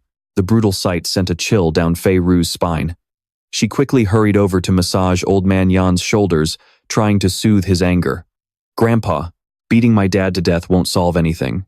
Now that we've offended the senior, is there really no way to fix this?" Old Man Yan slung the gun over his shoulder, lowering his head and closing his eyes in defeat. "How can we even fix this? A senior of that caliber is completely out of our league, unless he forgives us. The Yan family will not survive this disaster." Hearing this, Fei Ru immediately turned to leave, calling back, "Grandpa, I'll go and publicly apologize to the fire-passing elder. If he's angry, let him take it out on me alone. We can't let our family get dragged into this." Old Man Yan crossed his arms, still holding onto his gun tightly. He glanced down at Shen Nan, sighing. "Lao-san, look at your daughter, then look at yourself. Go and be an errand boy for that old monster. From now on, you're stripped of your duties in the corporation." Fei Ru quickly changed into a formal dress and started a live stream to issue a public apology regarding the demon-modified 8-pattern whale. "I hadn't researched it thoroughly before making those slanderous remarks, causing such a negative impact on my viewers and all of Dragon City. I truly realize my mistake now, and I hope everyone can give me a chance to make things right. Watching the live stream on his phone, Fei Xiong flew into a wild rage like a grizzly bear. His scream startled Meng Chao next to him. Who the hell dared to threaten my goddess? End up like this? I'll fight that bastard to the death. Just then, Meng Chao's phone buzzed with a message. He looked down and saw it was from the Ripple Princess. Senior, I was just being foolish and temporarily blinded. I really know I was wrong now. Could you please spare our Yan family? I beg of you. Meng Chao imagined Yan Feiru holding his hand and begging him. Please, please, please, please. Just imagining it made his nose bleed. He thought to himself, since her apology is so sincere and her attitude is so serious, I, the old fire relayer, will be merciful and let you guys off the hook this time. While the old fire relayer smugly turned a blind eye, Feiru was on her knees, crying desperately. I know a senior of your stature would find money or cultivation resources to be an insult. I wonder if there is anything else the Yan family can do to serve you. Just give us your orders, and we will obey, even if it costs us our lives. Meanwhile, Meng Chao had already drafted a text. It's fine. This old man has a very strong tolerance. I can endure any kind of insult. No need to be polite, whether it's money or cultivation resources. I'll take it all. He wrote it but didn't send it. He thought, why am I trying to act cool for no reason? While Fei Xiong was still fuming and gnashing his teeth, Meng Chao hesitated, thought it over, and deleted the draft. Suddenly, he sensed some movement and glanced over. Ah, it was Haoran over there, opening a book to read. Looking over, he saw Haoran staring back. Meng Chao suddenly remembered right. Zuo Haoran's family owns the Great Waves Corporation. I need to prevent Zuo Haoran from using his family's power to harm my parents. Just then, the old fire relayer had a mission for Feiru. Within 3 days, help me investigate the Great Waves Corporation. The Great Waves Corporation might be a bit tricky though. Over on Feiru's end, she stared at the message on her phone and murmured, tricky indeed. Suddenly, her gaze grew resolute. Her brow furrowed. I understand. In the end, the old fire relayer was the one left confused. Wait, how did you already understand? And what exactly did you understand? Xiao Cao poked her head out the door, cupping her hands around her mouth to shout after Meng Chao. Hey, big bro, if your test scores are bad today, I'm totally gonna laugh at you. Meng Chao gave her a thumbs up and grinned excitedly. He yelled back, don't worry, that dream of yours is never coming true. On his way, he walked with his hands in his pockets, lost in thought. The day had finally arrived, the first stage of the college entrance exam. Meng Chao stared thoughtfully out the window. A few days had passed since Yan Feiru admitted her mistake. With her help, the modified Ripple Force generated thousands of contribution points for him every single day. The old injuries on his body were finally completely healed, and he was able to redeem 70 to 80% of his skills. Meng Chao walked slowly through the bustling crowd. One pant leg rolled higher than the other. Arriving at the school gates, Meng Chao ran into Haran standing in front of his car. First thing in the morning, the guy was already mocking people. Trash will always be trash. Don't go dreaming about escaping that dump over at Tianfu Gardens. Meng Chao just chuckled and confidently fired back. You'd better cherish your very last day as class president. With that, he calmly turned and walked away, leaving a furious Haoran behind. Zuo Qingyun was speaking to the exam board in the training center's conference room. This time, it's not just about the honor of 9th High, but also the lives of the examinees. I ask all teachers to strictly monitor the exam and immediately report any issues. Before he could even finish, the crowd below started whispering. Man, our Class 1 isn't looking good this year. Only 30 people can make the cut. Our Class 2 is completely doomed. At best, only a few dozen can barely keep up with the top ranks. Old Wang sat in the middle, completely speechless at these two braggarts. Suddenly, someone pointed at the screen and shouted, "Look, Old Wang, your student made the leaderboard." The surprised teacher looked up and saw Fei Zhang's info on the board, showing his limit punch force and a rank of 21st. The female teacher next to him glanced over and said excitedly, "Old Wang, are you hiding some secret training technique? Your regular class students are already beating our elite class." He just smugly shook his head and denied it. No, it's all down to the students' hard work. Just then, someone shouted again, "Look, it's Class 6 again." The board displayed Meng Chao's details. A 100-meter sprint in 8.85 seconds, ranking 19th in the entire school. The two teachers next to him stared in utter shock, while Teacher Yang just waved his hand dismissively as if it was no big deal, though he was practically beaming with pride.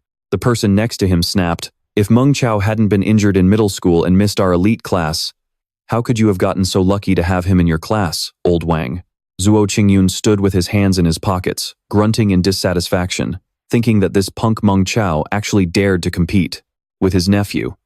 If it weren't for that past injury, he would have crushed him long ago. Principal Sun, sitting nearby, nodded in approval and praised them, saying it was quite impressive. A few seconds later, an astonished shout rang out again. No way! A student from the regular class did that? A top 10 finish, and he's from class 6, no less. Thonvan couldn't help but smile with satisfaction as the leaderboard displayed Hao Nian's incredible score. This immediately got the teachers talking. I can't believe he hasn't even reached the superhuman realm yet, but he broke 8.5 seconds in the 100-meter dash. His punching power is insane too, 250 kilograms, with level 3 physical fitness. He's truly the pride of the Ta family, Ta Hao Nian. Mr. Vuong smugly shrugged. Oh, it's really nothing. Down below, the students started whispering among themselves. What are we going to do? Ta Hao Nian is way too strong. He's already 20 points ahead of Monsieur. We actually thought Mansu would score higher so he wouldn't lose so miserably in the upcoming shooting test. Now he's definitely dead meat. The examiner stood by the railing and made the announcement. All Class 6 candidates, the punching power limits and the 100-meter dash are now complete. Please head over to the shooting range based on your current standings. Hao Nian and Mansu locked eyes, then glared away, growling at each other like cats and dogs. The examiner then gestured, leading the students forward. The students politely greeted the staff one after another. Good morning, Principal. Hello, Director Ma. Good morning, Mr. Geem. Hello, Mr. Vuong. Principal Tone stood above, nodding in approval. Very good, very good. The examiner announced again. First group up for the firearms test. Ta Hao Nian and Monsieur. All the necessary equipment had already been prepared and was good to go. The examiner explained that the time limit for the firearms test was 2 minutes. You have 10 rounds for the handgun, 20 rounds for the automatic rifle, and 30 rounds for the assault rifle. Once the timer starts, you must assemble your weapons on the spot and begin firing. There are 10 stationary targets, worth 1 point per ring. There are 9 moving targets, worth 3 points per ring. And there is 1 gold target, worth 10 points per ring. Monsieur and Hao Nian already had their earmuffs on and were fully prepared. The command finally rang out. Candidates, take your positions. 3, 2, start. Hao Nian swiftly grabbed the handgun, his finger already hovering over the trigger. With a sharp click, the magazine locked into place, the rapid clicks instantly heightening the tension. With only 1 minute and 7 seconds left, Hao Nian, holding 2 guns, turned to look at Monsieur and sneered, "Stop playing cheap tricks." Meanwhile, Monsieur was still taking his sweet time assembling his gun, acting as if he didn't have a care in the world. Bro, if you went to an actual battlefield like that, you'd be dead meat in a second. Meanwhile, Hao Nian was already dual-wielding and firing non-stop, wearing a smug grin as he repeatedly hit all 3 targets, sending his score soaring. The crowd broke into loud cheers.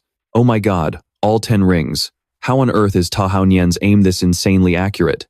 With only 40 seconds left and Monsieur still not finished assembling his gun, everyone was on edge. Oh no, Monsieur is definitely done for. Time is running out, so why is he still putting his gun together? Monsieur's fingers slowly loaded the magazine, then carefully slid it into the gun's frame. He finally finished assembling his gun with only 37 seconds remaining. Principal Tan was literally snoring and blowing bubbles, but he still cracked one eye open to take a look. He murmured to himself, "Monsieur, not bad at all." The kid then moved on to assembling the handgun, but this time, his speed was incredibly fast. In a flash, the handgun was assembled with a sharp click. Without a single moment of hesitation, Monsieur immediately raised his weapon and fired. With several consecutive shots, he hit dead center every single time. As the gunshots echoed, 10-point scores kept popping up. Fihung was so nervous he was sweating profusely. Wiping his face with a towel, he secretly breathed a sigh of relief. Thank goodness they're all 10 rings. If his luck holds up for 30 rounds, he can salvage a ton of points. After a flurry of continuous shots, Monsieur finally put his handgun down. Seeing Monsieur reaching for his rifle, Fihung cried out in panic. Is Xiu out of his mind? How can he use a rifle here? Isn't that meant for the moving targets? Why on earth is he using it on stationary targets? Another student chimed in. My guess is that Mansu's strategy is to completely give up on the moving targets and dump all his ammo into the stationary ones. Everyone was left utterly dumbfounded by his plan. Mansu peered through the sights to aim, his eyes burning with absolute determination. The other student added that doing this wouldn't get him many points anyway. Meanwhile, Monsieur had already started firing in rapid bursts. Bullets flew straight into the bullseye, but Fi Hung still said anxiously, "But he was way too slow assembling his gun earlier. He's running out of time." Below the targets, spent shell casings piled up on the ground. There were only 20 seconds left, then 19 seconds. 4 targets slowly lowered into the ground. The examiner announced in a loud voice, "In 10 seconds, we'll transition to the moving targets. Both candidates, please, prepare yourself." Mansu chose a handgun, while Hao Nian opted for a rifle. With the countdown at 15 seconds, Mr. Vuong rubbed his eyes, noting that Mansu's state of mind seemed highly unstable. Thon Van, sitting in the spectator area, also chimed in with a serious tone. "Is he that student who resorted to unorthodox methods and ended up in the hospital? With such an extreme personality, I'm afraid his path forward is going to be incredibly difficult." Principal Tan was snoring so loudly that Mr. Ngim, sitting right next to him, had to try and wake him up. Finally, cracking one eye open with only 12 seconds left, he sleepily mumbled, "Very good, very good."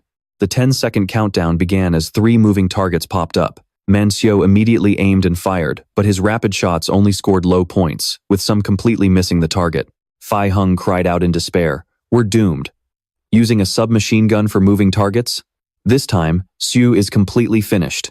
On the other side, Hao Nian was laser-focused, straining his eyes to aim and shoot, but he wasn't doing much better than Mancio. The targets are moving incredibly fast, and he only manages to score 3 or 4 points. Suddenly, a final gunshot rings out at the last second. The bullet hits the green moving target, scoring 9 points. Smoke rises from the barrel, indicating he is completely out of ammo. Haoren happily takes out the magazine and shakes it. The instructor announces that student Zuo Haoren has finished his test. Sitting outside, Qingyun cheers happily. "Excellent. Class 6's monitor is amazing." Lao Wang opens one eye and mumbles a half-hearted compliment. "Not bad, student Zuo." He says that, but secretly thinks, "Zuo Haoren, are you really trying to completely crush Meng Chao's spirit? Don't you know that if you do this, Meng Chao might not even make it into a regular university?" A female classmate sitting below turns around in shock. "Look, Meng Chao has closed his eyes. Has he given up?" Meng Chao is holding his gun tightly in a shooting stance, yet his eyes are shut tight. He still hasn't opened his eyes. No one knows what he is planning. It seems like he is just sensing the movement. The yellow moving target flashes by at high speed. Right at that split second, his eyes snap open, locking his gaze perfectly onto the target. Seizing the moment, Meng Chao fires over 10 rapid shots in a row. The deafening sound of gunfire fills the air, but no one can see how many points he scored. The instructor announces that time is up and the shooting test is over. Meng Chao pulls out his magazine, looking a bit spaced out after that rapid-fire barrage. The crowd below frowns in worry. They thought Meng Chao would make a comeback, but it looks like his mind has completely collapsed instead. Yeah, look at how he shot at that yellow target. What a waste. Seeing this, Haoran sneers, casting a sidelong glance as he thinks, "Like an egg hitting a rock. You really don't know your place." Qing Yun coldly remarks, "Low-class people will always be low-class. He lost his cool and wasted so much ammo. Doesn't he know how to conserve Dragon City's resources?" Hearing this, Lao Wang can only offer a sheepish, awkward smile.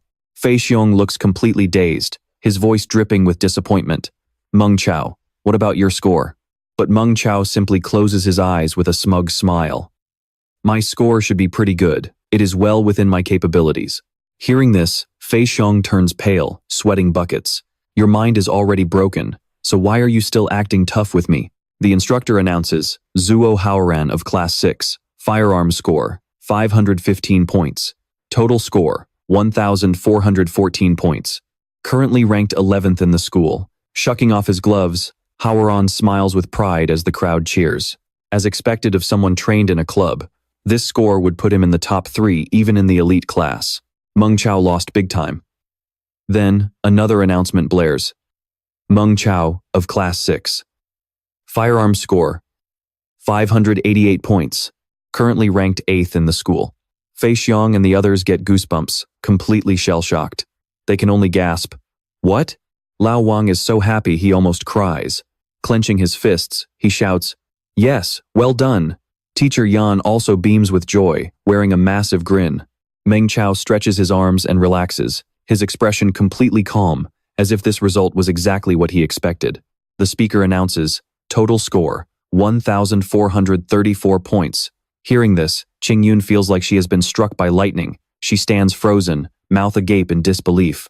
Principal Sun is still dozing off, his eyes shut tight.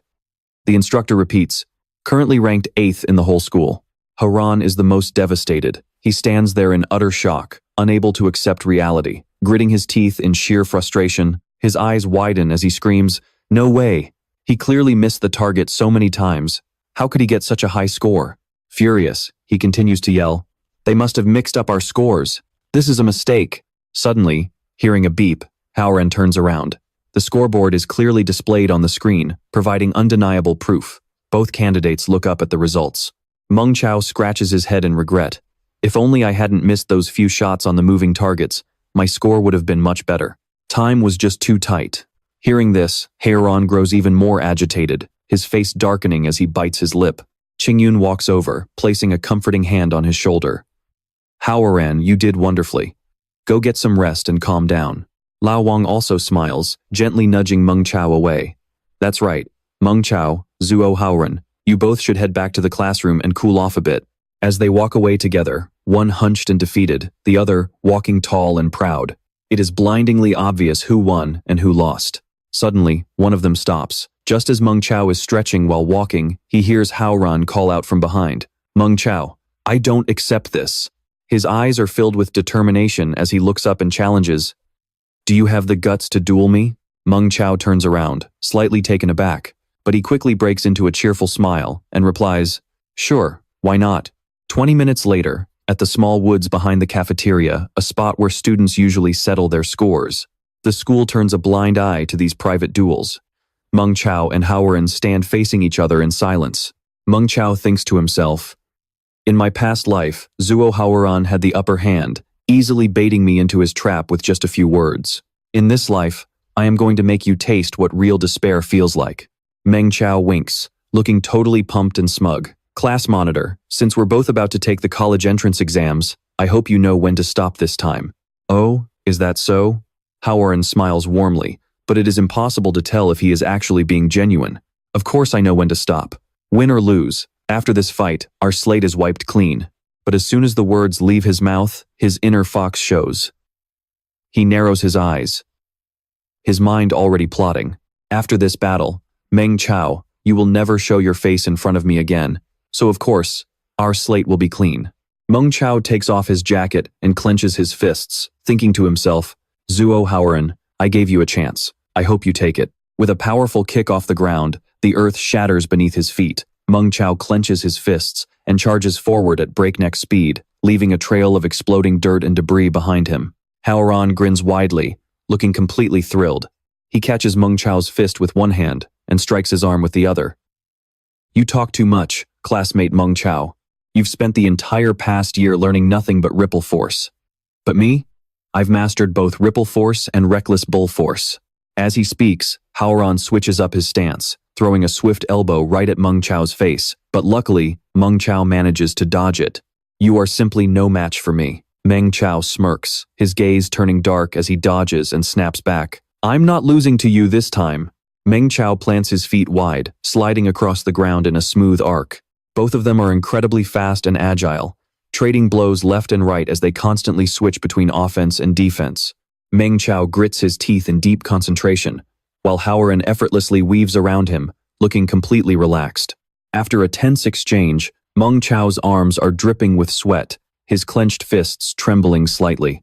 He is completely exhausted, his legs shaking as if he is about to collapse.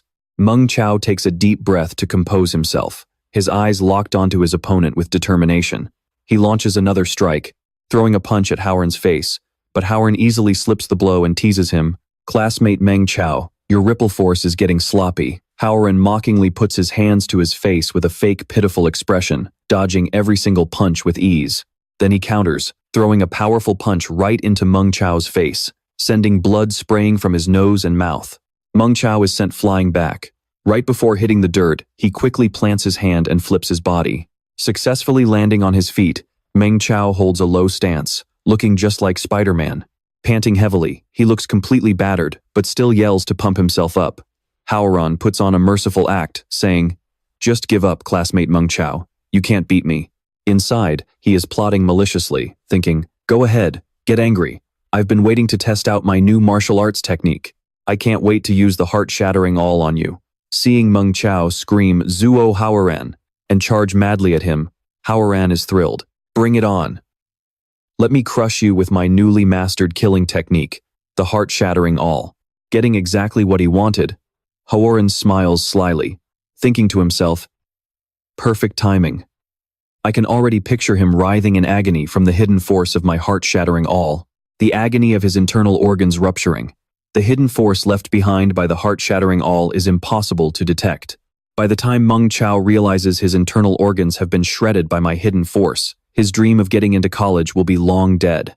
At this point, Haoran looks almost maniacal. He bends over, channeling his technique as his entire body gets enveloped in an eerie red glow. He thinks to himself, "Once it happens, I'll just deny everything. Who would bother launching a full investigation over a useless loser anyway?"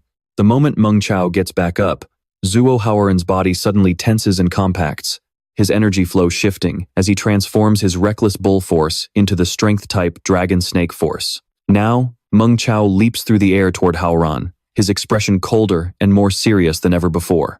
Meng Chao intentionally lets himself get struck in the shoulder, his shirt tearing open, his eyes flashing as he thinks, "Zuo Haoran, you chose this path. I gave you a chance.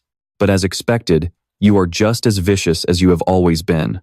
In an instant, Meng Chao's gaze changes completely, shifting from a regular high school student to someone who has lost everything. Meng Chao unleashes the reckless bull technique, delivering a devastating punch straight to Haoran's stomach. The sheer force slams into his ribs, sending him flying backward.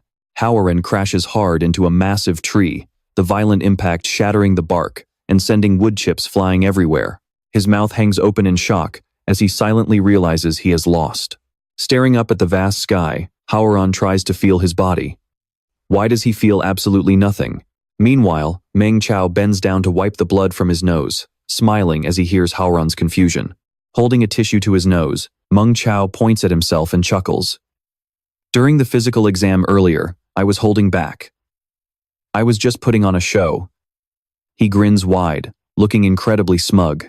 "This is just the first hurdle for the college entrance exam. I have zero interest in showing off to low-level players. Besides, if I showed my real strength, you would have chickened out and refused to fight me. You thought you were so smart, but you are actually the dumbest one here."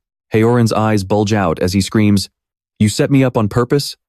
Meng Chao just calmly and slowly puts his jacket back on. Meng Chao threw his arm around his shoulder and replied, "You got that right. I did this on purpose so that once we tested our marksmanship, I could leave the exam grounds. That way, no one would get in the way of our little match. Honestly, I gave you a chance. Don't you remember? I told you that you needed to know when to quit." Haoran froze, looking pretty pathetic. He stammered, "I." Meng Chao cut him off coldly. "And look at you now. You only have yourself to blame." Haoran was still slumped against the tree, his body seemingly paralyzed and unable to move, though his mouth was still fully capable of screaming. "Meng Chao, what on earth did you do to me?" Meng Chao stepped closer, raising his hands with a sly grin. "Come on, let me check those injuries for you." He then looked left and right, patting his head and touching his shoulders as he sneakily inspected Haoran's body. Finally, Meng Chao stopped. A smug smirk spread across his face. Squatting down, Meng Chao held up a voice recording pen and smirked wickedly. "Well, what do we have here? Look at that. Our class monitor is quite the fast learner. You actually learned how to sneakily record me?" Just letting him know he had him cornered. With a quick motion, Meng Chao hid the pen up his sleeve. Shoving his hands in his pockets, he stood up and said, "Relax, you only broke your spine. You just can't feel your lower body for now, but you won't die." Meng Chao looked down at Haoran, his expression turning serious as he offered some free advice. "With Dragon City's current medical tech, if you hire a famous doctor and get surgery, you'll recover after about 2 years of rest.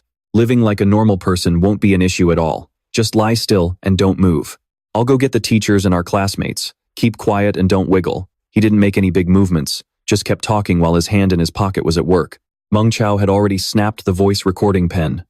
Haoran sat frozen under the tree, his body trembling with rage as he gnashed his teeth and shrieked, "Meng Chao!" Meng Chao turned back and cheerfully delivered his final words. "Even though I've shattered your chances of becoming a superhuman, trust me, this is a good thing for both you and all of Dragon City." Haoran completely lost his mind and screamed hysterically, "Meng Chao, I will make sure you never live in peace.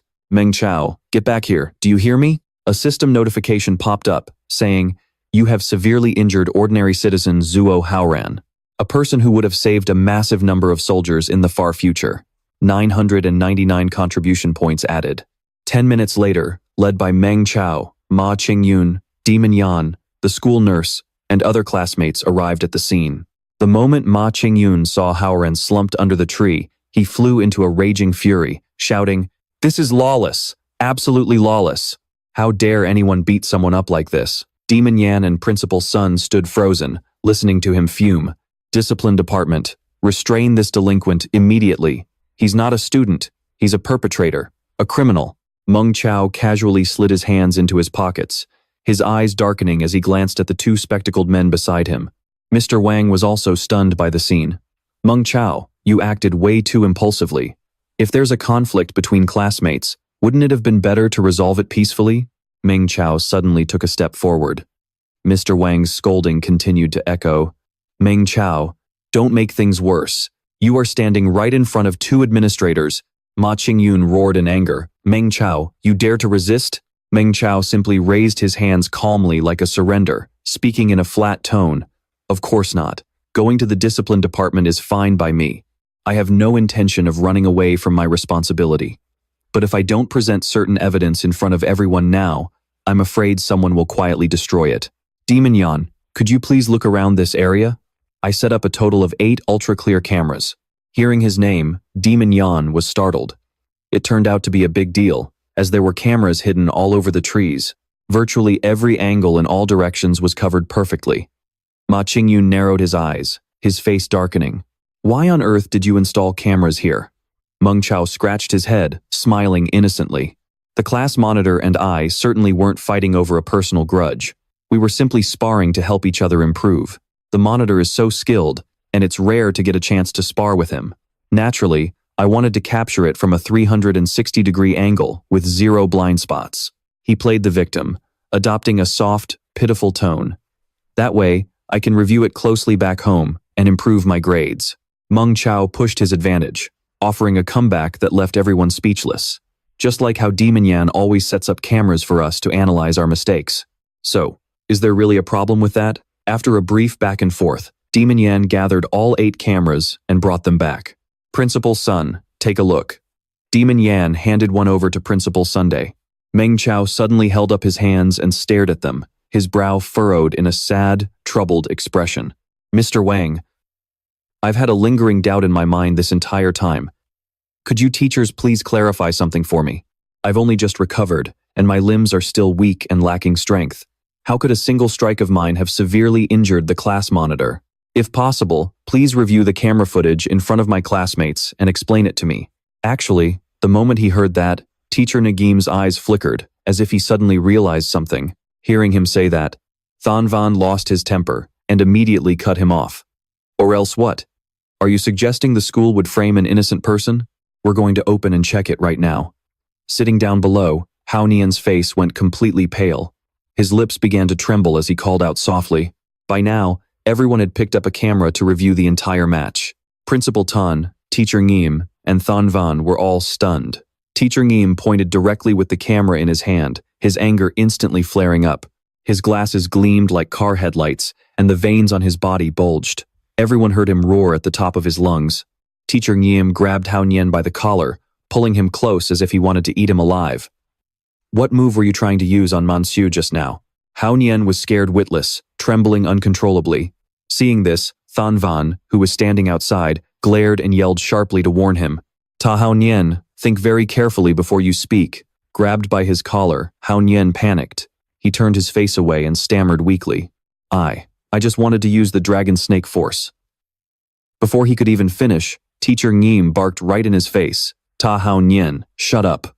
He let go and planted his feet wide, practically radiating a fierce aura as his anger flared up. Teacher Neem spoke in a dead serious tone. Think about this very carefully. Failing to treat an injury caused by using the wrong move can affect you for the rest of your life. Do you really want to gamble with that? Terrified, Hao Nian pressed his back hard against the tree, gritting his teeth as he stammered the truth. I used the heart-crushing thrust. Lao Vuong gasped in horror upon hearing this. A friendly spar, and you used the heart-crushing thrust? Ta Hao Nian, you've completely lost your head. Over to the side, Than Van facepalmed in sheer helplessness, thinking to himself, it's over. It's really over. Fai Hung asked, completely bewildered. Teacher Neem, can you explain it to us? How on earth did Ta Hao Nian get hurt anyway? We really want to know. Teacher Neem, still wearing a cold expression, turned to look at Principal Tun, but the old man had already checked out of the situation. Teacher Ngim had no choice but to pick up the camera and explain it to the students. All right, let me break it down for you. During this match, Ta Hao Nian used a highly lethal technique, the heart-crushing thrust. The teacher explained seriously.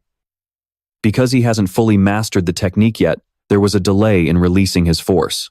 As a result, all the force he generated ended up concentrated in his own spine. And at that exact moment, Monsiu's attack hit him square in the chest. This triggered a sudden backfire of that energy right in Ta Hao Nian's spine, causing it to snap. A curious student immediately chimed in. Does the heart-crushing thrust really have a bone-piercing force? Yes, let me tell you about it. It's an incredibly brutal technique designed to crush internal organs. Trying to use it on a classmate is downright vicious. So that means Monsieur was acting in self-defense, Fai Hung declared loudly. Ta Hao Nian brought this entirely on himself. It has absolutely nothing to do with Monsieur.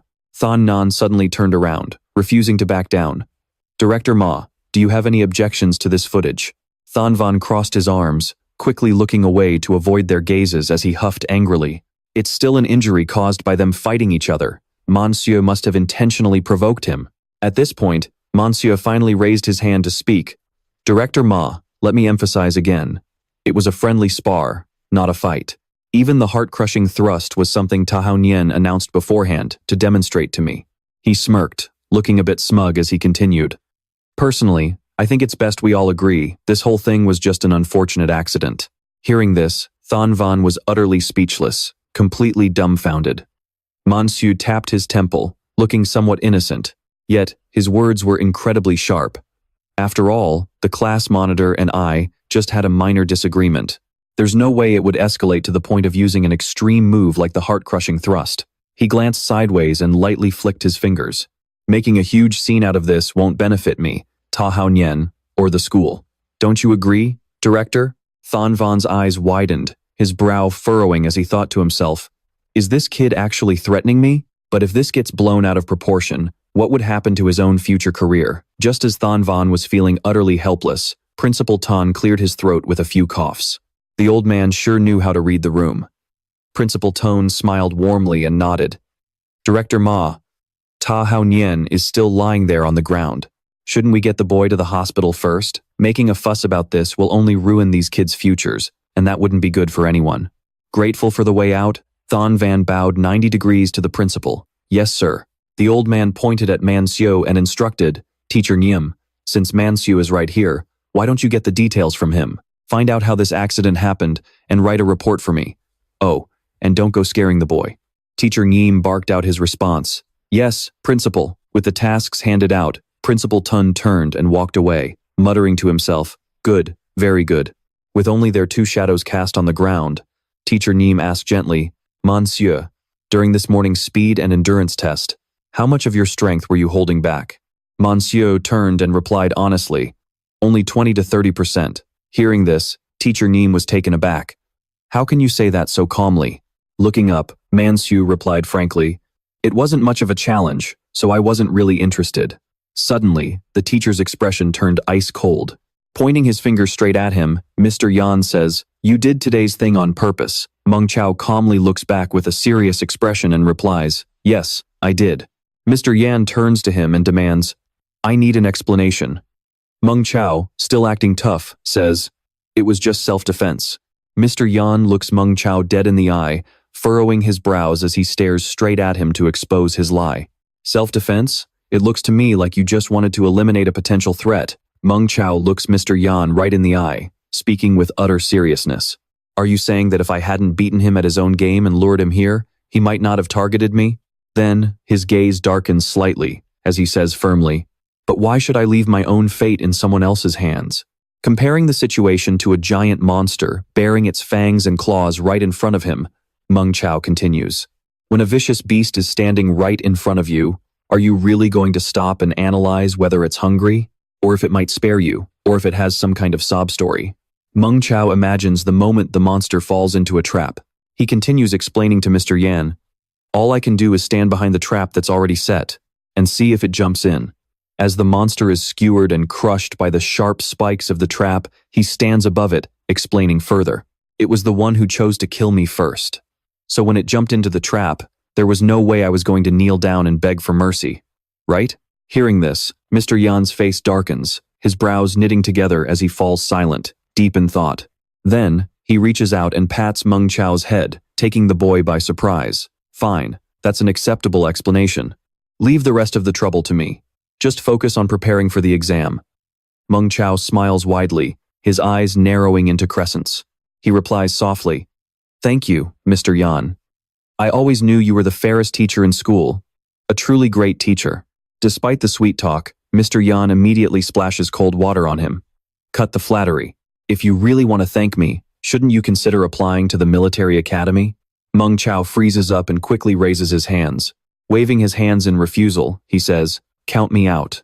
Chu Feixiong is the one destined to be a great general. You should help him out more. Mr. Yan presses him. Why don't I get the feeling that you hate war? Meng Chao spreads his hands, candidly sharing his thoughts. Being a soldier is too brutish. Every time they fight, they blast the beasts to pieces, barely leaving 30% of the resources intact. That kind of crude and simple violence is just not my style. Hearing this, Mr. Yan is curious. Then what is your style? Meng Chao assumes a focused posture, using his movements to demonstrate meticulousness, precision, and elegance. I like to cleanly skin the beasts, feel their blood vessels, and gently touch their internal organs. Every drop of blood is harvested, and every organ is dissected without a scratch, turning a terrifying beast into a work of art. A masterpiece that sparkles. Now that is the art of harvesting. He looks down, a mysterious smile playing on the corner of his lips. I want to be an artist. Meng Chao's dream leaves Mr. Yan frozen in place, a cold shiver running down his spine as he breaks into a sweat. He thinks to himself, are high schoolers these days really this twisted? Meng Chao quickly asks, Mr. Yan, are you okay? Suddenly, Mr. Yan points straight at his face and asks one final, serious question. That day, did you really dream that I died? Hearing this, Meng Chao is stunned for a second, looking up before he can even react. His eyes widen as cold sweat starts pouring down. His mind starts racing, trying to remember what day he meant. A moment later, it hits him. Ah, it was the day he was reborn. He lets out an awkward laugh and replies, Ah, Mr. Yan, dreams are usually the opposite of reality, right? I'm sure you don't mind that at all, right? Mr. Yan suddenly starts walking, saying as he moves, I was once a member of the Red Dragon Army, part of Dragon City's regular forces. Gazing at the towering spire in the distance, Mr. Yan stands tall in the wind and says proudly, Back in the squad, I always thought that if I had to die, I would definitely fall as a soldier on the battlefield. His glasses reflect the image of a monster as he continues, or end up buried inside a beast's stomach. Recalling the glorious battle scenes, he says proudly, using my very last bone to pierce straight through the monster's heart. In an instant, the monster is blown to pieces by his fist, his voice still echoing in Meng Chao's ears. For every soldier of the Red Dragon Army, this is the best way to die. Finally, in his tattered battle armor, with wounds covering his body, Mr. Yan takes off his glasses, turns around, and smiles warmly. So, thank you, Meng Chao, for dreaming that I sacrificed my life on the battlefield. Meng Chao just listens in silence, completely speechless. Mr. Yan turns and walks away with a bright smile, leaving a thoughtful Meng Chao standing frozen in place. Meanwhile, Haoren is being wheeled into an ambulance by Thon Van and two paramedics. Lying motionless, he looks up at Uncle Ma and says, Uncle, I'm ruined. Thon Van places a hand on Haoren's head, comforting him. Don't be too sad. Our medical technology today is far better than it was back on Earth. Uncle Ma frowns and says firmly, "We will use cellular technology. With monster neural cells and mutant growth factors, even paralysis can be cured. It's only a matter of time." Hao Ran glanced over, his face darkening with worry. "But then, I won't be able to take the college entrance exam. I can never become a superhuman anymore." Uncle Ma replied seriously, "Forget about this year. Just focus on recovering. You can try next year, or even the year after that." Hao Ran went completely ballistic. Gritting his teeth with bloodshot eyes, he screamed, "Meng Chao, I want you dead. Uncle, please help me kill him." Qingyun pursed his lips, slightly gritting his teeth as he looked away. "Hao Ran, even though I have power, Yan Dongxing and his faction are constantly watching me at school. I can't just do whatever I want." Then, Uncle Ma turned back, calmly proposing an idea. "How about I call your father? Out in the real world, he has far more ways to handle this than we do at school." Hearing that, Hao Ran flashed a sinister smile. "Wait, tell Dad not to kill Meng Chao yet. Let him target his family first." His face grew as dark and menacing as a wild wolf. "Before he dies, I want him to watch his family suffer 10 times worse than I am right now." Meanwhile, at the financial center of Dragon City in the new Xinjiang district, Mrs. Zhou was throwing a fit, looking incredibly annoyed. "Xiao Lu, get out of my way. I didn't come here to make a scene. I'm here to see Chairman Zuo." Xiao Lu replied, looking extremely uncomfortable. "Sister-in-law, please, don't make things difficult for me. Chairman Zuo said he doesn't want to see anyone right now. Please, just wait a little longer." Suddenly, the intercom buzzed. "Xiao Lu, let sister-in-law in. I've just finished my cultivation." Xiao Lu announced from outside the door. "Chairman Zuo, sister-in-law is here." He responded from inside. "Yeah, you may leave now." The moment she stepped inside, Mrs. Zhou burst into tears, putting on a pitiful act. "Chairman Zuo, you can't just abandon old Zhou like this. Think back. You two were brothers who went through life and death together. He saved your life. Now that he has suffered a cultivation deviation and is lying in the hospital, hovering between life and death, how can you be so heartless?" Chairman Zuo remained silent, staring out at the city skyline with his back turned, casually puffing on a cigarette. Only after a long pause did he finally speak. "Sister-in-law, second brother Zhou saved my life, and I will always remember that. Because of this, I'm willing to offer 20 million to buy out all of his shares in the company. This 20 million should be more than enough to cover his medical bills." Hearing this, Mrs. Zhou slammed her hand heavily on the table. She screamed in absolute rage. "Our family has risked our lives for over 30 years at Haohan Group. He treated you like his own brother and helped build Haohan Group into the empire it is today, and yet you only offer 20 million? Do you just want to kick him out?" Zuo Qingtian, "This is nothing short of robbery." Chairman Zuo remained completely unfazed, his eyes sharp. Taking another drag of his cigarette, he said, "Sister-in-law, why must you reject my goodwill? I really don't know what else to say. Once I finish wrapping up some company matters in the next few days, I'll pay old Zhou a visit at the hospital." Driven completely mad with rage, Mrs. Zhou pointed a trembling finger at him, her voice stammering. You. Chairman Zuo took the cigarette out of his mouth and exhaled a thick cloud of smoke. "I understand you're emotional, so I won't hold your wild accusations against you." He then brushed past her, leaving her frozen with his next words.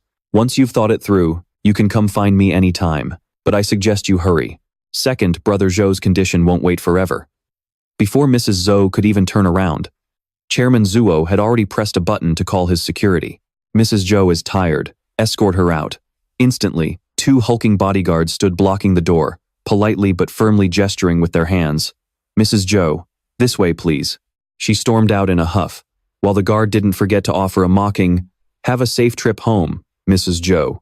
Chairman Zuo sat back, crossing his legs and intertwining his fingers. "Once I get old Zhou out of the way, I can finally take complete control of everything in Haohan Group. I will become the true king of this empire."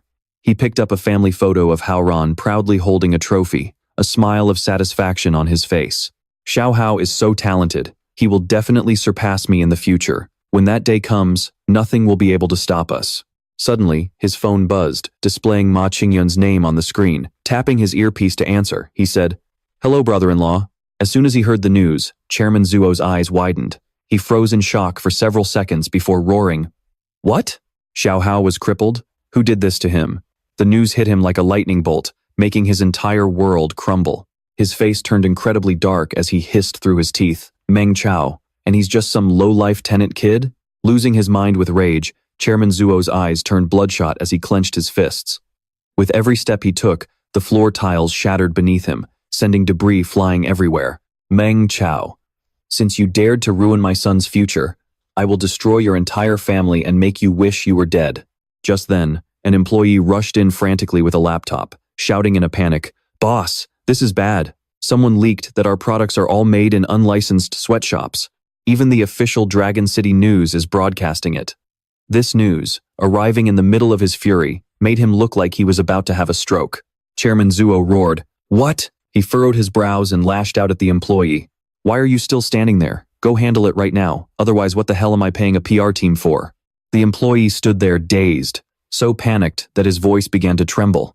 But before he could even process this disaster, another crisis hit him. Another staff member burst through the door, screaming in terror, "Chairman Zuo, the Food Safety Bureau is here." The Food and Drug Administration is already here, and more officials are pouring in by the minute. "Chairman Zuo, 3 major banks want to audit our loans immediately. They might even pull our funding entirely." Suddenly, a 4th person bursts into the room, leaving everyone in shock. "Chairman Zuo, we've got a massive problem. The supplier who was providing us with those illegal substances is under investigation. Our entire operation has been completely exposed." To make matters worse, the manager grabs his earpiece and shouts in a panic, "Chairman Zuo, the reporters are here. Our security guards can't hold them back any longer." Chairman Zuo stands there completely paralyzed. His brain literally short-circuits. It feels like a Category 5 hurricane just wiped out his entire company. Hit by one devastating blow after another, his anger boils over until he literally coughs up blood. Chairman Zuo collapses onto the floor in a heap, his face pale with utter despair. "Who's doing this to me?" he whimpers, his voice barely a whisper. "Who the hell is behind this?" He scowls, his eyes filled with sheer panic as he weakly clears his throat. Why is this happening? Meanwhile, in the dead of night, Meng Chao is standing at a bus stop. With his hands shoved deep into his pockets and his head tilted down, he looks completely lost in thought. His eyes are heavy with worry, as if he's carrying the weight of the world on his shoulders. Suddenly, Fei Xiong runs up from the distance, waving his arms and shouting, "Meng Chao," he yells. But as he gets closer and notices his friend's gloomy expression, he asks in concern, "Hey man, everything all right with that stuff from today? It wasn't too much trouble, was it?" Meng Chao flashes a goofy grin, his eyes squinting as he gives a thumbs up. "Not at all, now get lost." Meng Chao hurriedly pushes Fei Xiong away, but his clueless friend still yells back, "Hey, if you ever need anything, just say the word. Brothers have each other's backs." Yeah, I know," Meng Chao replies half-heartedly. Finally, Fei Xiong turns to leave, waving as he calls out, "All right then, I'm heading home first."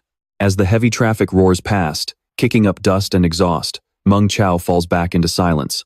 Once he's finally on the bus, he leans his head against the window, staring blankly at the passing streets. Even though Dad is building a connection with the Thunder Squad right now, he thinks anxiously, there's no telling what kind of crazy, desperate stunt Zuo Haoran's parents might pull if they lose their minds.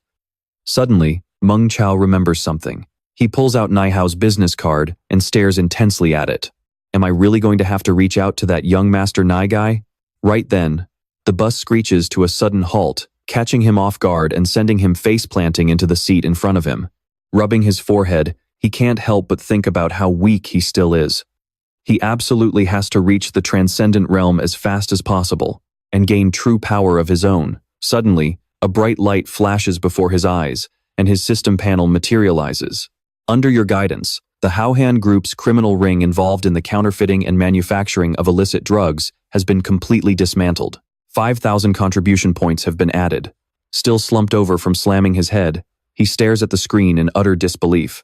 Wait, I wasn't even paying attention, and I somehow made another contribution. And what exactly did I guide anyway? Besides, with a payout this massive, just how corrupt and evil was the Haohan Group? Right then, the phone inside Meng Chao's bag begins to buzz. He pulls it out to find a message from Fei Ru. His eyes widen in shock as he reads, "Senior, it's done. The problem has been resolved." Sweating bullets, the Kindling Elder replies with a massive question mark. How on earth did you guys tear their entire company apart like that? He wonders. Fei Ru rolls her eyes and shoots back. Wait, didn't you say the Haohan Group was going to be a problem? Well, they're not a problem anymore. Actually, there is no Hao Hen group anymore. The Kindling Elder strokes his beard, sweat dropping as he types. Right. But you didn't have to go that far.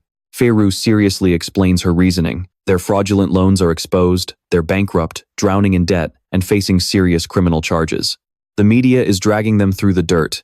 Their reputation is utterly ruined, and they'll never be able to pull anything again. But when the Kindling Elder turns his back in the chat and remains silent, she starts to panic a bit. Fei Ru starts counting on her fingers as she lays out the details. Look, Senior, we had no idea what we were walking into, but what we uncovered was absolutely horrifying. We never expected the Hao Hen group to be secretly using the blood of decaying mutated monsters and passing it off as high-grade super beast blood. That is the ultimate taboo in Dragon City. Fei Ru cups her face, her eyes filled with pure admiration. If you hadn't seen right through them, there's no telling how many innocent lives this vile company would have ruined. She places a hand over her heart, her cheeks flushing slightly. We completely understand and share your burning hatred for evil. But Dragon City is still a society governed by law. The Yan family is a highly respectable clan, and taking them down through official legal channels was already pushing our limits. I hope you can understand. Fei Ru looks up with a sweet, pleading expression. Now that the Transcendent Tower has stepped in, Zuo Jingtian's cultivation will be permanently crippled, and he'll spend the rest of his life behind bars. The Zuo family is buried under tens of millions in debt, and his son won't ever dare to lay a finger on your disciple again. Are you still not happy with this outcome? Wow, she's really pulling out the puppy dog eyes and charms here. Back on the bus, Meng Chao is sweating bullets, completely petrified as he stares at the next text. If that's still not enough, we can always find other ways to deal with them. He grabs his own face, squeezing it until he looks like a panicked gorilla. Are you kidding me? They're already bankrupt and facing life in prison, he screams internally. What other ways could you possibly be thinking of? Desperate to stop them, the Kindling Elder quickly replies. Never mind. That's more than enough. Understood. Thank you so much, Senior. You truly are incredibly generous and kind-hearted. We'll leave it at this and won't make any more of a scene. To himself, Meng Chao sighs in relief. You really don't get it. I'm actually a pretty low-key guy. I get it now. We absolutely cannot drag Senior into this. Who the hell does the Hao Hen group think they are? They are nothing but filthy dog crap. Stepping on them would only dirty Senior's shoes. After a chaotic round of texting, Meng Chao finally turned off his phone screen. His gloomy face reflected on the dark screen as his mind wandered. It seemed like the Yan family had already handled everything. Meng Chao stared out the window, his brows furrowing slightly. He smirked, lost in thought. But why does it still feel so strange? Meanwhile, the three members of the Yan family were sprawled out on their chairs, looking totally relaxed. Fei Ru clasped her hands together in sheer joy. Since Senior said to let it go, that means he has forgiven us, right? Chenin suddenly peeled off his face mask, startling both his father and daughter. So this was the man pulling the strings behind Yan Fei Ru's account. He closed his eyes and sighed. Looks like it. Just as Dad guessed, the old fire relayer is soft-hearted after all. He only forced the Hao Han group into bankruptcy and made them face legal consequences. Chenin handed the phone back to Fei Ru and added, and he is not holding a grudge against our Yan family anymore. Before he could even finish, Elder Yan kicked him so hard his head spun. The old man roared, "You troublemaker, how dare you even think about holding a grudge against a master like him?" The phone flew through the air as Fei Ru panicked, desperately trying to step in and pacify them with sweet words. "Grandpa, how did you find out the old fire relayer's identity? And how were you so sure about it? That he wanted us to take down the Hao Han group to make amends? Come on, tell me." Elder Yan turned around, closed his eyes, and said, "I have an old friend named Ghostly Hands Ning Shewo. Do you still remember him?" Standing behind him, Fei Ru looked surprised. "Grandpa Ning? Of course I remember him. But I heard that a few months ago, he was hit by a bizarre poison that was supposedly completely incurable." Elder Yan snapped his head around, his eyes wide. "Exactly.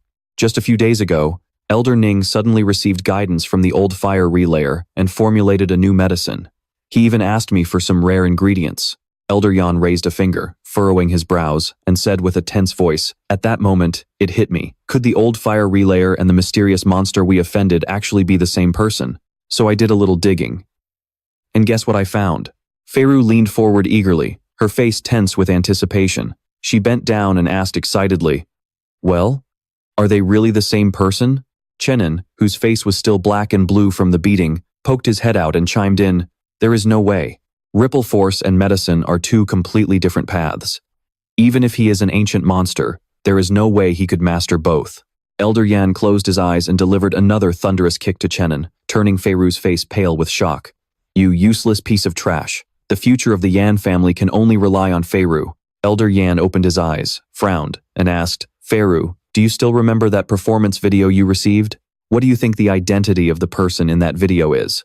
Feiru answered seriously, "Judging from the school uniform, it is either someone from 3rd High or 9th High. And looking at the background, they are probably not very well off. They seem to be living in a rented place." Hearing this, Elder Yan kicked Chenin flat on his face again, slapped his own forehead, and yelled, "Why can't you learn a thing or two from your own daughter?" Chenin could only wail in sheer agony. "Dad, take it easy on me. Aren't I staying out of everything now anyway?"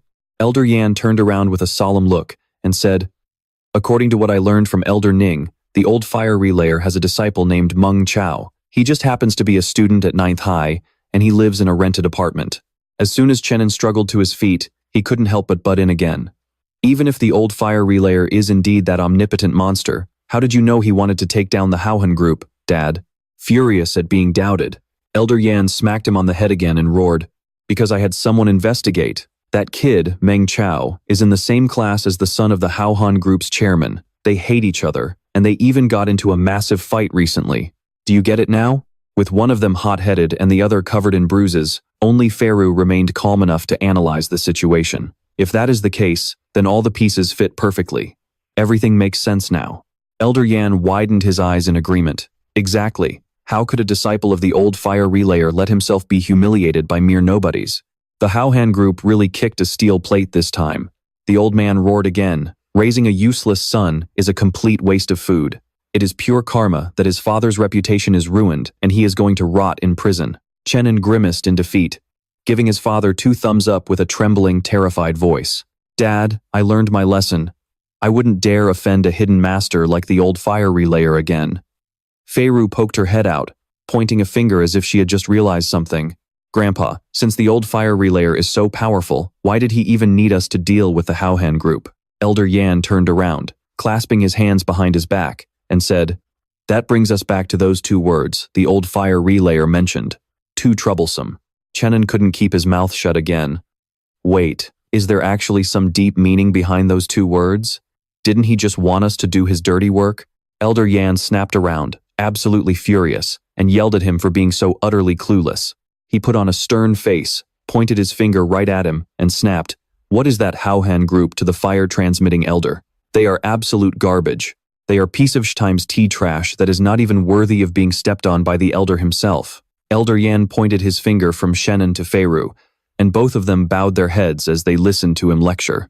"Ever since you offended him last time, has either of you gotten a single night of good sleep?" Feiru was the first to speak up, answering anxiously, I couldn't sleep at all.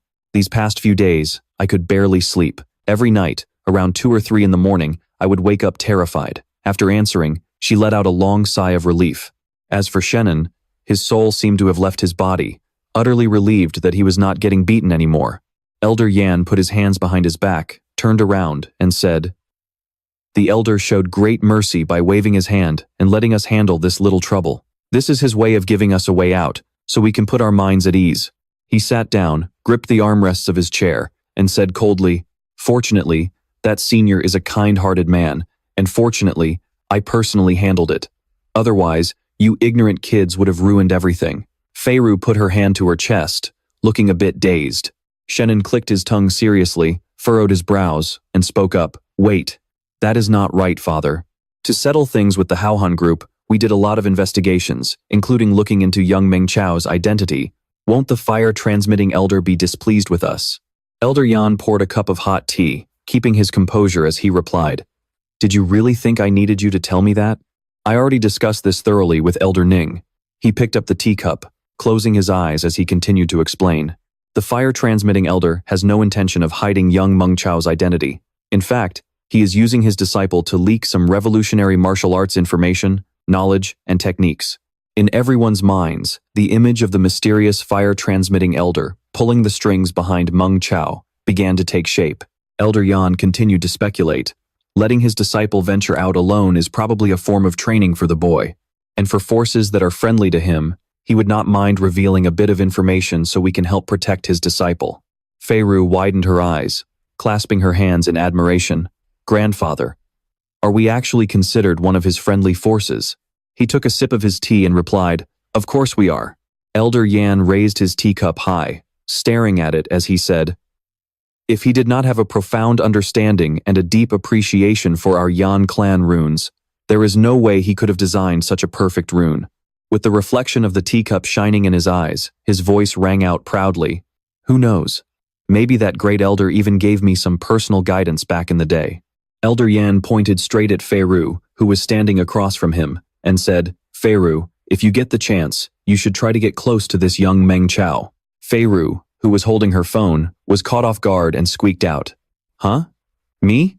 She glanced to the side, lost in thought, as her cheeks blushed a deep red. Then, closing her eyes, she replied directly, I understand, grandfather. Feiru gathered her composure and placed her hand over her heart with a determined look.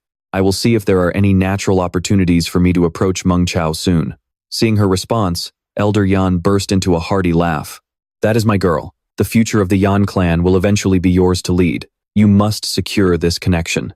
Just do not end up like your good-for-nothing father, who has absolutely no sense of judgment. This dramatic blow pierced straight through Shannon's fragile heart. He could only retreat to a corner and sob like a little girl, forcing his daughter to pat his back and comfort him. At the bustling morning market, a vegetable vendor was misting his greens to keep them fresh, while the loud cries of sellers echoed through every alley. Step right up, fresh, delicious, and cheap veggies right here. Suddenly, a butcher slammed his cleaver down, chopping a huge leg of meat clean in half. The market was packed with people pushing past one another. Freshly slaughtered halberd pork right here. Come and get it before it is gone. As Meng's mother walked past the stall, the butcher called out, Hey there, sister, why not take some marrow bones? But she felt a bit self-conscious and did not dare to say a word. Just then, a woman carrying a basket brimming with food walked by and waved, shouting, Oh my goodness, is that you, Sushin? She then pointed to a large bone inside her basket and said, Hurry over and help me look at this. Do you think this marrow bone is good quality? Meng's mother forced a polite smile while thinking to herself, This lady just loves to show off. If she drags me into a conversation, I will be stuck listening to her babble all day. Still, she politely asked, Mrs. Pang, buying so many marrow bones at once, did your husband, old Li, get another big bonus? Hearing this, the woman scoffed and replied in annoyance, Ugh, please. That old geezer only brings home a measly few bucks a month. What bonus are you talking about? But then, she immediately puffed out her chest and said excitedly, Actually, isn't today the first round of the undergraduate entrance exams? Our Ah Ming ranked 32nd in the entire school and qualified for the second round. Shouldn't we celebrate and give him a little boost? Meng's mother could only offer a weak, slightly awkward smile. The first round of the undergraduate entrance exams. Mrs. Pang dramatically tapped her head and said with a fake sigh, Oh, look at my terrible memory. I forgot about your son, Ah Chao, last year. She sighed deeply before continuing, Well, no wonder you do not want to talk about it. Putting on a whole dramatic act, she grabbed Meng's mother's hand to offer her patronizing comfort. It is okay. It is okay. Ah Chao has been a smart kid since he was little. I am sure he will get into a decent university eventually. Besides, he and Ah Ming have been like brothers since they were kids. Once our Ah Ming gets into the undergraduate program, he can always help your boy out. Feeling helpless, Meng's mother could only nod politely to get the woman off her back. That is true. Ah Ming is a very bright boy. Congratulations to your family. Having successfully showed off, Mrs. Pang finally turned to leave, waving her hand cheerfully. All right, I will let you get back to your shopping. See you later. I need to hurry home and make dinner, Meng Chao's mother muttered. Her face darkened, looking as if she was about to fly into a rage. Venting her frustration, she pointed angrily at the meat stall and snapped, How many marrow bones did that fat lady just buy from you?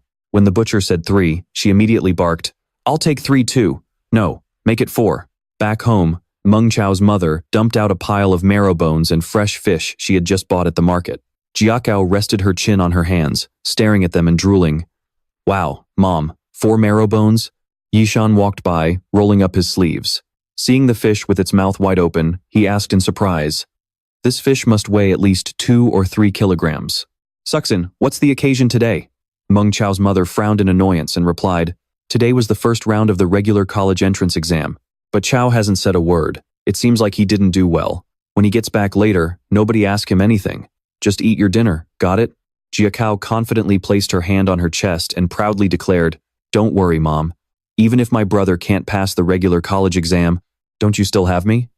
I will definitely become a superhuman, and then, this entire family, including my brother, will be protected by me. She was bragging so hard her nose was practically growing like Pinocchio's. Grinning from ear to ear, she added mischievously, most importantly, he has to look up to me, obey my every word, and let me bully him whenever I want. Before even achieving anything, she was already imagining Meng Chao clinging to her leg, crying and begging for mercy. Little sister, you're truly incredible. I really underestimated you at first. From now on, our family is counting on you, and so am I. Meanwhile, Xiao Cao stood there, proudly shouldering a broom, slung over her shoulder, standing there daydreaming so hard that drool was practically dripping from her mouth. Suxin gently pinched her nose to snap her out of it, saying, the one who actually needs to worry here is you. You are usually sassy enough on a regular day, but today, do not push your brother's buttons. You got that? Xiao Cao rubbed her nose, which felt like it was about to fall off from the pinch, and whined, I know, I know. Suddenly, the doorknob turned, and a sound came from the entrance. Meng Chao walked in. He was moving fast, his eyes dark, and the corners of his mouth turned down. He looked completely out of it. The Yan Corporation is truly ruthless. Just to avoid some minor trouble, they actually resorted to such extreme measures. I need to be much more careful with the Kindling Elder identity from now on. He walked into the house looking timid and anxious. His hand was even resting against his chin in deep thought, casting a gloomy silence over the entire family. Xiao Cao and Yishan locked eyes, instantly on the same page, and nodded knowingly. Yep, my brother definitely bombed his exam, totally. Suxin scooped a heaping bowl of rice, placed it on the table, and said, come on, Meng Chao, let's eat. The table was packed with rare delicacies they barely ever got to eat, like marrow bones with straws sticking out of them and an eye-catching fish in tomato sauce. Only then did Meng Chao snap out of his trance. Looking down, his jaw dropped in shock. What is going on today? Did the military raid a nest of demon spike boars or something? Is pork on a massive clearance sale? Seeing his son freeze up, Yishan quickly chimed in. No sale. We just wanted to eat it, so go ahead and dig in. Come on, son. Seeing how overly nice everyone was being, Meng Chao got a bad feeling. He asked suspiciously, sensing that something was off. Is there something you guys aren't telling me? Yishan burst into a hearty laugh, breaking the tense atmosphere. Of course not.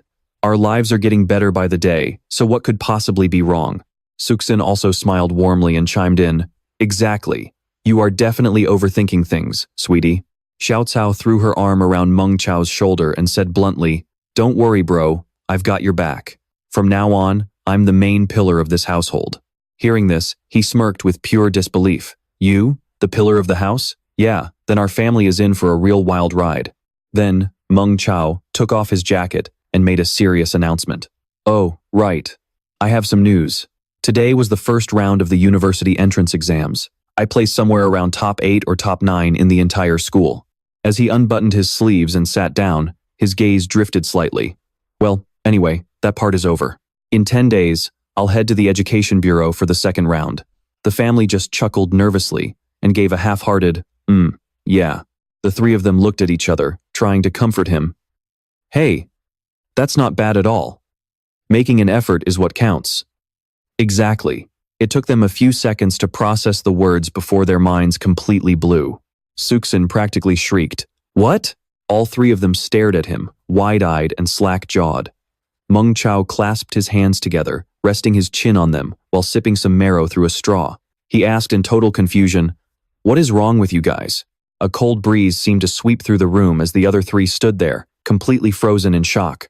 Xiao Cao slammed her hands on the table, getting right in Meng Chao's face to interrogate him. "Wait, did you mean top 8 in your class?" He looked up and snapped. "I said the entire school," annoyed. Meng Chao messily rubbed Xiao Cao's hair until it looked like a bird's nest. "I forgot if it was 8th or 9th. Why are you acting so weird today, kiddo?"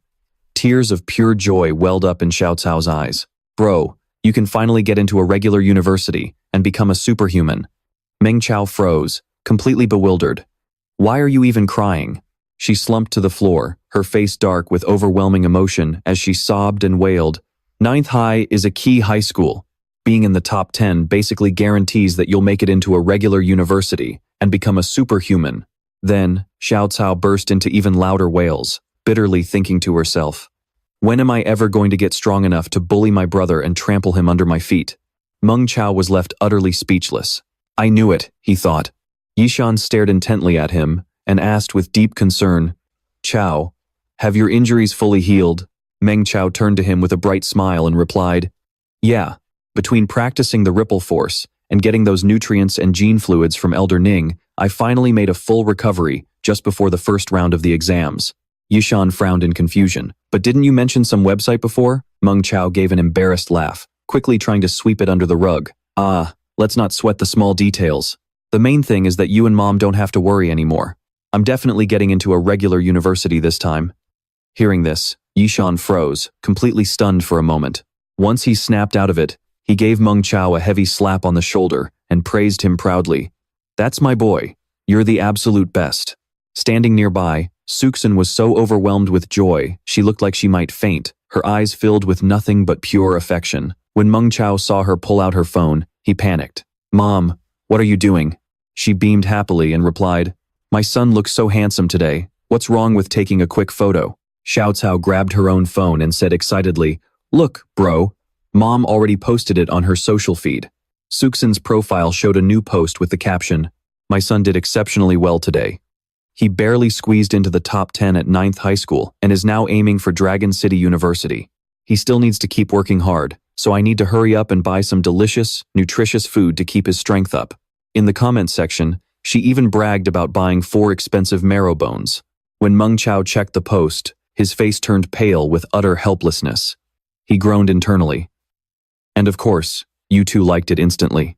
He lowered his eyes, looking embarrassed, and pleaded, Mom, please don't do this. Delete it quickly. I have a reputation to protect. Suxin furrowed her brows in annoyance, pointed at the post on her phone, and snapped, what are you talking about? My baby did so well on his exam, and you won't even let me brag a little bit? I wasn't even bragging, and I didn't say you were in the top 3. I'm just telling the truth, so what's there to be afraid of? After that, Mama Meng flared up, recounting the story so angrily that steam practically came out of her ears. You guys have no idea. I ran into that fat lady at the market, and she made my blood boil. Her kid only ranked in the 30th or 40th place at number 11 high. Yet she's parading around boasting to everyone like she owns the place. But then her mood did a complete 360-degree flip. She pulled the phone right up to her face, grinning from ear to ear. If my son got into the top 10 at number 9 high school, then what am I even supposed to say? Squinting her eyes, Mama Meng's voice grew sharp. Let's see if she's still acting so smug. Unbelievable. Meng Chao turned to his dad in pure helplessness. Dad, aren't you going to do something? But Yishan just gave him a resigned look, completely defeated. Shrugging his shoulders, he shook his head so hard it practically fell off, breaking into a cold sweat as he delivered the bad news. Your mom already told everyone we're opening a company. It's just a tiny resource recovery business, but she made it sound like I'm the chairman of some massive conglomerate. I'm too embarrassed to even look our neighbors or relatives in the eye now. Meng Chao was so shocked he spat out his water. Meanwhile, Mama Meng was still totally lost in her own little world, squealing, oh, I already got 15 likes, even Mrs. Mu saw it. Jiasao excitedly held out the phone for Meng Chao and Yishan to see. Look, guys, there was a new comment under the post. Wow, Chao is amazing. Has his injury completely healed yet? Chao has always been a smart kid. He'll definitely get into Dragon City University. You should have him come over sometime to share some of his study tips with my kid. Meng Chao couldn't take it anymore. He clutched his head, feeling utterly paralyzed. I need to make money and move out of here as fast as possible. I can't survive in this neighborhood any longer. Jiasao snapped her fingers and pointed a playful finger right at Meng Chao. Looks like you're officially a celebrity in our blessed heavenly garden complex now. But Meng Chao's mind was screaming a single thought. I need to make money. I need to move. His eyes were practically burning with determination. After dinner, Yishan was untying his apron. He had just finished washing the dishes and was stacking them up neatly. He walked over and saw Mama Meng happily scrolling through her phone, squealing that she got another 30 likes. Xiao was totally amazed, letting out a big wow. She quickly grabbed the remote and pressed the power button, grinning excitedly as she turned on the TV. Since everyone is in such a great mood, it's the perfect time to watch some TV. But suddenly, Meng Chao spoke up with a serious look. Wait a second. I have something to tell you guys. Xiao puffed her cheeks in annoyance, while Mama Meng and Yishan listened with worried faces. Tomorrow is Saturday, and I've booked an appointment with a top specialist at the Than Nang Healing Center. I'm taking Mom to get her legs checked out. Do you guys want to come with us?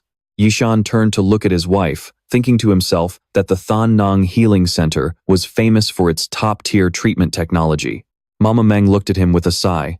Honey, I'm already feeling much better. There's really no need to waste money on this. Wouldn't a regular public hospital be just fine? Meng Chao sat down beside her, gently taking her hand with a warm smile as he tried to persuade her. Mom, public hospitals don't offer bionic super-alloy joint replacement surgeries. Mama Meng put her hands on her hips and scolded him. That is way too expensive. My legs have been like this for over 20 years. It's not like I can't walk. Sure, I walk a bit slower and look a little clumsy, but are you ashamed of your own mother now? Meng Chao rubbed his nose, his eyebrows twitching as he smiled wryly. Mom, I know you hate spending money, but once I become a superhuman and start raking in the big bucks, this won't even scratch our budget. Yishan gently chimed in to support him. Suxin, our son has grown up. Just listen to him, and if we really can't afford it, I'm right here to back you up. Her resolve softened. She looked at him anxiously. So, we should really listen to him? Yishan gently placed his hand on her shoulder to reassure her. Yes. Mama Meng's worries eased up. She shyly tucked a strand of hair behind her ear and said, You're right, old Meng. It's been so many years, and I've never even gotten to dance with you. Meng Chao burst out laughing. Mom, that is just the beginning. He was already imagining his parents sipping expensive red wine and dancing elegantly in a grand ballroom. Once your legs are fully healed, I'll book the biggest hotel in the entire city just for the two of you. You two can enjoy a romantic candlelit dinner, and I'll even hire a live band so you can dance your hearts out. Hearing this, Xiao Cao couldn't help but gasp in awe. Wow, she gasped. Then she thought to herself, suddenly finding her brother incredibly cool. But her stubborn pride immediately kicked in. She practically hit herself over the head with an imaginary sledgehammer to snap out of it. It's an illusion. All an illusion. How could I ever admit that this monster is actually cool?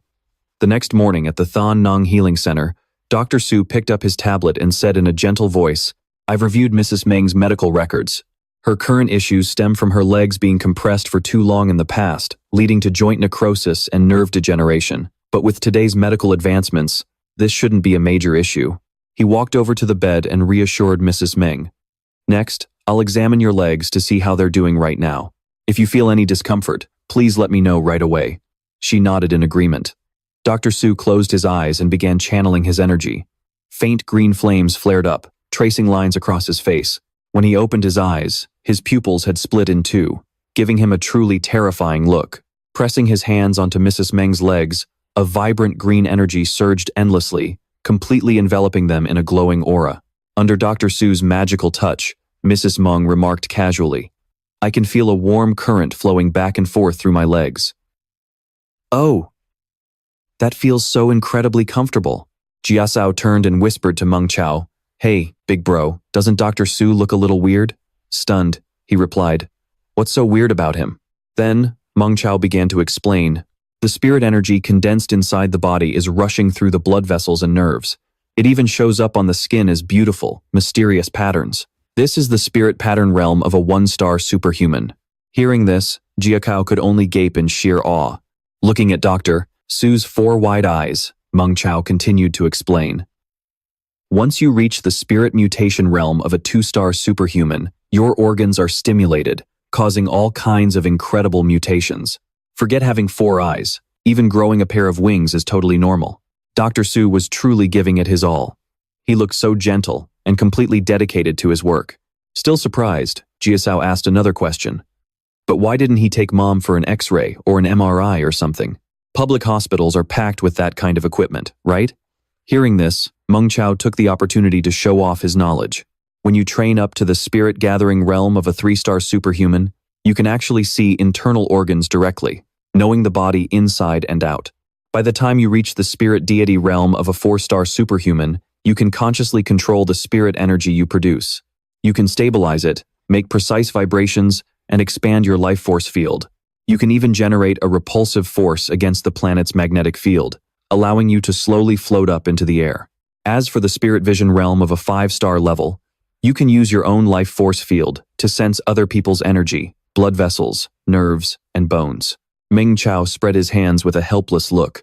So, why on earth would he need an X-ray or an MRI machine? Xiao Cao's eyes welled up with awe. She cupped her face shyly in admiration and muttered, "The world of superhumans is just so incredible and magical."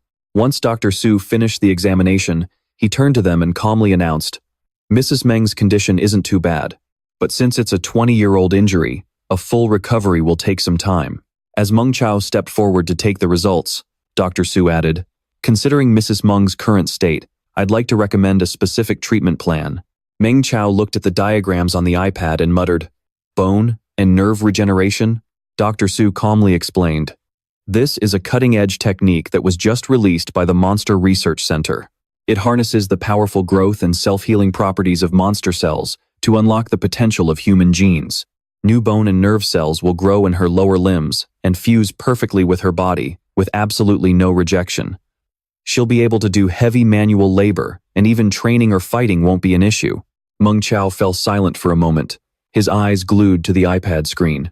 Sitting on the bed, Mrs. Meng turned to them, looking a bit worried. "Is it really expensive?" Meng Chao also looked up and asked, "Since it's cutting-edge technology, is there any danger involved?" Dr. Su crossed his legs, interlaced his fingers, and answered honestly, "Nothing is 100% guaranteed, but this procedure has been tested extensively. Plenty of injured superhumans and soldiers have used it to regain their strength and return to the battlefield, just like before." Then, he offered a warm, reassuring smile to break the tension. "Unless Mrs. Meng is practicing some incredibly aggressive cultivation method, or expects to sprint 500 meters in 5 seconds, I don't think there will be any issues at all." Meng Chao clenched his fists, feeling a sudden surge of confidence. He readily agreed, "Then let's go with this plan." Startled, Mrs. Meng grabbed his shirt and cried out, "Ah, Chao." Then, she turned her head toward Dr. Su and asked hesitantly, "Dr. Su, I'm so sorry to ask, but how much does this treatment plan actually cost?" He laid out the pricing without hesitation. "I can sign you up for this promotional package, which comes with a 40% discount. The total cost would be around 3 million credits, though we would need you to cooperate with us on some promotional campaigns." All three of them felt their skin crawl, unable to believe their ears. "That expensive? 3 million? Dr. Su gave a helpless smile. "Yes, the promotional price is 3 million. However, I'm very curious about student Meng Chao's 7 reverse dissections technique. If he's willing to give me a little demonstration, I can lower the total to just 2 million. To the absolute shock of his parents and sister, Meng Chao quickly clapped his hand in agreement and said, "No problem." Dr. Su raised a finger and said calmly, "You don't have to pay all of this at once, either. The entire treatment is divided into 4 phases, which will take about 7 to 8 months to complete." He then held up 5 fingers and announced, "The first installment is only 500,000. Meng Chao returned the iPad and lightly swiped his hand across the desk, proudly declaring, "Then it's a deal." Mrs. Meng tried to stop him immediately. "Ah, Chao, that's way too expensive. We can't do this. Maybe we should just go with super alloy joints instead. That should be a lot cheaper." Meng Chao just turned back with a broad grin to reassure her. "Mom, if you don't want me to get distracted during the college entrance exam, you've got to listen to me on this." Hearing that, she froze. Her legs were still secured by those iron braces on both sides. She looked down with a heavy heart, never imagining that from this day on, her legs would be worth so much money. Meng Chao just smiled warmly and said, "Of course, when it comes to my family, even a single strand of hair is priceless." The three of them were completely stunned by his words, left speechless for a moment. As the sun set, the family made their way to the hospital gate. Dr. Su Yuan shook hands with Meng Chao and reminded him, "Meng Chao, remember to have your mother come in for her treatment on time." He politely replied, "Will do. Thank you so much for your help, doctor." Dr. Su Yuan casually dismissed it. "Don't mention it. Your 8-gate deconstruction technique actually benefited me a lot more. You have a very bright future ahead of you, Meng Chao." As Meng Chao was looking at Dr. Su Yuan, a system notification suddenly popped up, blocking his view. Under your guidance, elite citizen Su Yuan has gained a brand new understanding of surgical techniques. Contribution points increased by 49. After saying their goodbyes, the four of them waved to Dr. Su Yuan and headed home. As they walked past a car, Xiao Cao suddenly turned around to look at it. She eagerly scanned it from every angle, like she had just discovered some rare treasure. Hey, is this a vintage car from Earth's ancient era? The Wuling Sunshine. It looks so badass. Meng Chao kept his cool, but thoughts were racing through his mind.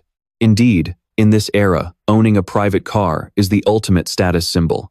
You couldn't find a single one like this in all of Blessed Haven, so it's only natural for Xiao Cao to be so amazed. Suddenly remembering something, Meng Chao chimed in excitedly. Right.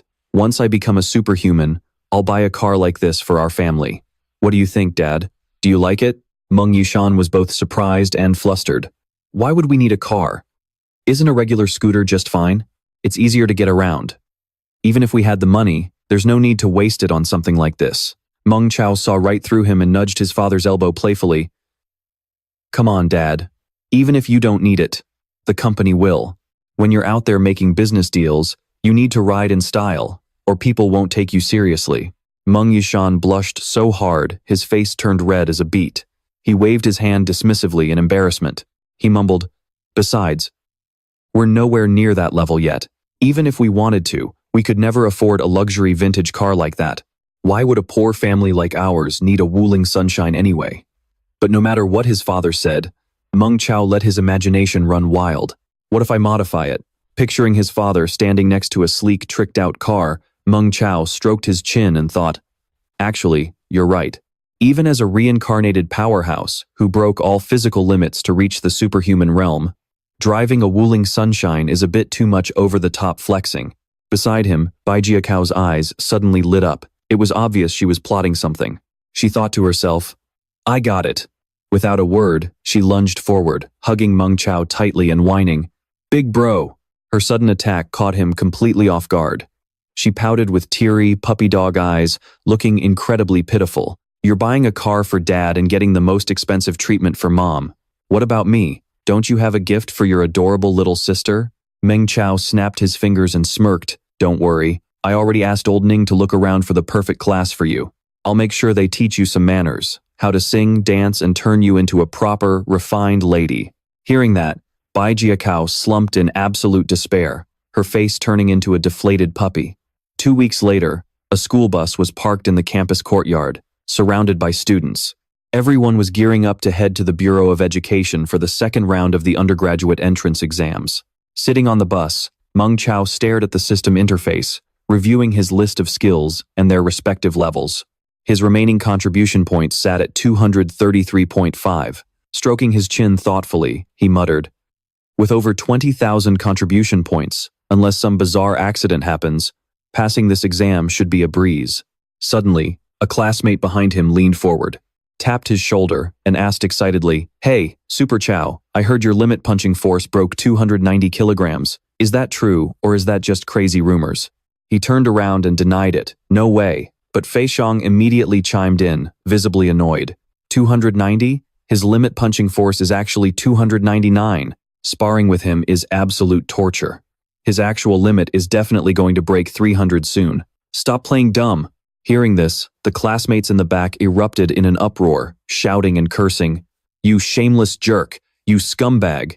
300 kilograms. You're buying us boba tea, breakfast, lunch, dinner, and late-night snacks.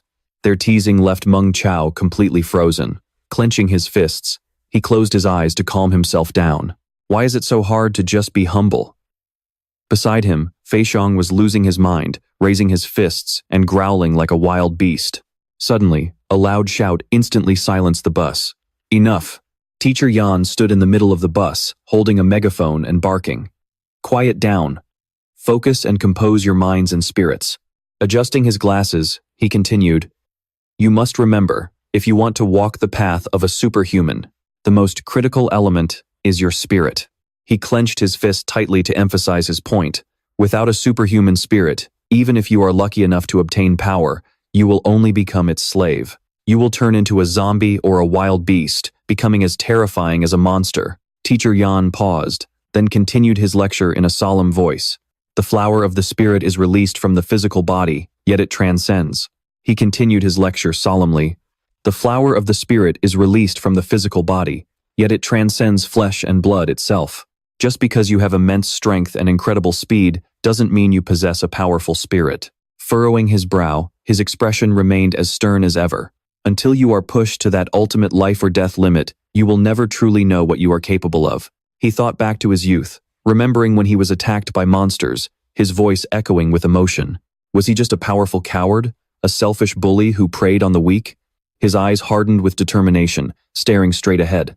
He cut himself off as the memory of grabbing the monster's claws flashed back. At that moment, Teacher Yan had savagely ripped the beast in two. He continued speaking, now the absolute master of his own power. In his mind, the younger Teacher Yan stepped through the shattered remains of the monster, merging into the man he is today. Snapping back to reality, he picked up the radio and calmly announced, "Everyone, get off. We have arrived at the Education Bureau's district." The students began filing out of the bus, with Meng Chao following right behind. Stepping into the new environment, everyone looked around in awe, whispering excitedly among themselves. Before them lay a completely ruined facility, with the two sky bridges connecting the buildings riddled with massive holes. As Dragon City grew stronger and more prosperous, other abandoned areas had been completely cleared out and rebuilt into taller, sturdier steel fortresses. Only this specific place was kept in its original state, with architects and artists brought in to carefully preserve and refine it, serving as an eternal monument to commemorate those dark, desperate years. As the students filed inside, they found the staircases lined with hyper-realistic statues of terrifying monsters. Meng Chao stood between two of the beast statues, freezing in his tracks. He clenched his fists, his entire body trembling slightly. With a furrowed brow, a sharp, unyielding determination burned in his eyes. He vowed to himself, "I swear, I will never let these wretched beasts defile the passionate land of my people." Taking a deep breath, he caught up and followed the crowd inside. Walking right behind him, Chu Feixiang kept looking around, taking in the sights. Stopping in front of a massive painting, Chu Feiqing stared at it and asked in wonder, "Is that a superhuman?" Meng Chao replied with absolute seriousness, "It will not be long before we can do that too." The memorial's introductory plaque came into view, and right before the entrance stood two towering pillars, inscribed with two lines of poetry praising the valor of the superhumans. The crowd walked through the gates, finally entering the heart of the memorial. When Dragon City first transmigrated to this alien world 10 years ago, it entered a brutal, blood-soaked era of pure chaos and misery. We lost almost all of our power sources and industrial capabilities. Looking at the first photograph depicting those harsh times, they saw how civilized, well-dressed people, driven by pure survival, degenerated into ruthless thugs, living in a dog-eat-dog world, and some even turned into savages, tearing each other apart just to survive. Meng Chao stared intently at the painting, which depicted a mysterious virus rapidly spreading among the citizens. Those infected would quickly turn into mindless zombies, spreading the plague like wildfire across the city. Hiding deep beneath the crumbling ruins, terrified, trembling survivors could only ask, "Is this the end of human civilization? Is this the absolute apocalypse of Dragon City?" The painting captured a bleak sunset, with heavy clouds hanging over a city choked in ash and dust, as a horde of horrific zombies relentlessly pursued their next victims. They lunged forward without a shred of hesitation, throwing the area into absolute chaos as they hunted humans like playthings. Standing in his familiar school uniform, Meng Chao remained completely silent, staring at the grim display. But no, this was not the end of civilization. It was the birth of a new Dragon City. While countless harmful pathogens easily breached human bodies, the same mysterious virus that created zombies also sparked powerful new antibodies. Cells divided and recombined, shattering and unlocking our genetic chains. And there was no greater proof of this than the legendary figure of Xiao Cao, wielding overwhelming, godlike power. Because of this genetic evolution, humanity could directly absorb spirit energy, paving the way for the era of superhumans. Staring at the depiction of his explosive energy, Chu Feixiang gasped, "The battle god, Xiao Cao, the strongest superhuman in all of Dragon City." Seeing so many legendary figures at once made him question his own eyes. Wait, is that not Yun Faidian, the richest tycoon in Dragon City? Meng Chao stood lost in deep thought. Even in the deepest, darkest despair, our ancestors were still able to carve out a path of survival with their own blood. His ultimate plans had been laid out long ago, and now He was simply waiting for the perfect opportunity to strike. I am the spark, and I have my brothers by my side. Why can we not rewrite the future? Unwilling to waste another second dwelling on the past, Meng Chao turned away. Let's go. Let's head down to the next floor. Chu Feixiang quickly nodded in agreement. Yeah, let's do it. Meng Chao and Chu Feixiang made their way down a grand spiral staircase to the lower level. As they entered their second decade in this alien world, a sudden blinding beam of light pierced through the pitch-black night. Before the students hung a tattered, battle-worn flag, yet it carried the immense, burning pride of a heroic era. Meng Chao's eyes drifted to a photo of a zombie hanging on the wall. While we were busy fighting off the zombie hordes, an even deadlier threat emerged, monsters 10 times more terrifying. These bizarre, mutated beasts swarmed the land, staining the very sky a horrific shade of crimson. Staring at the photographs of heroic battles, Meng Chao felt a deep, fierce love for his homeland. The citizens of Dragon City were no longer the fragile, terrified survivors who had first transmigrated here. The bloody fingerprints and the unyielding oaths of those fallen soldiers remained preserved, echoing down to this very day. We are the most powerful expeditionary force from civilized Earth. Yet, Meng Chao couldn't help but feel completely baffled by Fei Hung's random shadowboxing. Turns out, his national pride had just been fired up. It seemed Demon Game wasn't lying to them. We humans from Earth really are the strongest and most ruthless existence in this world. Only we have what it takes to rule this other world. Even when his best friend punches him in the back, Meng Chao just laughs it off. Hey, are you actually massaging my shoulders, or are you just using this as an excuse to get revenge? His words hit Fei Hung right where it hurts. Didn't you get your nose swollen shut during sparring a few days ago? Meng Chao immediately slips away to avoid catching hands for teasing him. Direct hit. In the third decade, Dragon City ushered in an era of exploration, as martial arts training and psionic technology became highly advanced. The combat power of the Red Dragon Army surpassed any military force from the Old Earth era. Deep beneath Dragon City, ancient ruins were discovered, and the superhuman tower was built right on top of them. New martial arts, new technology, new runes, new viruses, new antibodies, and new beasts. A whole new world was waiting to be explored. The fourth decade was the era of construction, as beast threats were gradually eliminated, and Dragon City began building and producing at full throttle. With animal-shaped drones sweeping away the dust of a modern city, Dragon City became a true three-dimensional metropolis after its reconstruction, maximizing its urban space to reach 5 times the size of the Old Earth era. Thanks to crucial past research, the technology was finally perfected. In this new era, supercomputers have 5 times the processing power of the Old Earth era. Meng Chao and his classmates watched as they entered the 5th decade. He was a bit surprised, but he knew for sure that today was the day. This was the era of victory, a glorious era to step into. Meng Chao and his classmates looked up, quite surprised to see themselves in the overhead mirror. In this new era, carrying on the legacy of their ancestors, the people of Dragon City had truly grown stronger. The bright light ahead only strengthened his resolve. The future is ours, and this other world will definitely be ours too. Even after stepping off the spiral staircase, his mind kept racing. Perhaps in his past life, Dragon City had made a series of mistakes that piled up over time, making them almost impossible to fix. But now that Meng Chao was on this path, there was no turning back. He made up his mind that in this life, he would fix those mistakes, make up for every regret, and choose the right path. The teacher was shouting, telling the students to straighten up their lines. Show me the spirit of 9th High. He barked like a true drill sergeant, right face.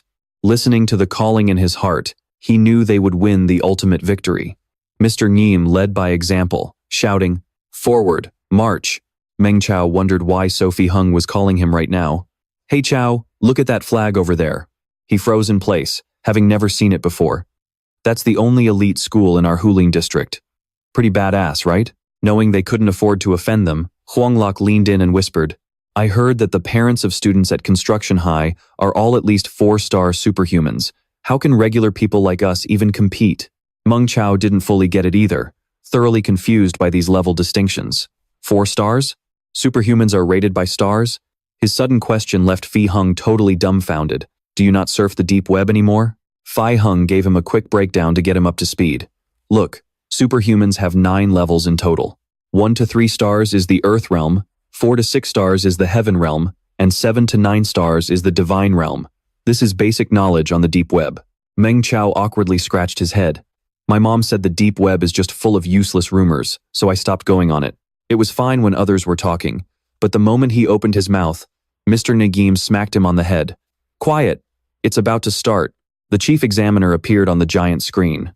Students, you are the elite of the Hulun district, the future hope of our entire region. He spoke with absolute seriousness. I hope you all understand that the path of a superhuman is not just about wealth and glory. The ideal the examiner wanted to pass on was truly noble. It is a path tied to the very survival of our people, a path to protect Dragon City itself. His words immediately drew Meng Chao in. On the way here, you must have seen a lot already. But right now, I want everyone to calm down and truly think about this. Fi Hung listened intently as well, questioning his own motivations. Why did he choose the path of a superhuman? The examiner, who had a striking mechanical arm, bluntly reminded the students, hoping they could find their true answer.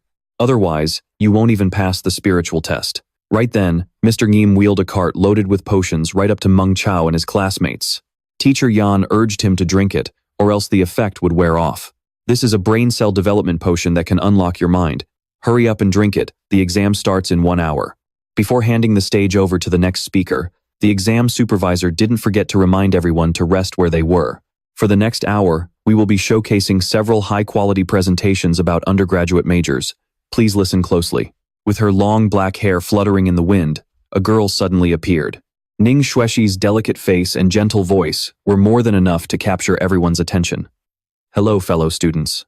My name is Ning Xuexi. I am the Vice President of the Student Union of the School of Environmental Science and Resource Recovery at Agricultural University. Now, I would like to introduce you to Agricultural University's flagship major, the Resource Science Department. Meng Chao followed Teacher Yan's advice and downed the potion, surprised by her appearance. Everyone, including Meng Chao, kept their eyes glued to the giant screen as she gave her presentation. Resources are the most crucial element in the development of any civilization, especially for our Dragon City. Whether it is survival or development, we cannot succeed without gathering, utilizing, and exploiting resources, a series of seemingly ordinary tasks, yet of massive significance. From cultivating spirit plants and formulating biochemical beasts, to harvesting fire crystal ores, Xuexi's beauty combined with her profound knowledge made her truly shine. Actually, the resource department isn't as simple as just being a harvester. In any path, if you can make it to the top, your future will be incredibly bright. But at this moment, Meng Chao's question remained unanswered. Why are they doing promotional presentations right now?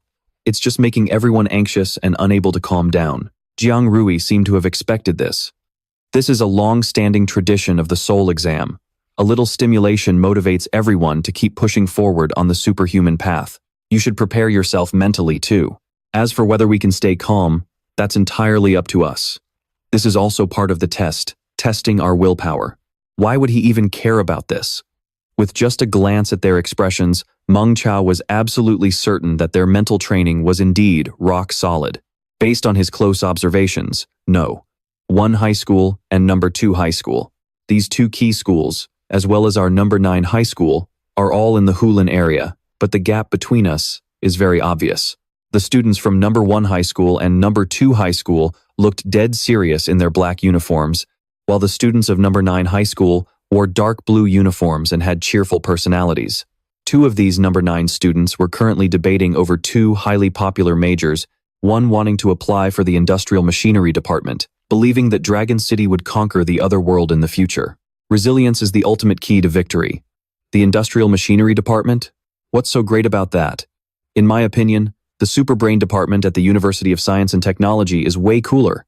Combining automated slaughter machines with superbrains will be the main force to conquer the other world in the future. Chu Feixiong wanted to attend the same school as Meng Chao, saying, "Join the military academy with me. The Heroic Spirit Department has a great future. With our strength and character, summoning a few hundred heroic spirits is totally doable. But speaking too soon could bring bad luck, making him a bit anxious. Don't get ahead of yourself. Let's make sure we secure an undergraduate spot first." The Heroic Spirit Department is the military academy's flagship major, requiring incredibly high scores. As it turned out, Meng Chao had his sights set on an even higher goal. If you ask me, the Martial Arts Department at Dragon City University or the resource department at Agricultural University both seem pretty good. Jiang Rui was stunned by Meng Chao's confidence. Give me a break. Jiang Rui stepped in to analyze things, trying to snap Meng Chao and Chu Feixiong out of their pipe dreams. The martial arts department of Dragon City University is the strongest major in the strongest university. And the resource department of Agricultural University is the wealthiest major in Monster University. The cutoff scores for both are sky high, even if you were a super god.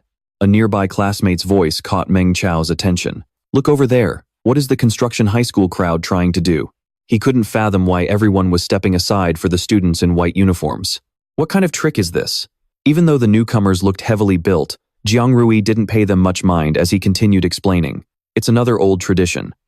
After the soul test, the region will distribute the final surge of cultivation resources to the schools based on their rankings. The truth was that Jiang Rui was highly knowledgeable, which was why the competition between high schools was extremely fierce. This was a chance for the top powerhouses of each high school to flex their muscles, testing and crushing their opponent's morale. He was acting incredibly aggressive the moment he walked up. Which one of you is Meng Chao? Step out and let me see you.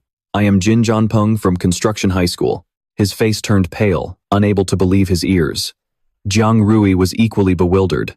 Before Meng Chao could even process what was happening, Jiang Rui stepped up to shield him. If you have a problem, take it up with me, Jiang Rui. Jin Zhanpeng's face instantly darkened. So you are Jiang Rui? I heard your Thunder Cross sword can kill an opponent in just 1 second. Your training isn't half bad. You even injured one of our guys from Jianzhong High. So, how about we compare our spirit test scores in a bit? Jiang Luo immediately agreed, refusing to let this guy look down on him. Jin Zhanpeng, don't think I'm scared of you. If you want to go at it, let's go. I'm in it to the end. Even as he was walking away, Zhanpeng turned around to taunt him. Fine then, I'll be waiting to see the strength of the elite district. He stretched his arm out, looking like he was about to strike. Zhanpeng suddenly threw a cheap shot, and the sheer force of it sent Jiang Luo crashing right into Chu Feixiong. Jiang Luo himself was shaken by Zhanpeng's terrifying strength. Pretending his hand slipped, Zhanpeng was clearly trying to provoke him. TSK, my bad. Classmate Jiang, did I scare you? Jiang Luo was absolutely furious, but couldn't do a thing to Zhanpeng, leaving him to swallow his anger in silence. Meng Chao couldn't take it anymore. He let out a heavy sigh at his actions and openly called Zhanpeng out in front of everyone. You really don't know how to spell fear, do you? When other people show off, they might be arrogant, but at least they do it fair and square. This is the first time I've ever seen someone show off using such cheap, underhanded tricks. Meng Chao's face turned cold as he waited to see what kind of pathetic excuse he would come up with. But Zhanpeng wasn't about to let himself be pushed around. Spewing some high and mighty ideals, he claimed that he always gives his all, even for the smallest matters. No matter what kind of enemy you face, you should use your wits to win. Why rely on brainless brute force? Meng Chao didn't buy a single word of his fancy speech. It was his first time hearing someone spin dirty, underhanded schemes as intelligence. Just spit it out. What do you want? As it turned out, Zhanpeng wanted to meet him because of the big news circulating about him. I heard your spear technique is pretty impressive, and you even crippled Zuo Haoren. Even though he was annoyed, he leaned in close to speak to Meng Chao. He stared right at Meng Chao.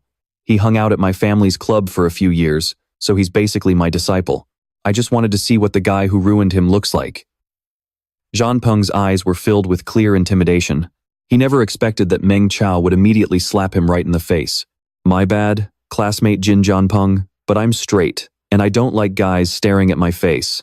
I'm not used to having staring contests with other dudes. That was incredibly savage. Chu Feixiong and Jiang Luo's eyes were filled with pure admiration for our boy Meng Chao. He was truly a legendary badass. He never expected to get slapped. Furious but wary, he thought. This freak. Even the top 10 at Jianzhong are terrified of my glare.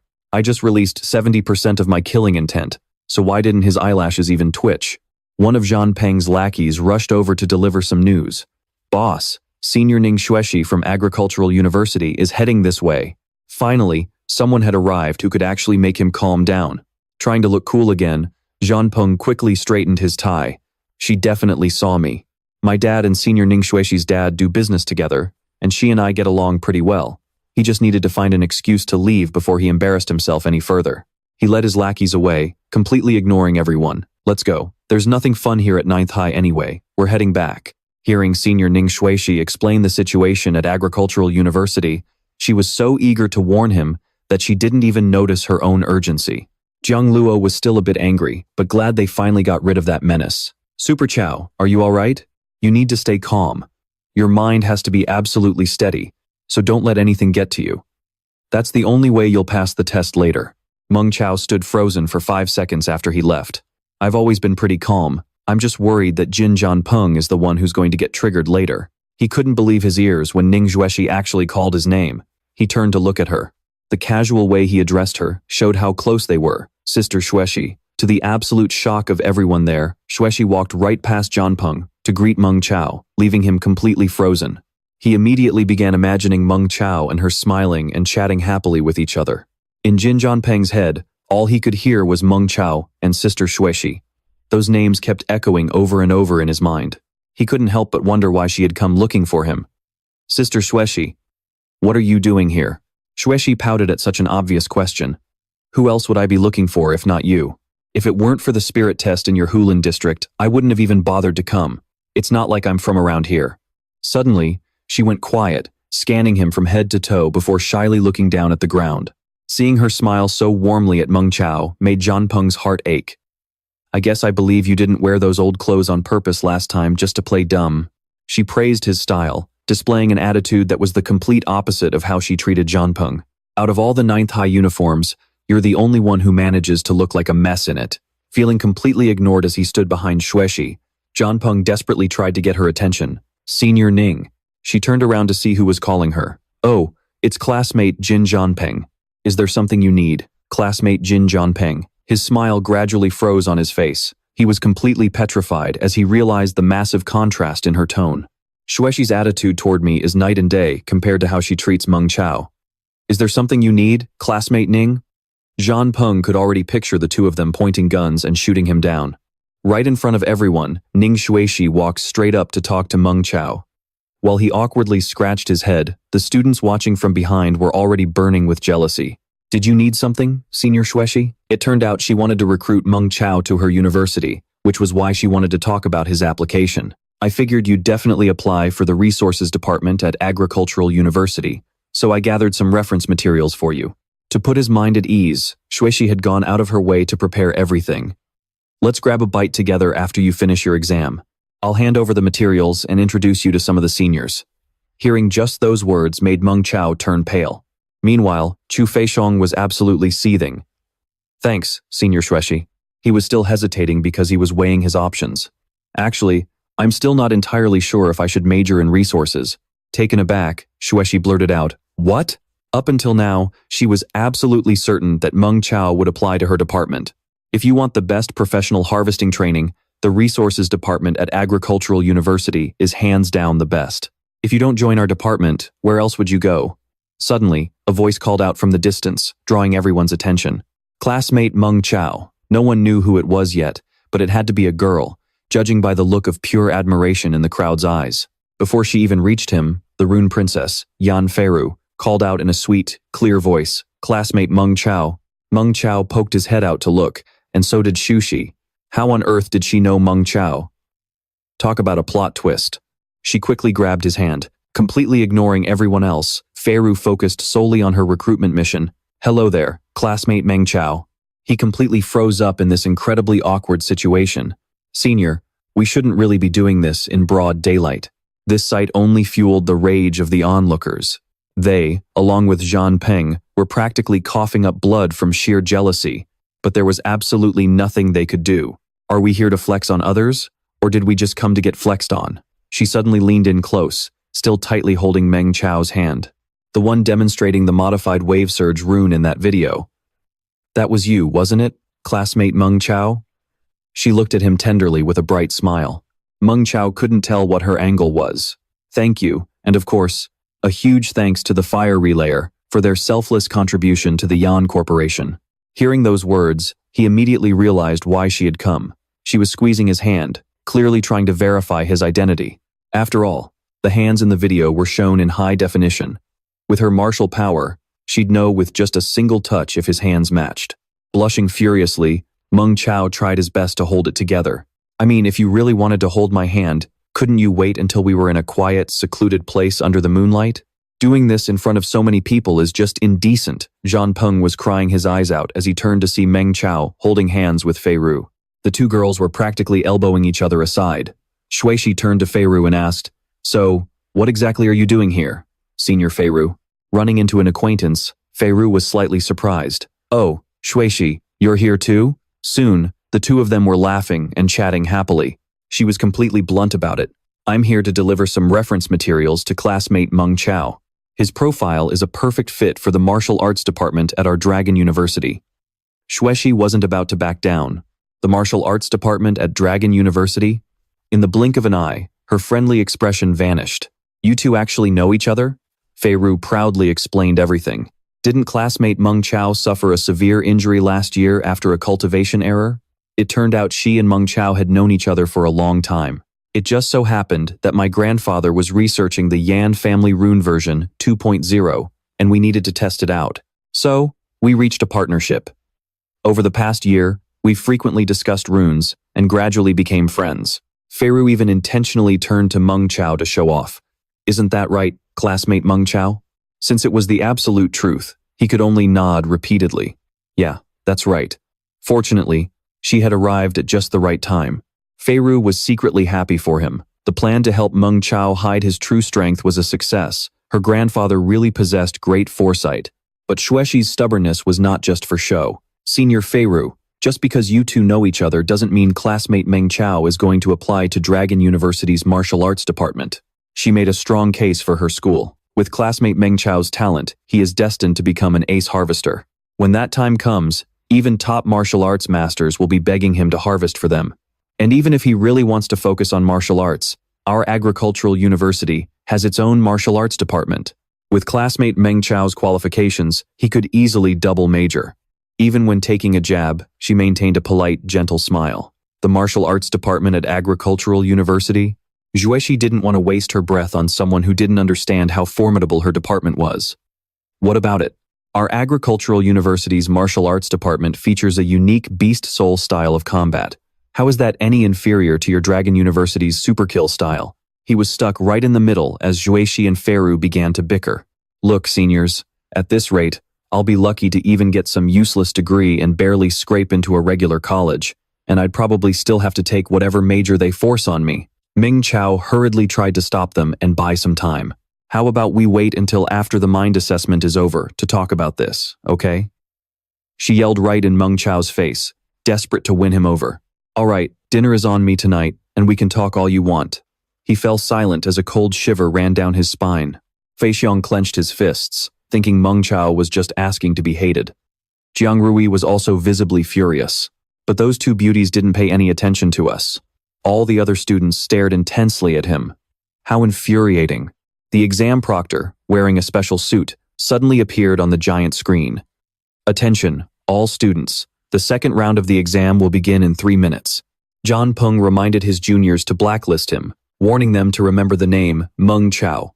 He smirked, thinking the girls wouldn't fight over Meng Chao if the kid failed, wanting to see if he actually had any real skills. Meanwhile, Zhan Peng was practically crying tears of frustration, feeling completely humiliated. The proctor at the exam arena called out once more, "Attention, all candidates." Meng Chao and his classmates quickly followed the instructions. "Please take your positions according to the light circles beneath your feet." Meng Chao was suddenly startled by something on the ground. "Everyone, please sit down, relax your breathing, and enter a state of deep meditation." As it turned out, his name was written inside the glowing circle beneath his feet. Meng Chao. All the students sat cross-legged on the ground with serious expressions. Except for Meng Chao, who was still fidgeting around. After 1 minute, any candidate who stands, walks, or makes any noise will be disqualified for violating the exam rules. A giant, leafless tree loomed behind him. The first violation will result in a warning, and the second will get you expelled from the arena. Suddenly, something rose from just outside the circle. Not only Meng Chao, but all the students watched in utter bewilderment as the barrier was pushed upward. Despite its strange, unique structure, he easily recognized the device. This was the super brain. Meng Chao froze for a few seconds upon seeing it.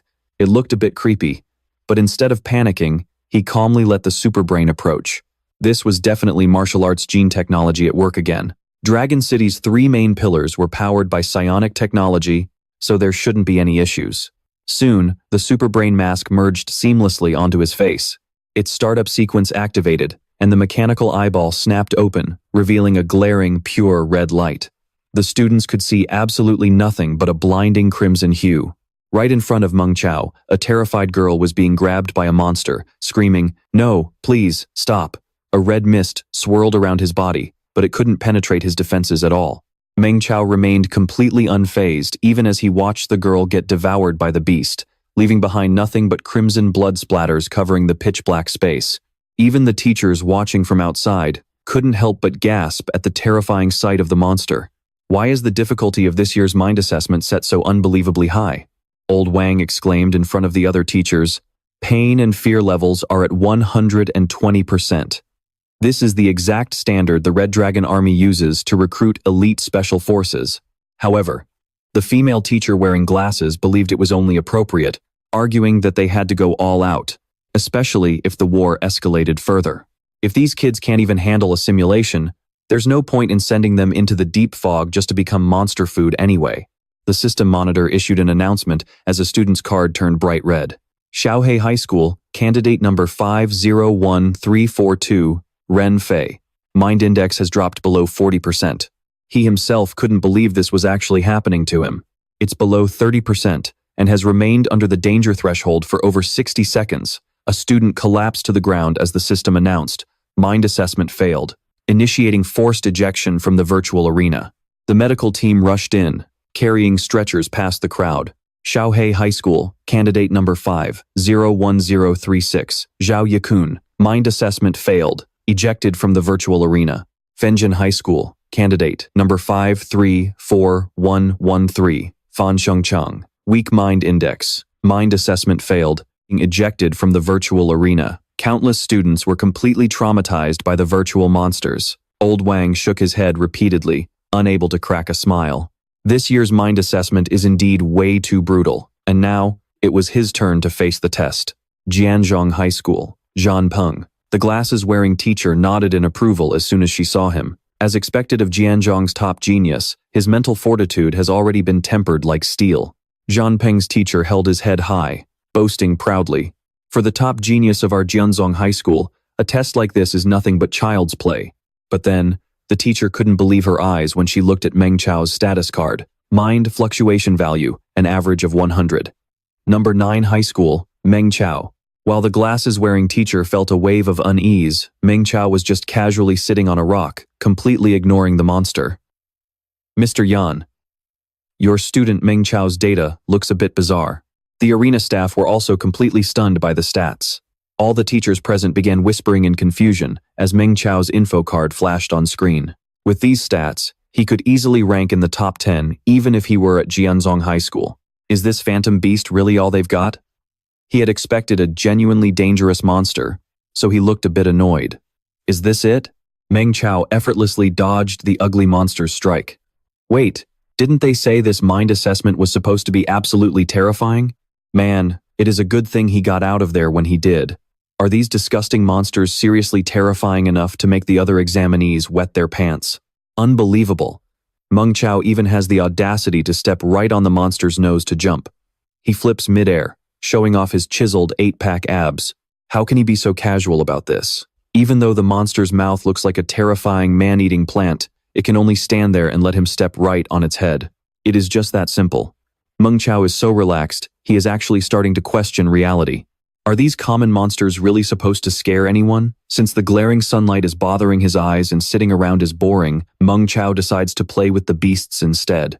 Since he is already here, he might as well practice a bit. Although its body is on the bulky side, its speed is as fast as the wind. Right now, his blade is currently stuck inside another monster. Meng Chao can easily leap onto its head whenever he wants. He even has a hilarious thought. After all, this is just a minor test. Just like a video game, there is bound to be some loot he can pick up. The massive monster has already been injured by Meng Chao's ghost feet. He flips through the air and bounces on the beast like he is in a playhouse, even sliding down its long tail like a playground slide. Meng Chao's goal right now is to grab his blade, so he leaps off the tail. With the saber back in his hands, he immediately charges forward, ready to strike the monster. Meng Chao's confident look right now completely overshadows all the evil around him. After practicing saber techniques with Demon Yan a few days ago, he has refined several advanced variations of the 100 saber techniques. Two monsters of the same species are now tearing into each other. A multi-eyed monster is gritting its teeth and grimacing. Who knows what it just went through? This exam feels just like a zoo with all these bizarre monsters popping up everywhere. Meng Chao has never known the meaning of fear, bravely taking on every single beast. Come on, you guys are perfect for blade practice. 3 black bulls, looking like they have been corrupted with glowing red eyes, are charging madly at him. With just one swing of the blade Meng Chao just picked up, you can already tell how incredibly powerful he is. The monsters managed to claw at his legs, tearing his clothes, and leaving minor scrapes. His arms took the exact same beating. It opens its massive jaws as if to swallow everything whole. Just like that, the monster is already right beside him. Meng Chao's eyes seem to freeze as a surge of energy flashes past. With his innate strength combined with the blade, defeating the monsters is only a matter of time. They show absolutely no fear of death. As soon as one lunges behind Meng Chao, another one instantly charges at him. He unleashes one skill after another, leaving the beasts with absolutely no time to dodge. The small ones are not really satisfying enough. Only the big ones can help him truly hone his saber techniques. Even a monster with a mouth like a man-eating plant is no match for Meng Chao's sheer strength and his 100 saber techniques. But somehow, at the very last second, its tail impales right through him, painting the entire area bloody red. The monster then drags Meng Chao around, spinning him across the ground. It ruthlessly whips its tail, shattering a nearby boulder to pieces. This is such a disappointing outcome. The monster wins, and the system displays a "You died" notification. Teacher Yan is left speechless, while old Wang stares in shock, watching everything end in disaster. What a pity. The teacher wearing glasses has her mouth wide open in disbelief, while only Zhan Peng's instructor is grinning from ear to ear. The system operators sense that something is off. The screen shows the monster again. It detects a sound and turns its head. Unbelievably, Meng Chao is still alive, looking totally dazed as he holds his blade. Realizing he is still lacking and far from mastering the technique, he decides to strike once more. Meng Chao absolutely refuses to give up halfway, unleashing his 100 saber techniques yet again. But out of nowhere, he gets trapped inside the monster's mouth, with only his 2 legs dangling outside. As he struggles, one of his shoes slips off and falls to the ground. Incredibly, Meng Chao suddenly spawns right behind its tail. The monster turns its head back, utterly confused about what on earth is going on. He quickly scratches his head to hide his embarrassment. Oops, looks like we meet again. Where on earth is Meng Chao getting all this energy to continuously bash the monster? Once again, the teachers standing behind old Wang and teacher Yan are gossiping excitedly. This student, Meng Chao from 9th High School. His combat skills do not seem very impressive. Then again, his willpower is incredibly resilient, and his combat skills are outstanding. How did 9th High School produce such a monster? Teacher Yan is deeply worried about him, knowing how reckless he can get. This kid is actually practicing unverified techniques right in the middle of an exam. Is he not afraid of failing the test? The glasses-wearing teacher has never seen anyone as unique as Meng Chao. What kind of freak is he? Even after dying so many times, his psychic wave index has not even crossed 10%. Even Zhan Peng's teacher cannot help but praise him, saying, "Watch closely, everyone." 9th High School's 100 saber techniques is actually quite interesting. As for the monster with the man-eating plant mouth that was just about to swallow him, it has now been chopped into pieces. Meng Chao's blade remains embedded in its body, while the sweat dripping down his cheeks proves just how much effort he put in. Ignoring the system's endless notifications about his bonus points, he collapsed on the monster's carcass to catch his breath. Meanwhile, his improved 100 saber techniques is rapidly spreading among the city's elites. Future students and teachers of Dragon City will soon master an even more powerful blade style. On top of that, several gold-tier master teachers on par with Demon Yan are closely watching this exam. This is huge. No matter how exhausted he is, nothing is going to stop his grind. Since early submission isn't an option, and he's basically mastered the 100 saber techniques, what should he do next? With an exhausted face after the battle, Meng Chao looks to the side. He realizes the monster's carcass could still be useful. Right. This mental strength test must be using real beast data for research. His mind keeps racing, analyzing how the virtual monster's anatomy is identical to a real one. He flashes a bright smile, satisfied with completing today's test. First, he needs to retrieve his blade from the monster. For some reason, Meng Chao has a hunch that this war will escalate very soon. Standing tall after his victory, he already has a plan mapped out. Time is tight, and this is the perfect chance to upgrade his basic harvesting skill to the perfect level. Suddenly, he clasps his hands together in pure joy, imagining who knows what. The internal organs of this super powerful beast have been thoroughly cleaned. Every tendon and the sheen on its hide prove how fresh it is. He is thrilled to be right here. This place is indeed a goldmine for grinding his basic harvesting skill, though it's a shame there are so few monsters. Suddenly, Meng Chao's sharp ears pick up even the faintest sound. Instantly on high alert, his eyes lock onto the source of the noise. But even after staring for a while, nothing seems out of the ordinary. It is just Meng Chao, standing alone with his blade amidst the ruins. Suddenly, a monster's foot stomps onto the ground, followed by another showing off razor-sharp claws that look like they got a fresh manicure yesterday. Right in front of Meng Chao are familiar monsters, but they are absolutely massive. His eyes light up with pure excitement at the prospect of another battle. A second wave already? Driven by his goal to level up as soon as possible, Meng Chao rushes toward them with his blood-stained blade. My proficiency points. Here I come. But this sight leaves the onlookers completely dumbfounded. Every single glaring eye turns to look at Demon Yan. At this moment, the teacher is being stared down so intensely that he breaks into a cold sweat, silently praying as a chill runs down his spine. Why are you guys looking at me? What does this kid's crazy behavior have to do with me? The masked exam proctor solemnly checks her watch to make the announcement on time. Time flies by, and before they know it, the exam is over. She raises her voice, "Time is up. Candidates who haven't been eliminated have passed the test." The remaining time is for the personal challenge phase, where the difficulty will keep ramping up. Students, find the right moment to tap out. The results are in, and with most of the candidates failing miserably, they are crying their eyes out. Meanwhile, Meng Chao maintains his cool, aloof, and detached facade. Chu Feixiong is worried sick, his eyes glued to the scoreboard. Scanning up and down, he finally spots his name. His eyes burn with determination as he lets out a joyful shout. I actually passed! Without wasting a single second, Chu Feixiong excitedly turns to his best friend. Chao, I passed. However, the creepy grin hidden behind Meng Chao's calm exterior makes Chu Feixiong visibly cringe with disgust. He secretly judges him, wondering if Chao acted like a literal butcher in the exam. Why else would he be smiling so maliciously? Jiang Luo, who is standing nearby, can't help but chime in. Even though I know that's impossible, I feel like you're onto something. Right then, another classmate eagerly jogs over to strike up a conversation, looking at him with sparkling eyes full of admiration. Brother Xiong, your overall score is insane. You made it into the top 500 of the entire region. That's incredible. How did you train for this?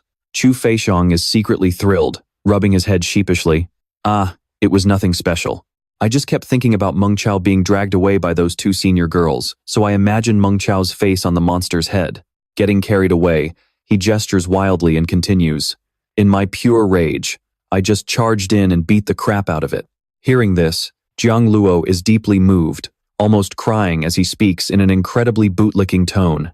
I'm not as savage as you, Brother Xiong. I was just stabbed 10,000 times in the chest by God Chao earlier, so I was completely numb. That monster's attack felt like absolutely nothing in comparison. A bunch of classmates in the same boat chime in one after another. Yeah, same here. Right at that moment, Meng Chao suddenly calls out to Chu Feixiong, interrupting their conversation. Yo, Fatty Xiong, how did your exam go? Seeing him suddenly appear out of nowhere, Chu Feixiong is startled. Chao, did you get overwhelmed and tap out too? Meng Chao casually takes off his VR headset and honestly admits, yeah, I stopped playing.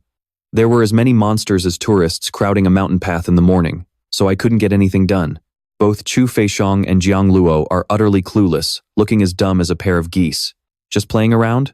A second later, Jiang Luo's eyes go wide, his jaw drops, and he screams at the top of his lungs. Look, God Chao is ranked in the top 30. As soon as this shocking news drops, everyone instantly turns their heads to stare at the scoreboard, completely losing their minds. Man, look at that panicked face. The more Jiang Luo thought about it, the more helpless he felt. Still unable to process the shock, he He just kept muttering to himself nonstop. How are those freaks, who train with simulation systems every day, still no match for the super god? Over on John Peng's side, the atmosphere was way heavier, furious. He threw a massive tantrum, slamming his hand onto the ground to vent his anger. But even that didn't help cool his anger. With a flushed red face, John Peng grit his teeth and spat out, "Damn it!" As he hung his head, clutching his hair in sheer frustration, a familiar voice rang out. Not sounding pleased at all, the voice questioned, "John Peng, what is wrong with you today? Why are you acting so pathetic?" Luo Hai suddenly appeared, his face dark with murderous intent and looking extremely annoyed, giving John Peng quite a scare. He quickly looked up and greeted him, President Luo Hai.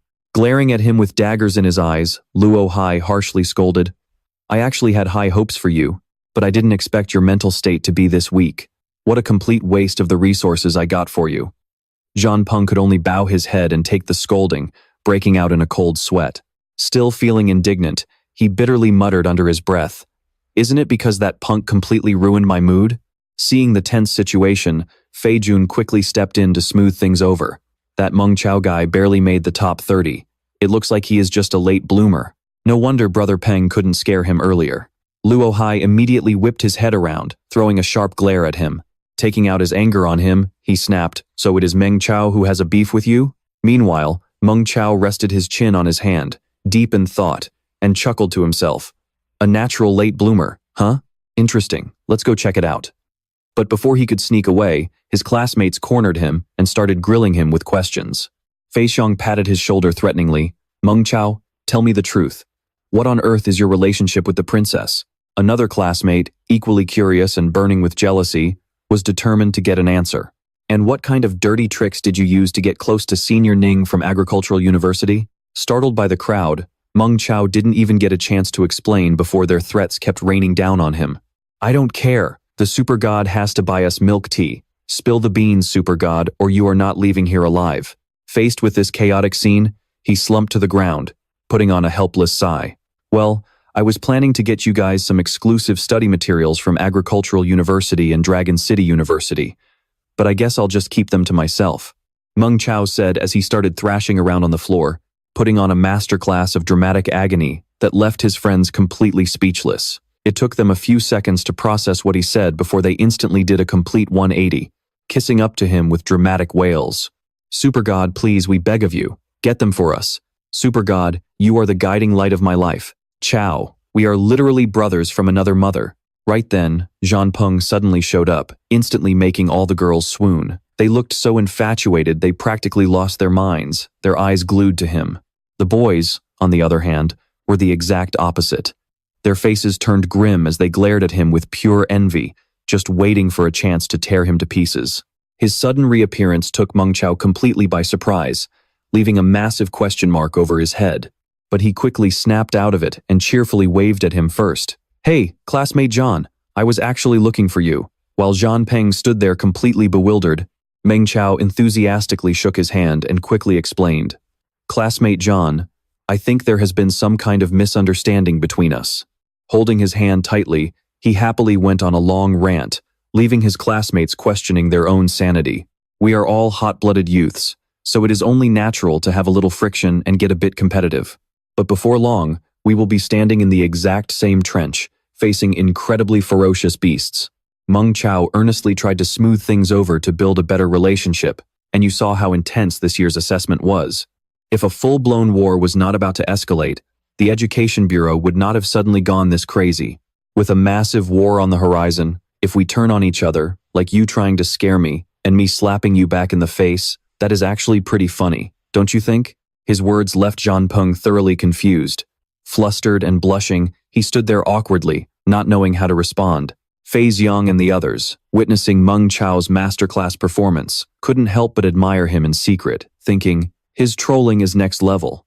The underlings who had watched the whole thing nodded in agreement and began whispering among themselves, "He has got a point. We really should stand together right now." Having achieved his goal, Meng Chao smugly thought to himself, just made another small contribution to the high school community. Awesome. With his outstanding performance, a few older girls warmly approached him, flirting and calling out to him, "Meng Chao, congratulations on passing the exam. Let's grab a bite together." John Peng, who had been standing there completely dazed, kept thinking to himself, getting slapped in the face is definitely not funny. Damn it, I bet he is secretly laughing his ass off inside. Meanwhile, Meng Chao cringed at the older girl's invitations, sighing inwardly. These two senior sisters sure know how to draw aggro. This is really bad for team unity. Luo Hai, who had been watching from the sidelines, finally made his move. He coldly extended his hand and introduced himself, Luo Hai, from Jianzhong. Meng Chao turned around in confusion, looking completely dumbfounded. After a brief moment of lag, he happily shook his hand with a big grin. Grinning from ear to ear, he introduced himself, Meng Chao, from 9th High School. Even though he was screaming on the inside, Lahai kept up a totally fake smile, playing nice as he said, "Starting today, looks like the Hulan district has a brand new player in town, Meng Chao." Lying through his teeth without blinking an eye, he cheerfully promised, "Good luck on your exams. I'm sure we'll run into each other again soon." But Meng Chao wasn't about to back down. Being openly sarcastic and unable to resist throwing some shade, he replied, "You too, classmate La. I hope you make it onto the honor roll as well." Then, like he was on some kind of roll, he turned around and started spouting off nonsense to everyone. "And you too, classmate John Peng. Good luck to everyone at Jianzhong High. Once you guys actually get to know me, you'll realize I'm incredibly humble and don't care about fame or fortune at all." Not wanting him to embarrass himself any further, the two senior sisters quickly dragged him away, but he was still shouting at the top of his lungs, stubbornly trying to finish his sentence. "I don't like to show off. I just want to contribute to society." Being dragged away like a sack of potatoes, he looked incredibly pathetic, his mouth still running at full speed and causing a massive scene. This ridiculous display had everyone openly judging him, staring with disbelief. John Peng, looking deeply disgusted, leaned over and whispered, "Brother Hai, that punk is way too arrogant. Should we jump him?"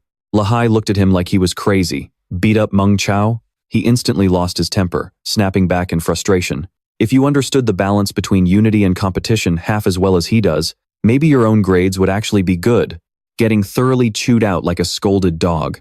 His face went completely dark. He was salty, but there wasn't much he could say. Lahai gave him a provocative look and taunted. Not convinced? He chuckled, shaking his head in pity, throwing ice-cold water right in John Peng's face. "If you're so tough, go ahead and try. But I'll bet you $1 that if we threw both of you into the wilderness fog, even if you were fully armed, and he was completely empty-handed." His next words made John Peng turn pale as a sheet, utterly terrified. Lahai bluntly delivered the harsh truth. The one who ends up dead would be you. Even though he knew his own limits, John Peng was still deeply shaken. That brutal reality check had him breaking out in a cold sweat, staring in absolute terror. Once the two gorgeous seniors finally dragged him away, Meng Chao immediately dropped his tough act, bowing and begging with clasped hands. Senior sisters, can we maybe skip the lunch date?" The two girls instantly glared at him like they wanted to eat him alive, snapping in unison. "Why?" Putting on a helpless act and scrambling for any excuse to save his skin, he whined, "It's because you two are just too beautiful. If I'm seen eating with you, I'm terrified my classmates will beat me to death out of pure jealousy." The two girls stared at each other in utter confusion, completely dumbfounded by his ridiculous logic. But they still had one last ace up their sleeve, playfully teasing him. "Oh, really? Then I guess you don't need those exclusive study guides we prepared for you?" Hearing this, Meng Chao's eyes lit up as his survival instincts kicked in. "Of course I need them. In fact, if you could come over to our school and coach us on how to ace our college applications, that would be even better." Completely charmed, and throwing all caution to the wind, the beautiful senior easily agreed. "Okay, fine, we'll do whatever you want." With 10 days left before the big exam, Meng Chao returned carrying a massive stack of study materials he scored using his charm, handing them out to his classmates. "I've got exclusive study guides for everyone. Don't fight over them." With 7 days left, he brought the beautiful seniors right into the classroom to tutor them, boosting the class's morale to an all-time high. With only 3 days to go, Meng Chao took his friends out for some hands-on combat practice. He easily slammed the bulky Fi Shong to the floor, mockingly provoking him. "Is that all you've got?" His classmates could only groan in despair. "We agreed to team up and thrash Meng Chao, so how did we end up getting wrecked by him again?" Right at that moment, the system suddenly pinged with a notification. Meng Chao was absolutely thrilled, unable to wipe the grin off his face. His old injuries were completely healed. But that night, he lay awake staring at the ceiling, unable to sleep. Tossing and turning, he realized that in his past life, he never experienced this mandatory pre-exam school lockdown. Man, I really miss my own bed. Suddenly, sirens blared through the silence, screaming, "Warning! Warning! Special emergency! Special emergency!" Everyone panicked, rushing out of their dorm rooms. Fi Xiong looked completely bewildered. What's going on? The Weather Bureau didn't say anything about a monster attack today. Another classmate quickly explained. This is a special emergency alert. A massive dimensional rift has torn open inside the city. Monsters might spawn directly in the urban areas. Blinding streaks of light split the sky like violent lightning. Meng Chao stared up in utter shock, completely speechless. The terrifyingly dark sky enveloped the entire school, signaling an impending storm of epic proportions. He froze for a second, gritting his teeth as he cursed. Crap! In my past life, I was lying unconscious in a hospital bed at this exact moment. I have absolutely no memory of this monster invasion. Massive vortexes began spinning in the sky. As the rift tore wider, it looked like the monsters were on the verge of breaking through. A terrifying cluster of pitch-black legs slowly began crawling out of the ugly, dark void. They were covered in grotesque, bumpy skin with hundreds of giant eyes, sending chills down everyone's spines. Suddenly, a colossal eye hurtled downward, as fast as a rocket. Its countless tentacles tore through the streets, destroying everything in their path, as an ominous red glow enveloped the area. People screamed in terror. It's the Rift demonic eye! Everyone scattered in panic, and Meng Chao booked it as fast as his legs could carry him. As he ran, he kept his eyes glued to the beast, observing its movements. Someone yelled out, "This beast specializes in massive psychic attacks. Whatever you do, don't look directly at it." Fai Hung panicked. A classmate running ahead also cried out in terror. The Rift demonic eyes in our textbooks are definitely not this fast, and their tentacles are not this resilient either. Meng Chao suddenly screeched to a halt, his shoes scraping loudly against the pavement. With the gloomy sky making the city feel like a living hell, the residents were sobbing in pure despair. There are so many super beasts. What are we going to do? Where is the military? Where are the superhumans? Meng Chao turned. Suddenly, massive dark shapes swarmed the sky, making the atmosphere even more suffocating. Leaves swirled wildly in the howling wind. It seemed Meng Chao had spotted something, because a look of surprise crossed his face. It turned out those massive shapes were rescue airships. He looked up, murmuring to himself, "Those are the bullet shields of the airships." The airships quickly closed in on the monsters. The rocket launchers on both sides of the vessels immediately locked and loaded. A blinding barrage of rockets fired continuously, while the airships maintained their distance from the monsters. The rockets slammed into the beasts with a deafening screech, exploding instantly, but they seemed completely useless. The airship door slid open, and a majestic warrior in black armor appeared holding a sword. Someone screamed, "Look! The superhumans are here!" Amidst the smoke and explosions, another airship door opened, and a second superhuman appeared, armed with a gun. The other airships followed suit, and this time, a giant superhuman who looked as tough as solid rock stepped out. Finally, a superhuman carrying a spear marked with the number 0 to 7 appeared. Activating their thrusters, the superhumans launched themselves out of the airships. With his thrusters burning at full power, he charged straight at the monster. The monster's eyes locked onto the approaching target, lashing out with countless tentacles directly at him. Sensing the danger, the superhuman still bravely surged forward. Just as the tentacles were about to grab him, they were struck by red lightning. The superhuman shrieked in pain, but he wasn't going down without a fight, unleashing a fatal stab right into the monster's giant pupil. The wound exploded instantly, and countless eyeballs burst out of its body in a grotesque, horrifying display. The monster's body suddenly blew apart as red lightning crackled across the sky with an earth-shattering boom.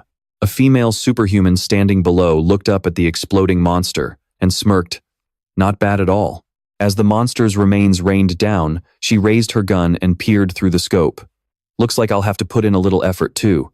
Activating her thrusters, the female superhuman zoomed toward the monster. Its tentacles licked out to attack, but she countered by opening fire. Bullets whizzed through the air, and the next second, the monster blew apart, sending its head and tentacles flying in all directions. Watching from below, Fai Hung clenched his fists and cheered, "Yes, just like that, kill those bastards." Standing behind him, Meng Chao could only give a wry, speechless smile. He thought to himself, This is probably their first time seeing a superhuman fight. No wonder they're so hyped. Suddenly, a girl pointed a trembling finger at the sky and shrieked in terror. Everyone, look! The airship's bullet shield was breached. A massive chunk of the monster's body crashed right onto the deck. Even though its other eyes had been blown out and blood was spraying everywhere, it was still alive. The beast coiled itself tightly around the airship, completely jamming the engines and locking the hull in place. With a deafening crash, the monster and the airship plummeted together, smashing right behind a nearby building.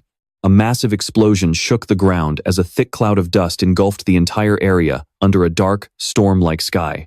Piercing screams erupted as the sheer panic drove everyone into chaos, leaving them clutching their heads and crying in despair.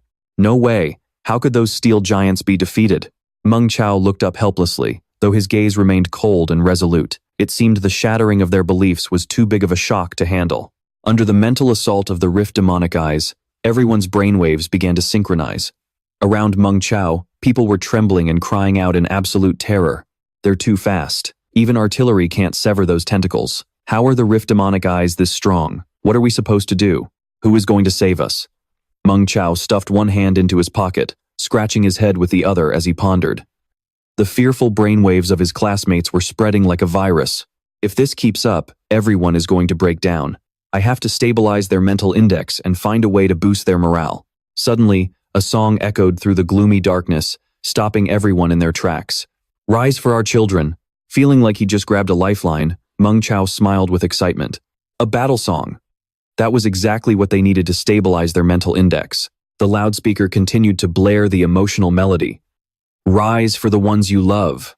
Meng Chao pumped his fist against his chest to rally his spirit.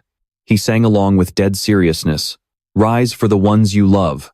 The melody swelled, the fangs of the beasts draw near. Now, everyone joined in, singing the battle song with one heart. The fangs of the beasts draw near.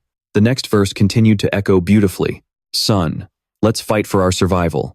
By now, the golden light of the battle song has already overpowered half of the monster's deadly red glow. Everyone looked up at the sky, watching the golden light grow stronger as it chased away the darkness. Their spirits surged, and they sang even louder.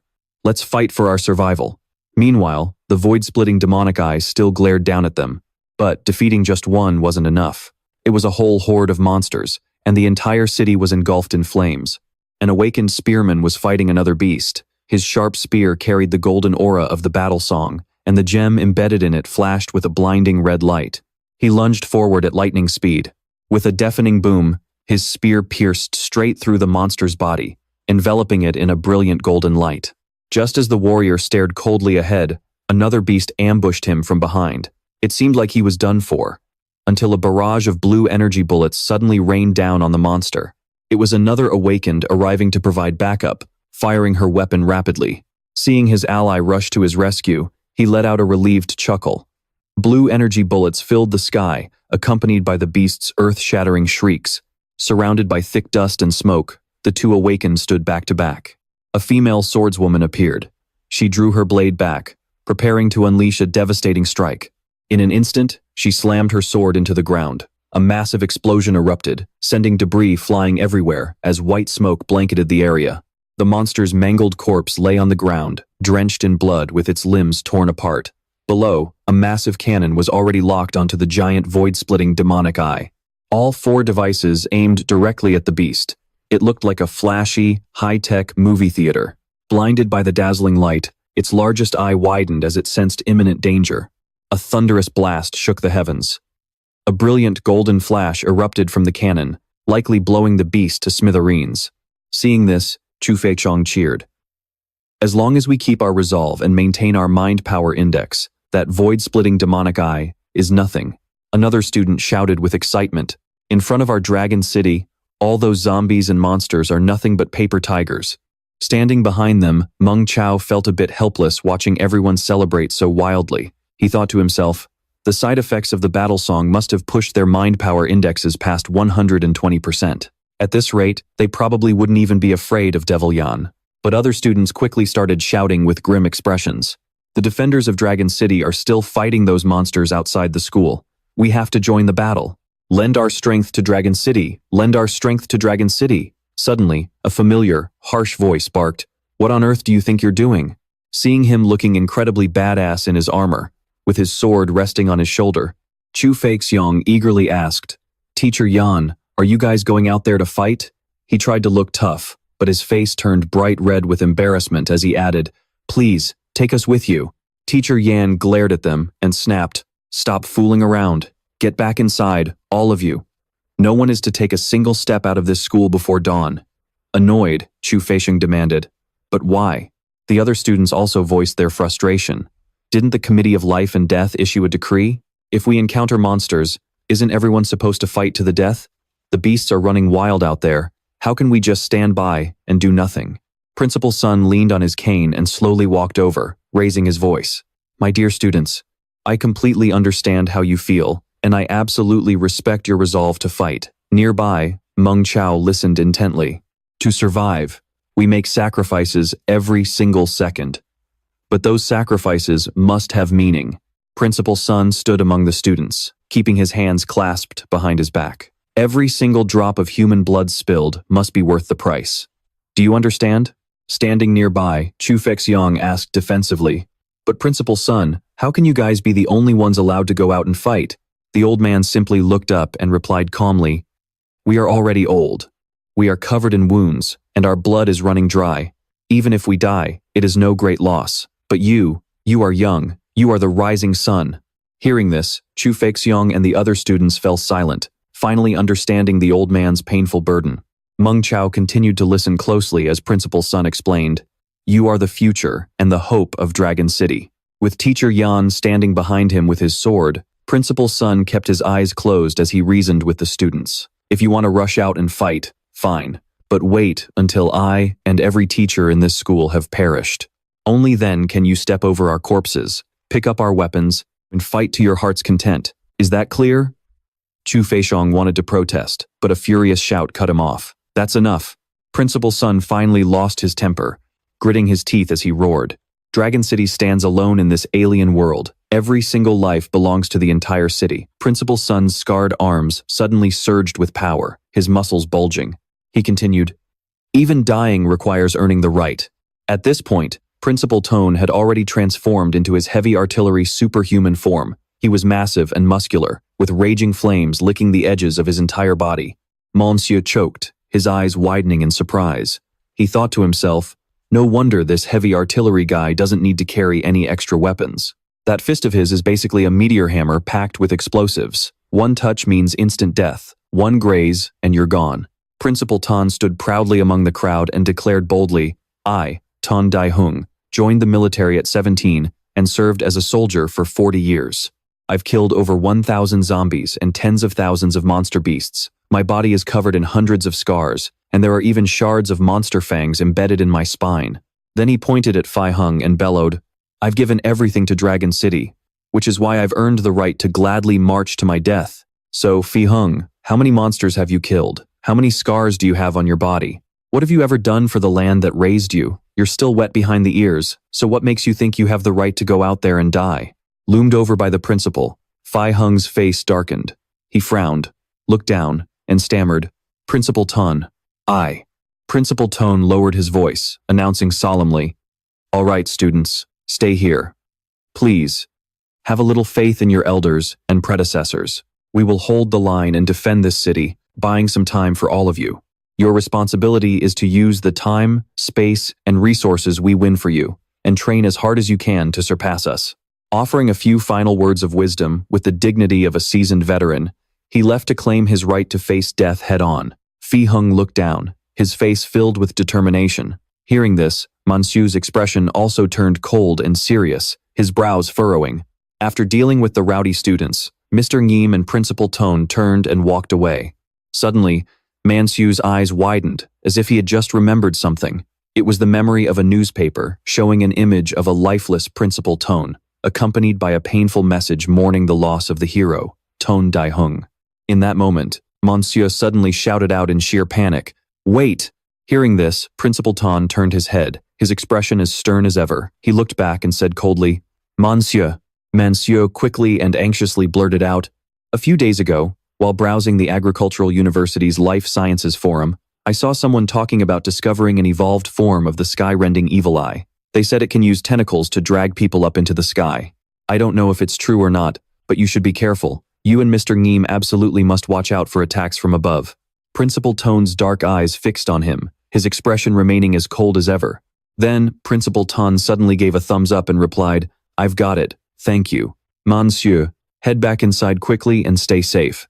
Monsieur and his classmates watched the two teachers walk away. This time, they were really gone. The system panel popped up. Heroic citizen Tan Dai Hung has listened to your suggestion. Survival rate increased. Contribution points plus 199. Seeing the word heroic in brackets, Monsieur thought to himself in surprise. Principal Tone is actually a heroic citizen? Is that rank even higher than an elite citizen? Monsieur's eyes flashed, and his eyebrows raised slightly in surprise. What kind of person does it take to be called a hero? Suddenly, Phi Hung walked over, cutting off Monsieur's train of thought. "Sieur, what are we going to do now?" He casually threw his jacket on and turned to leave, replying coldly, "To the training room. We're going to earn our right to face death head-on." Phi Hung and the other classmates turned to look at him, with sheer confusion written all over their faces.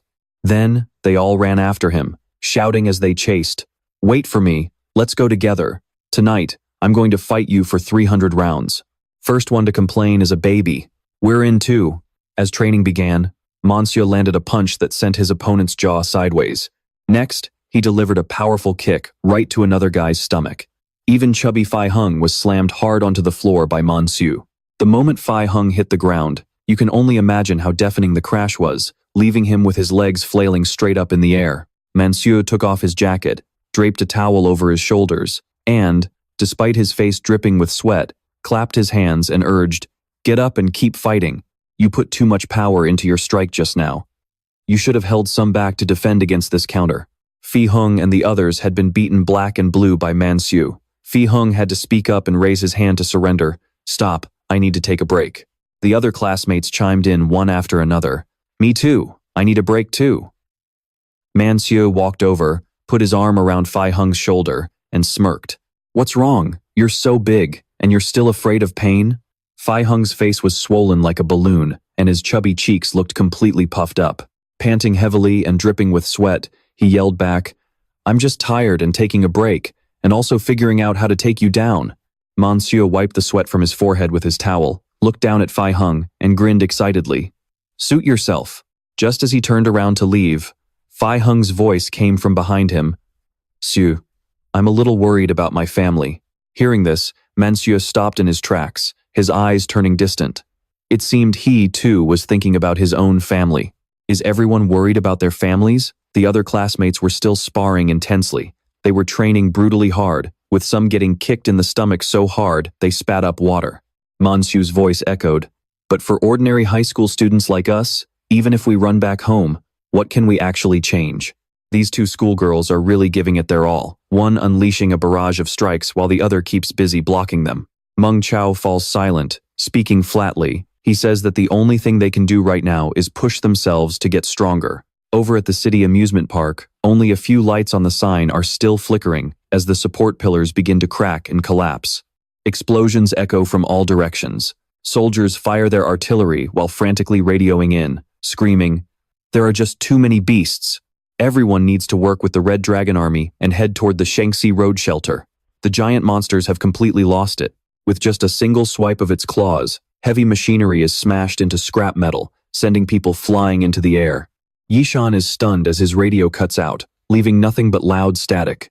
Then, the speaker on the device behind him blares out instructions, telling everyone to coordinate with the Red Dragon Army and head to the Shaanxi Road shelter. Yishan slings his rifle over his shoulder, puts his arm around Xiao Cao, and says seriously, "Xiao Cao, in a moment, make sure you stick with the group." Hearing this, Xiao Cao pouts and turns away in a huff, while the little dog beside her licks her cheek to comfort her. Grandma Wang places a reassuring hand on her shoulder and tells her son, "Yishan, don't worry, I will look after Xiao Cao. Just focus on taking care of Suxin." As the evacuation gets underway, everyone is running for their lives. Yishan yells, "Everyone stay close, don't lose each other." Running right beside him, Xiao Cao replies, "I know." Suddenly, the wall next to them flashes with an ominous purple light. Before long, it expands into a massive, glowing portal. A crack splits open as a massive horned beast smashes through the glass, roaring furiously. In an instant, a horde of other monsters surges out behind it. They savagely attack the crowd. People flee in sheer panic, while others are violently tossed into the air. Yishan whips his head around and grits his teeth, shouting, "Xiao Cao, get Grandma Wang over here. Don't let the crowd separate you." Riding on her pet dog, Grandma Wang speeds past, laughing. "Don't worry, I've got Xiao Cao covered." Suddenly, a beast lunges forward, opening its massive jaws as it charges straight at Yishan and Mother Meng. Xiao Cao screams at the top of her lungs, "Mom, Dad, watch out." By the time Yishan turns around, the towering shadow of the beast already looms over them, leaving them completely frozen in terror. Xiao Cao charges at lightning speed, grabbing a sword as she glides past, driving it deep into the monster before swiftly pulling it back out. Her eyes glow blood red, matching the beast's. She leaps onto its back and raises her sword high, the tip gathering a brilliant, blinding light. She shouts, "Mom, Dad, don't be scared. I'm here." Standing right on the beast's head, Xiao Cao swings her blade down without hesitation. The blade slashes down between her feet, spraying blood everywhere. With a fierce cry, she unleashes a swirling aura from her sword, pulling it back as she leaps toward another monster right in front of her. Xiao Cao delivers a clean, horizontal slash, her sword strike, incredibly swift and precise. The horns of both monsters are instantly severed, sending them into agonizing shrieks. She then leaps into the air, completely slicing the monster's head from its body. Finally, Xiao Cao drops down, landing gracefully. With the sword still held firmly in her hand, she drives it into the ground, plants her hands on her hips, and smiles brightly as her hair blows in the swirling dust. She asks, "Mom, Dad, wasn't I awesome?" But instead of praising her, everyone screams in unison, "Xiao Cao!" Mother Meng gasps in horror, Yishan breaks out in a cold sweat, and Grandma Wang's eyes widen as she screams with all her might. Still completely oblivious, Xiao Cao stands there confused, while a monster behind her opens its massive jaws, ready to swallow her whole. As they all scream, "Xiao Cao, behind you!" she finally turns her head around. The monster roars savagely, drool dripping down in a disgusting mess. It snaps its jaws, and though Xiao Cao barely manages to dodge, she is thrown completely off balance.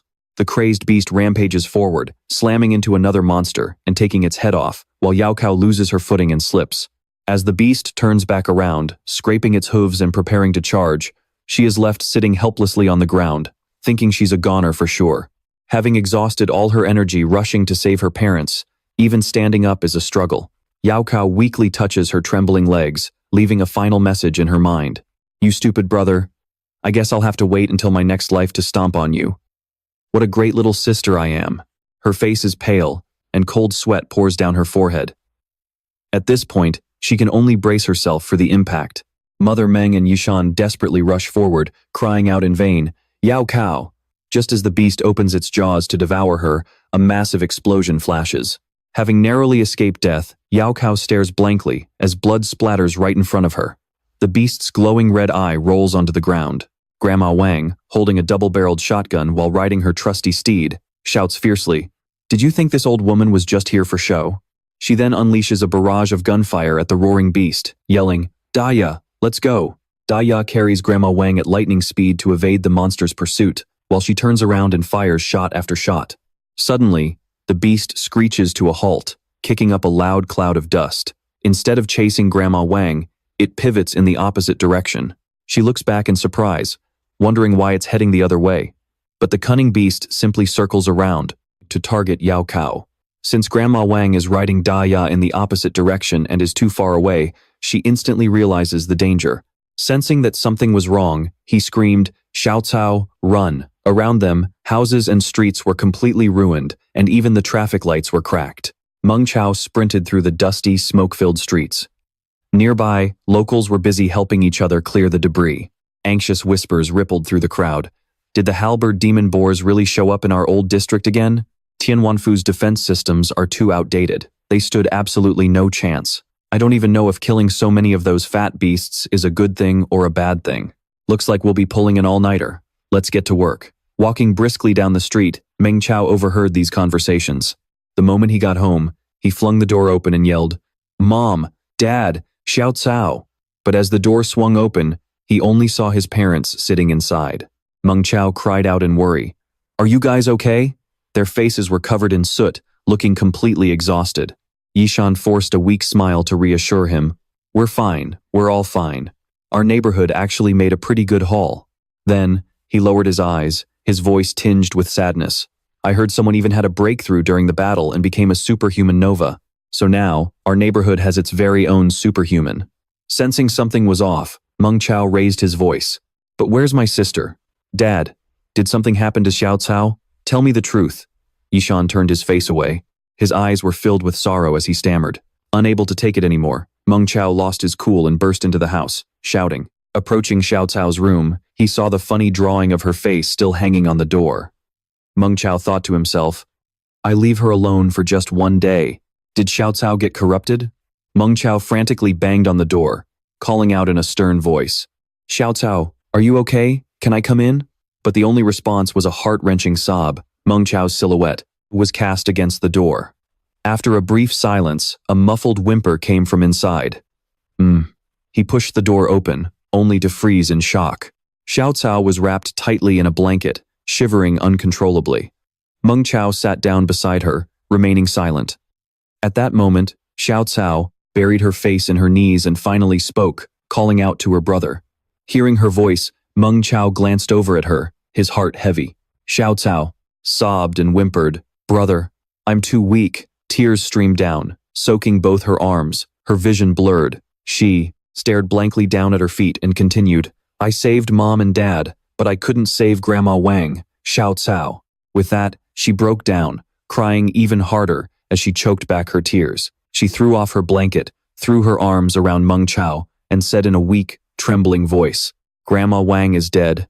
She's going to turn into a zombie. At those words, Meng Chao's world went dark, his eyes widening in complete disbelief. He couldn't believe his ears. Xiao Cao kept whimpering and repeating, Grandma Wang is dead. She's going to turn into a zombie. Meng Chao stroked her hair, trying to calm her down. What happened? Tell me everything. Xiao Cao clung tightly to his shirt and kept crying. The window pane was shattered, just like her heart at that moment, her voice echoing in the room. Hearing the story, Meng Chao stood frozen in silence. Gradually, Xiao Cao calmed down a bit. She sat up on her own and covered her face, her voice still trembling. It's all my fault. I'm just too weak. No matter how hard she tried to hide her fragility with her hands, her eyes couldn't lie. The moment she opened her mouth, tears flooded down like a river. I'm just too weak. Suddenly, Meng Chao pulled Xiao Cao upright, startling her, and spoke. Grandma Wang sacrificed herself heroically to protect our home. Meng Chao's gaze was calm yet resolute, his brows furrowed. He said firmly, if she was still conscious, she would never want to see you like this. Hearing his words, Xiao Cao felt somewhat comforted, her heavy emotions easing slightly. She whispered to herself, I must get stronger. I have to become much stronger, so a tragedy like this never happens again. Meng Chao gripped her shoulders firmly and looked straight at her. Listen to me. True strength comes from the soul. Otherwise, you'll just end up a slave to power. His gaze was incredibly calm. If you only possess raw power, you won't be able to save anyone, and it will only lead to an even greater tragedy. Xiao Cao turned her face away, her tears finally stopping, but she remained silent. Suddenly, Meng Chao's mother stepped in and knocked on the door with a grim expression. Meng Chao, the military is here. It's the Yongsheng Brigade.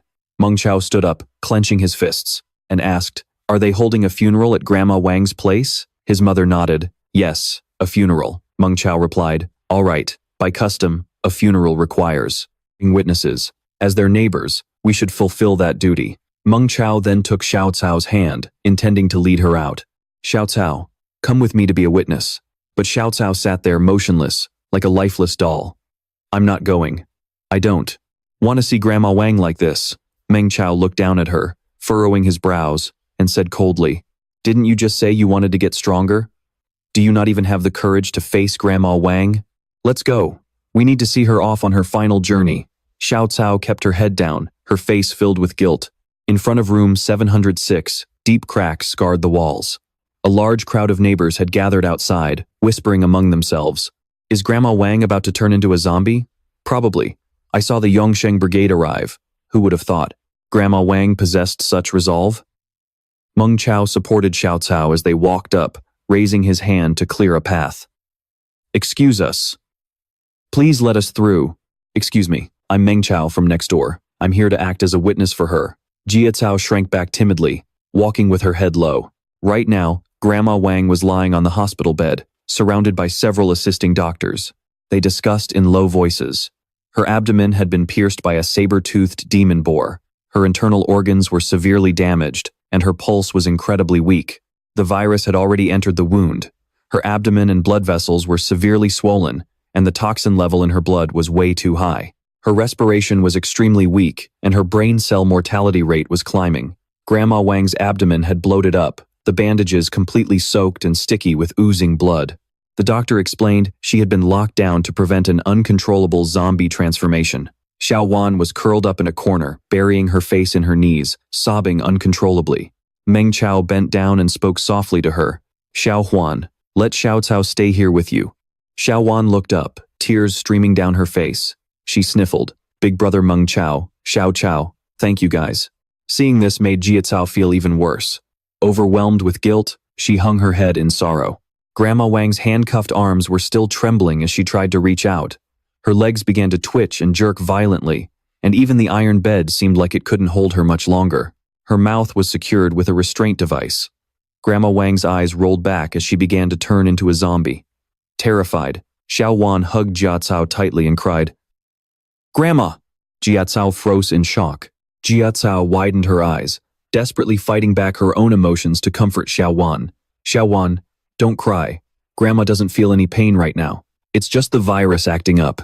Meanwhile, the red veins in Grandma Wang's eyes were bulging more and more. Even 4 or 5 restraint straps and a muzzle might not be enough to hold her down. The rapid evolution made Grandma Wang roar violently. The doctors took turns making announcements. 85% of the patient's brain tissue is dead. The patient has lost 100% of respiratory function in 3 minutes. The levels of 3 viruses, T44, R39, and 35 in the patient's body, have exceeded the limit. Holding the controller at the head of the bed, the doctor immediately turned around and barked, "Overall, the patient has passed the point of resuscitation. Does the family object to this assessment?" Still clinging to Jia Cao in fear, Xiao Huan whispered softly, "No." The neighbors outside watched anxiously as they heard the doctor's announcement. Before passing, the patient signed a body donation agreement, wishing to join the Eternal Life Brigade of the Red Dragon Army. By protocol, we need 2 neighbors and a relative to act as direct witnesses, ensuring the entire process is compliant, reasonable, and lawful. Meng Chao spoke up immediately. "My sister and I are willing to be witnesses." Hearing this, Jia Cao turned to look at him. The doctor turned to Jia Cao for confirmation. Having calmed down, she gathered all her courage and replied firmly, "I am willing." Placing his hand on the small screen next to the bed, the doctor said, "Now, we will play the pre-recorded video of the donor." Flickering images began to appear on the small screen. "Please watch. This ensures that the upcoming procedures are completely in line with the donor's final wishes." The video opened with Grandma Wang sitting cross-legged, a calm expression on her face. Gently patting Daya, her voiceover filled the video. "Wanner, if you're watching this video, it means Grandma is already dead, and I've turned into a zombie." She was still smiling brightly, pointing and gesturing playfully in an adorable way. "Now, don't cry. You've always been a crybaby since you were little." Hearing this, Xiao Wan couldn't hold back her tears, and they poured down her face. Her voice continued, "But Xiao Cao next door isn't like you." Now, both girls were crying.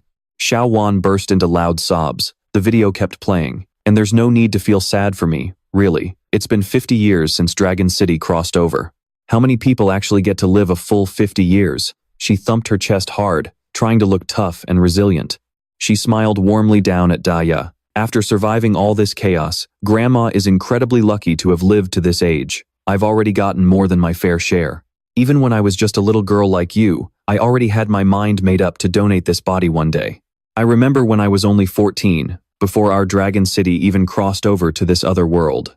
Lulled by her gentle pats, Daya peacefully drifted off to sleep. The video cut to a scene of Grandma Wang as a young girl. The young girl back then pressed her hands against the window, peering into a hospital room. "I had an older sister who was 5 years older than me. She suddenly came down with a strange illness. The doctors said only 3 cases had ever been found worldwide. Not only was the mortality rate 100%, but she passed away less than a week after being diagnosed. On screen, a thin, frail hand was hooked up to an IV to keep her alive. Grandma Wang's voice continued. So that future patients with this illness could be cured, she decided to donate her body. After she passed, the doctor handed me a drawing she had used her very last bit of strength to paint. In the flashback, the doctor handed the drawing to the young girl. It showed a family of 3 standing under the protection of a tiny star. The young girl's eyes filled with tears, reflecting the tiny star. In the drawing, the star had a smiling face, looking just like her sister. I folded that drawing into a paper crane, as if she were right there by my side, believing she must be up in heaven, watching over and protecting me. Grandma Wang looked down at her own IV tubes and added, "Grandma wants to turn into a star, too." She smiled warmly, squinting her eyes as she stroked Daya's head, giving her final words of advice to Wanner and Xiao Cao next door. All of us kids grew up safe, happy, and healthy. By this point, Bai Jiasao and Wang Xiaojuan were crying their eyes out with tears and snot streaming down their faces, both sobbing. "Grandma Wang! Grandma!" Back on the small screen, Grandma Wang pulled Daya into her arms and said, "I almost forgot about our little Daya. You'll have to stay at school. When you go to school, I'll have to leave you in the care of Uncle Meng and our neighbor, Xiao Cao. They won't pick on you, Daya." Bai Jiasao sadly patted Wang Xiaojuan's head to comfort her, saying, "Grandma Wang, I promise I will take good care of Daya." The young girl replied with a soft, "Okay." Standing behind them, Meng Chao was left speechless. A real man doesn't shed tears easily. On the screen, Grandma Wang stretched her arms and sighed. "Well, we're finally done filming." She shook her head, her face turning sullen as she muttered, "When my old man was still alive, he always said he would be a Red Dragon soldier for life, and even in death, he would definitely join the Eternal Life Brigade." Grandma Wang looked so annoyed she could burst, holding her cheeks in a pout before snapping. "He even tried to act all poetic with me, babbling on about this journey to the Yellow Springs, slaying the King of Hell with 100,000 banners. What a load of hot air. How could a regular soldier like him ever pull that off?" She gently lifted Daya's face, murmuring, "Too bad his luck was terrible. He was crushed to dust by a monster. But as for this old lady, I'm the one who gets to join the Eternal Life Brigade." Grandma Wang leaned her cheek in, letting Daya lick her face, and said, "Just wait until I see him again. Let's see if he still tries to act so high and mighty. Don't you agree, Daya?" She then turned back to the camera, gasped in surprise, and sighed. "Wait, it's still recording? You captured all of that too?" Grandma Wang crossed her arms and turned away in a huff. "Well, since you filmed it, just keep it. Don't delete it. It's not like I'm afraid of that old man hearing it anyway." Thinking she was actually mad, Daya pounced forward and started licking the camera lens, cutting off the video so only her voice could be heard. Even if he hears it, what can he do about it? Realizing what was happening, Grandma Wang quickly used her hand to hold Daya back. "Daya, stop it. Don't go pestering the young military doctor." The small screen then lost its signal, turning to static with nothing left to see. The doctor placed his hand on the device, and the screen now only showed her heart rate. He spoke up. "Family members and witnesses, is the video you just watched clear? Do you have any objections?" Bai Jiacao and Wang Xiaojuan were sobbing uncontrollably. Meng Chao remained silent. All 3 of them choked out, "No." Meanwhile, red rashes began breaking out on Grandma Wang's face as her limbs kept flailing wildly. The doctor standing nearby announced, "Family members and witnesses have no objections. The conversion ritual will now begin." He solemnly announced, "Everyone, please bow 3 times to the body of the volunteer to show your highest respect." All 3 of them looked somber, standing straight and solemn. Grandma Wang's eyes were still rolled back, and the red veins across her skin were multiplying, making her look in agonizing pain. The doctor barked, "Bow! 1. Wang Xiaojuan bowed, her tears streaming down uncontrollably. By now, her condition was growing worse as sharp fangs began to grow, and she thrashed around continuously. The doctor's voice rang out again, "Bow! 2. Meng Chao and his sister silently bowed with deep solemnity. The final command came, "Bow! 3. The entire room fell dead, silent as everyone bent forward 90 degrees to show their profound respect. With the formalities completed, the doctor picked up a syringe and injected the virus-suppressing agent. He injected it directly into Grandma Wang's chest, then announced, "We will now implant the mutated cerebral cortex into the volunteer, as stated in the agreement she signed." He strapped a red mask over her face, ignoring her frantic struggles.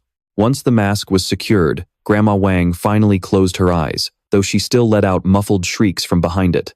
Bai Jiakao had cried so much that her eyes were puffy and red. She stared down at the sorrowful face. 3 minutes later, the doctor removed the muzzle and mask, and she stopped resisting. He turned around and informed the group, "We will now conduct the final test. Witnesses, please step outside. Family members may also step out." Meng Chao agreed, saying, "Understood." The doctor ushered all 3 of them out as the onlookers fell into a quiet hush. As they reached the exit, Bai Jiakao turned back with a heavy heart, softly calling out, "Grandma Wang." Inside, the doctor began channeling his magic, pressing his hands down as green threads materialized. "All right, I am ready to begin." The handcuffs were unlocked, the leg irons clicked open automatically, and all the equipment detached from Grandma Wang's body. She sat up, her glazed, lifeless eyes rolled back like a zombie's, and her disheveled hair made her look incredibly pitiful. She leaped off the hospital bed and charged fiercely at the doctor. Wang Xiaozhuan sobbed uncontrollably, clenching her fists as she screamed, "Grandma!" Barefoot! Grandma Wang rushed forward like the wind. She lunged to claw at the doctor, but he remained completely calm, aiming his gun straight at Grandma Wang's head. Seemingly sensing the danger, she froze in her tracks. The man holding the gun spoke up. "Citizen Wang Shufan, do you still remember the oath you took when you joined the Eternal Life Brigade?" He then recited the oath. "Our will can conquer all enemies, visible and invisible." Meng Chao gritted his teeth in agony, his brow furrowing deeply. Tears welled up in Bai Jiakao's eyes as she listened in a daze to his loud recitation. "Even in death, we will absolutely never let ourselves be controlled by viruses and bacteria." The doctor's body lit up with glowing, magical, rune-like symbols. His eyes shone brightly as he continued, "Even in death, we will absolutely never let ourselves be controlled by viruses and bacteria." As Meng Chao watched the entire process unfold, he thought to himself, as a superhuman master of spiritual arts, Grandma Wang raised her claws and let out a fierce roar. Seeing this, Xiao Qian was terrified, sobbing and hiding behind the doctor. "Hang in there, Grandma. You can definitely beat this illness." She put one hand on her head to calm herself down, using the other to wipe away her streaming tears. "Grandpa, Dad, Mom, they are all watching over you from heaven." Hearing those words, Grandma Wang's bloodshot eyes suddenly welled up with tears. As if regaining her senses, she lowered her arms, squinted her eyes, and smiled as tears streamed down her cheeks. The doctor pointed a remote scanner at Grandma Wang's body and shouted, "The brain cell mutation has been successfully controlled." The small screen displayed a scan of her body, with the brain and heart glowing red.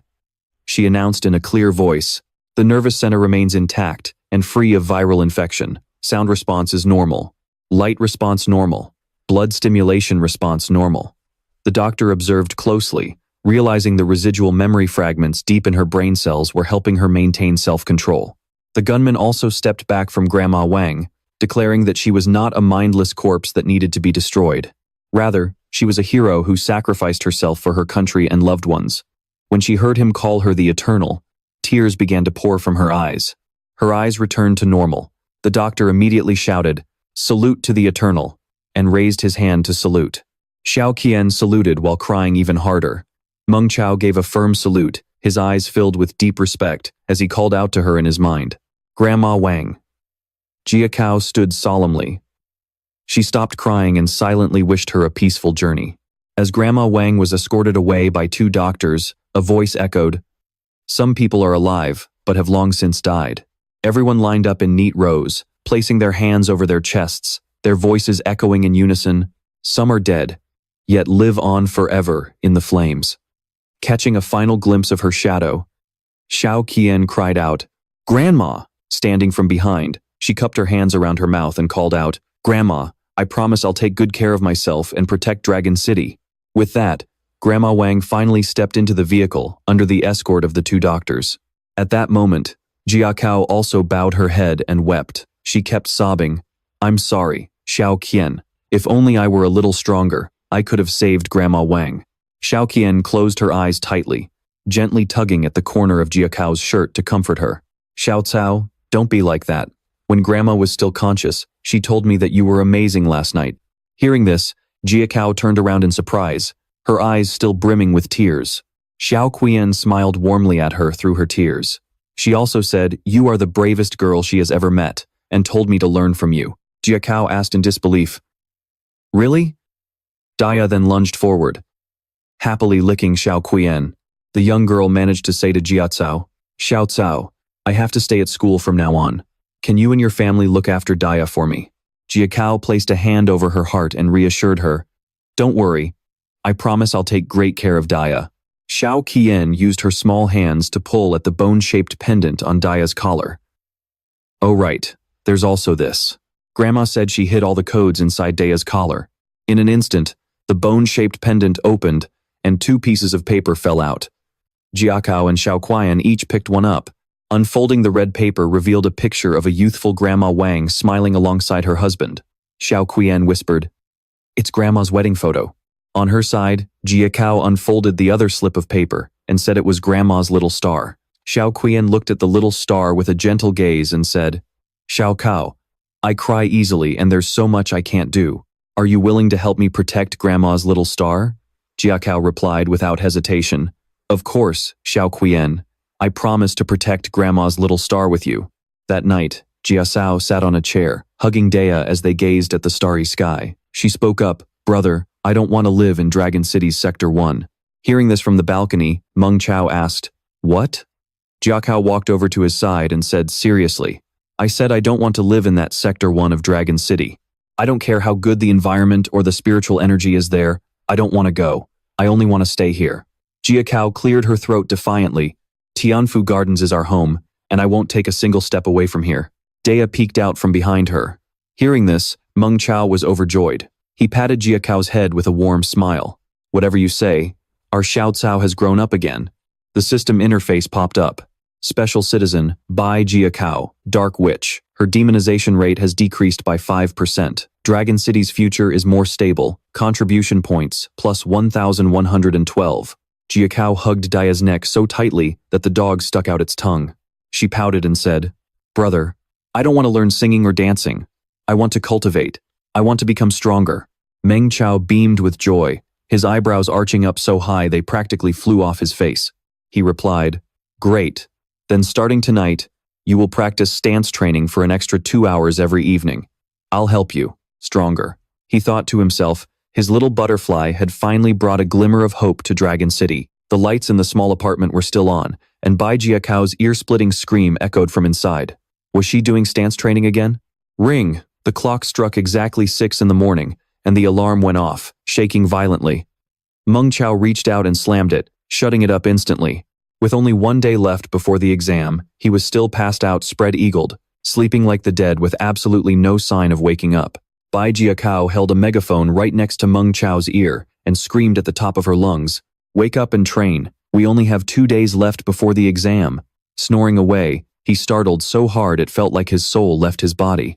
Right after, Bai Xiao Cao happily put on her backpack and walked out. "Mom, I woke my brother up. I'm off to school." Leaving Meng Chao thrashing around in anger in his room, screaming, "Bai Xiao Cao, just wait until tonight. I am going to deal with you." His mother put the food on the table with a bright smile. "Are you really still being that mean to your sister? Hurry up and eat breakfast before it gets cold." As Meng Chao munched on a bun, he watched the news on television, where Elder Ning was being interviewed.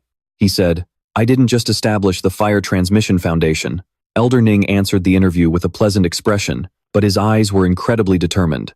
He firmly declared, "I will also launch free online classes to pass down everything I have learned throughout my life to any citizen of Dragon City who wants to learn." When I was severely injured some time ago, I was fortunate enough to receive guidance from a mysterious senior. Elder Ning raised his hands and stared at them as if he had been given a new lease on life.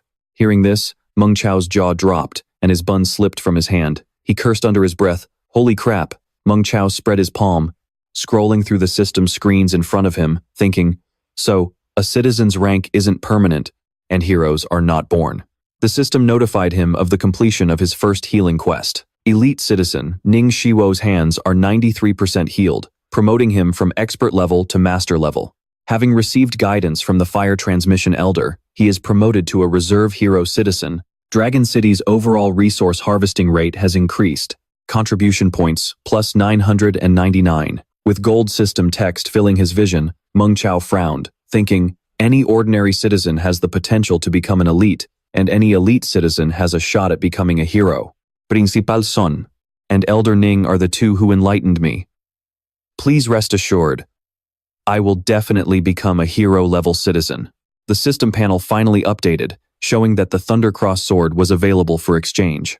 Meng Chao stroked his chin excitedly, grinning as he muttered to himself, with Elder Ning's contribution points, I can even upgrade the Thundercross sword to expert level. I am so proud to be contributing to Dragon City. A legend was passed down among the monsters of the otherworldly realm, a legend about a human city that suddenly appeared in the Monster Mountain range. Around 20 years ago, a powerful 9-headed diamond rock dragon rose up in the Monster Mountain range, taming a massive horde of beasts. It decided to raze Dragon City to the ground to prove its strength to all the monsters. That day was June 8th, which was said to be the day of Dragon City's college entrance exam. The 9-headed diamond rock dragon met with Dragon City's most fierce resistance. The sky was lit up by the clash of blades and shrouded in thick, dark smoke. With 10 of Dragon City's God Realm powerhouses joining forces, even an apocalyptic beast could only escape with severe injuries. But this time, Dragon City had no intention of letting the fleeing monster go. A voice boomed, "Who dares to harm our exam candidates? Show no mercy." Thousands of light beams shot straight up from the ground, crashing the rock dragon down. Covered in blood, it bared its fangs while gasping for its final breath. At a heavy cost, humans spent 3 months tracking and finally slaying the 9-headed diamond rock dragon right inside its own lair. The monsters with human-like intelligence clearly felt the absolute determination of humanity. From then on, June 6th became a taboo day for the monsters of Dragon City. The school looked peaceful under the gentle summer breeze and warm sunlight. The children of Dragon City could finally focus entirely on their exams, putting all their effort into achieving top scores. The exam proctor announced, "Please put on your headphones. The listening portion is about to begin." Meng Chao stood on the platform, eyes covered by a device, his hands rapidly typing on a virtual keyboard as he muttered to himself, using the ground-level stance training challenge. I have no idea which wicked examiner came up with this. The command rang out, "Please draw the main organs of the armored rhino dragon and point out its weaknesses." His fingers danced skillfully across the keyboard. Meng Chao grinned smugly as he worked. Under the watchful eye of the camera, he swiftly swiped left and right across the keyboard, happily finishing one question after another. 4 hours later, Meng Chao raised his hand and spoke up. "Teacher, I want to submit my paper." Hearing this, Teacher Yan, who was watching from the other side of the screen, was completely taken aback. With 1 hour still left on the clock, his nimble fingers quickly tapped the submit button. Meng Chao walked out of the exam room, rotating his shoulders with a tired expression. "I've already checked it 3 times, so everything should be fine. I'm pretty sure the exam venue has a recovery station. Let's head over to the treatment pods and see how they work. Blue skies, white clouds. Man, it's so peaceful out here. The rustling of the lush green trees makes the whole place feel so cozy." An hour later, the other students finally start walking out of the exam hall. Some are laughing, while others are shaking like leaves. Feichong throws his arm over a classmate's shoulder, shivering uncontrollably. "Whoever designed this exam arena better hope I never find out who they are." The 2 classmates looking left and right also grumble. "Seriously, I won't let them off easy. Be sure to call me in when that happens. Has anyone seen God Chao?" Feichong excitedly points toward the treatment pods over there and says, "Let's find a pod to recover our strength first. Once we're fully charged, we'll go look for Ah Chao." The 2 classmates, still on edge, warn him, "Fine, but remember, do not, under any circumstances, give him a chance to flex." "Exactly, and whatever you do not ask him how his exam went." Feichong walks up to the treatment pods and asks, "Excuse me, we'd like to use the recovery pods to get our energy back." The nurse on duty looks at his massive build and gasps, "Whoa, you're huge." Then she guides them. "Sure, just sign in with your names and student IDs. Find an empty pod and lie down for an hour." That should do it. The 2 classmates behind him start gossiping excitedly. "Oh, by the way, did you guys hear the news? There's this crazy genius at our exam site who submitted his paper 1 hour early. That's just insane. Honestly, he's probably just a total slacker who gave up." Suddenly, a hand reaches up and grabs the edge of a pod. Meng Chao pops out, wiping his hair back, looking incredibly handsome. With broad shoulders, a narrow waist, and a perfect six-pack, he's looking like a whole snack. Meng Chao stands up, completely dripping wet. Seeing so many of his classmates gathered outside, he's a bit surprised. Huh? But everyone else is even more shocked to see him. The most embarrassed one is Fei Xiong, who hides in a corner and starts praying, while the nurse's inner fangirl takes over as she squeals with excitement. Meng Chao beams, narrowing his eyes with a bright smile, and asks, "Hey, Fatty Xiong, how did your exam go?" His two classmates whine in frustration. Wait, don't tell me that crazy genius is actually God Chao? What do we do now? He just flexed on us again. The guy next to him nudges Fei Xiong with his elbow. Hey, brother Xiong, why don't you go show him who's boss and beat him up? He can only make a bitter face and mumble, I tried. I can't beat him. The three of them quickly squeeze into a pod, slamming the door shut to make a statement. Meng Chao is left standing there utterly clueless, having absolutely no idea what just happened. Over an hour later, in the score release room, the gossiping trio is still huddled together, talking about Meng Chao. Man, what do we do? I'm dying to know what Ah Chao's score is. Hold it in. Do not ask him. We can't give him any chance to crush our spirits. Exactly, brother Xiong. You've got to believe in yourself. You can do this. Meanwhile, Meng Chao is happily sipping on some milk while clicking open his score sheet. A moment later, he turns around, a mischievous glint in his eye as he calls out, Hey, Fatty Xiong. But before he can finish his sentence, Fei Xiong covers his ears tightly and yells, Shut up, I don't want to hear it. Meng Chao blinks in confusion, then stays quiet, wearing a mysterious smirk as he grins widely at Fei Xiong. Furious and unable to hold back, bare ears pop out on Fei Xiong's head. Sweating buckets, he snaps, Arg, I can't take this anymore. Just spill it. What's your score?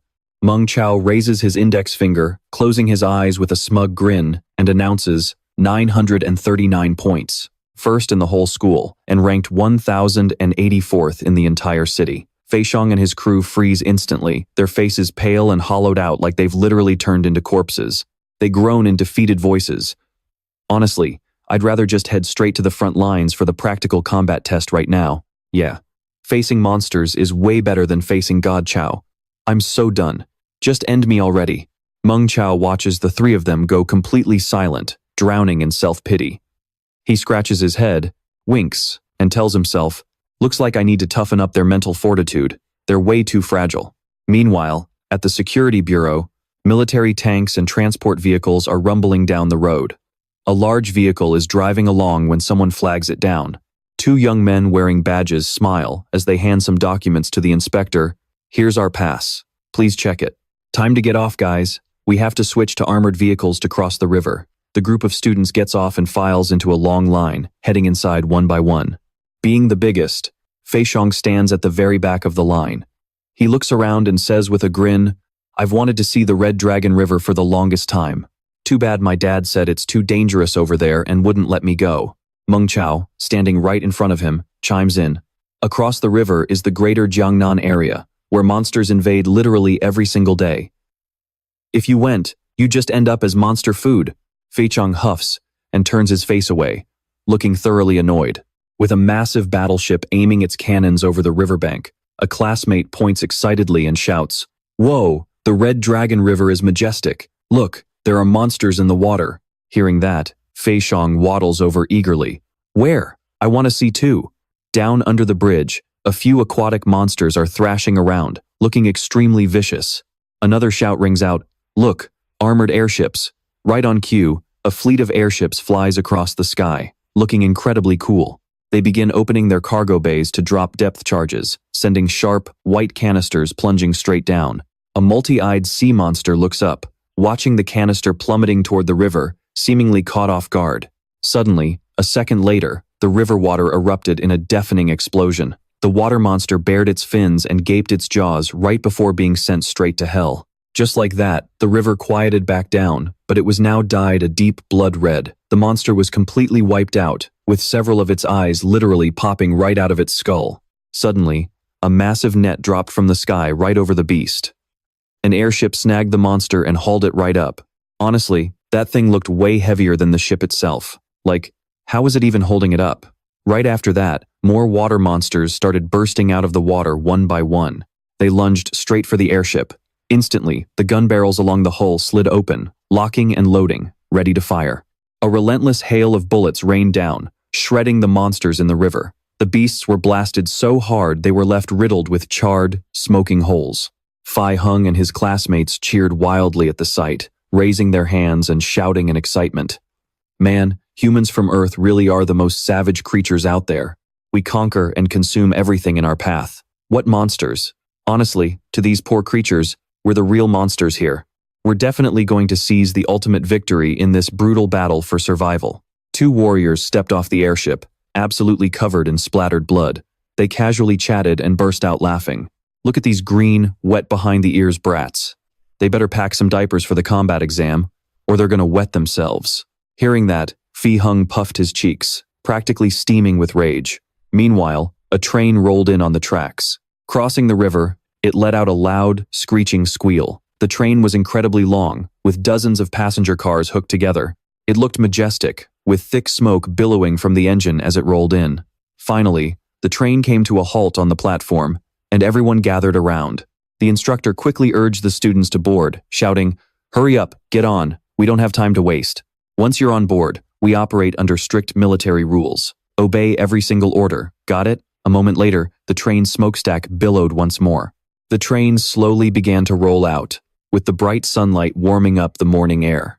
Down in the Jiangnan region, a massive fleet of battleships sat anchored close together beneath a giant bridge. Fei Hung pressed his hands against the glass window, looking at the endless swarm of ships, and shouted in awe, "Sieur, look at that. Now that's what you call an Iron Legion. Holy crap, is that the Dragon City Grand Cannon? It's absolutely massive." Two other classmates started jostling each other to get a look. Where is it? Watching the ships fly by and staring at the gargantuan cannon, the kids cheered even louder. The instructor pointed upward and said with excitement, "Have you guys heard the rumors? The engineers are upgrading the Dragon City Grand Cannon right now. Rumor has it, it can even fire nuclear warheads now." The kid next to him gasped in shock. "No way, seriously?"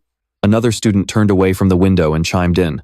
"Honestly, as much as I'd love to see that thing in action, I'd rather we never have to." Another passenger agreed, "Exactly. If they ever have to fire the Dragon City Grand Cannon, let alone use nukes, it means our city is on the brink of total destruction." Suddenly, Monsieur gritted his teeth, holding his head as a look of intense pain washed over his face. "Ugh, my head. It hurts so bad." Flashes of horrific visions flooded his mind. In them, the massive cannon was locked in a brutal battle against endless monsters, its barrel glowing as it fired. It unleashed a devastating blast of blinding blue energy, turning the sky into a chaotic firestorm brighter than any fireworks display, tearing the monsters to shreds. Monsieur snapped his eyes open, his gaze filled with confusion and terror. Dazed, he leaned his head back against the cool glass. He stared outside and muttered to himself, "Yeah, we definitely don't want to see that." Outside, the gargantuan cannon quietly stood, surrounded by patrolling airships. The entire military zone was packed with battleships and aircraft, with a heavy haze of smoke hanging over the area. Finally, Monsieur stepped off the train. He shoved his hands into his pockets and walked with a confident stride, though he still looked slightly annoyed. "Well, we're finally here." The landscape ahead was eerie, with thick white mist swirling through dense, twisted trees where hideous monsters squirmed. In the thick of it, a beast was caught in the tight grip of a dead tree trunk, struggling in vain as thick white smoke billowed from the roots. Later that night at the military base, a room was brightly lit as the crowd of students gathered outside. An officer stood in the doorway, throwing his arms out as he barked, "All right, fall in. Guys on the left, girls on the right. Hit the showers and get into your combat gear." He sternly added, "You have exactly 10 minutes to assemble back here. Anyone who's late fails the exam on the spot. Dismissed." The showers turned on, water spraying everywhere. Fei Hung stood shivering, hugging his chest with tears streaming down his face. "Sieur, this water is freezing." Hearing him whine, Monsieur grabbed a bucket of water, dumped it right over Fei Hung's head, and snapped, "Aren't you supposed to be a future general? Stop whining and wash up." After that, Sieu went to get changed, pulling on his tactical pants first. Then he zipped up his combat jacket all the way to his chin. Adjusting his gloves, he looked incredibly badass in his new uniform. Judging by the satisfied look on his face, he was definitely loving the gear. Meanwhile, Fei Hung looked completely clueless as he raised his hands. "Why is this battle suit so thin, and what's with all these wires and connectors anyway?" Monsieur gave him a sharp glare and snapped back. "Just shut up and put it on, we're running out of time." Back outside, the officer glared at his digital watch, As the final 3 seconds ticked down, he began his countdown. 3, 2, 1. Time's up. Anyone who didn't make it is disqualified on the spot. The blast even knocks back the smart projector installed behind him. Standing at attention, the soldier continues his announcement. Next, we will play an introduction to the 4 major combat classes. As the screen lights up, the students quickly line up in neat rows. The soldier raises his voice. At the same time, my comrades will help everyone test out the combat gear. First up is a super cool female warrior. Standing with her arms crossed, she confidently announces, "I am Lieutenant Tran of the Crimson Dragon Army." Having received the approval of a heroic spirit, she became a Black Iron Grade Guardian. As a heroic spirit master, a giant armored figure looms right behind her. A rapid-fire cannon has been set up, packed with multiple barrels instead of just a single standard one. Bullets rain down relentlessly on the Black Iron Guardian. The heroic spirit master speaks up. The defense of a Black Iron Guardian is incredibly tough. It is absolutely indestructible. Even under a storm of bullets, the Black Iron Guardian remains completely unharmed, without even a single scratch.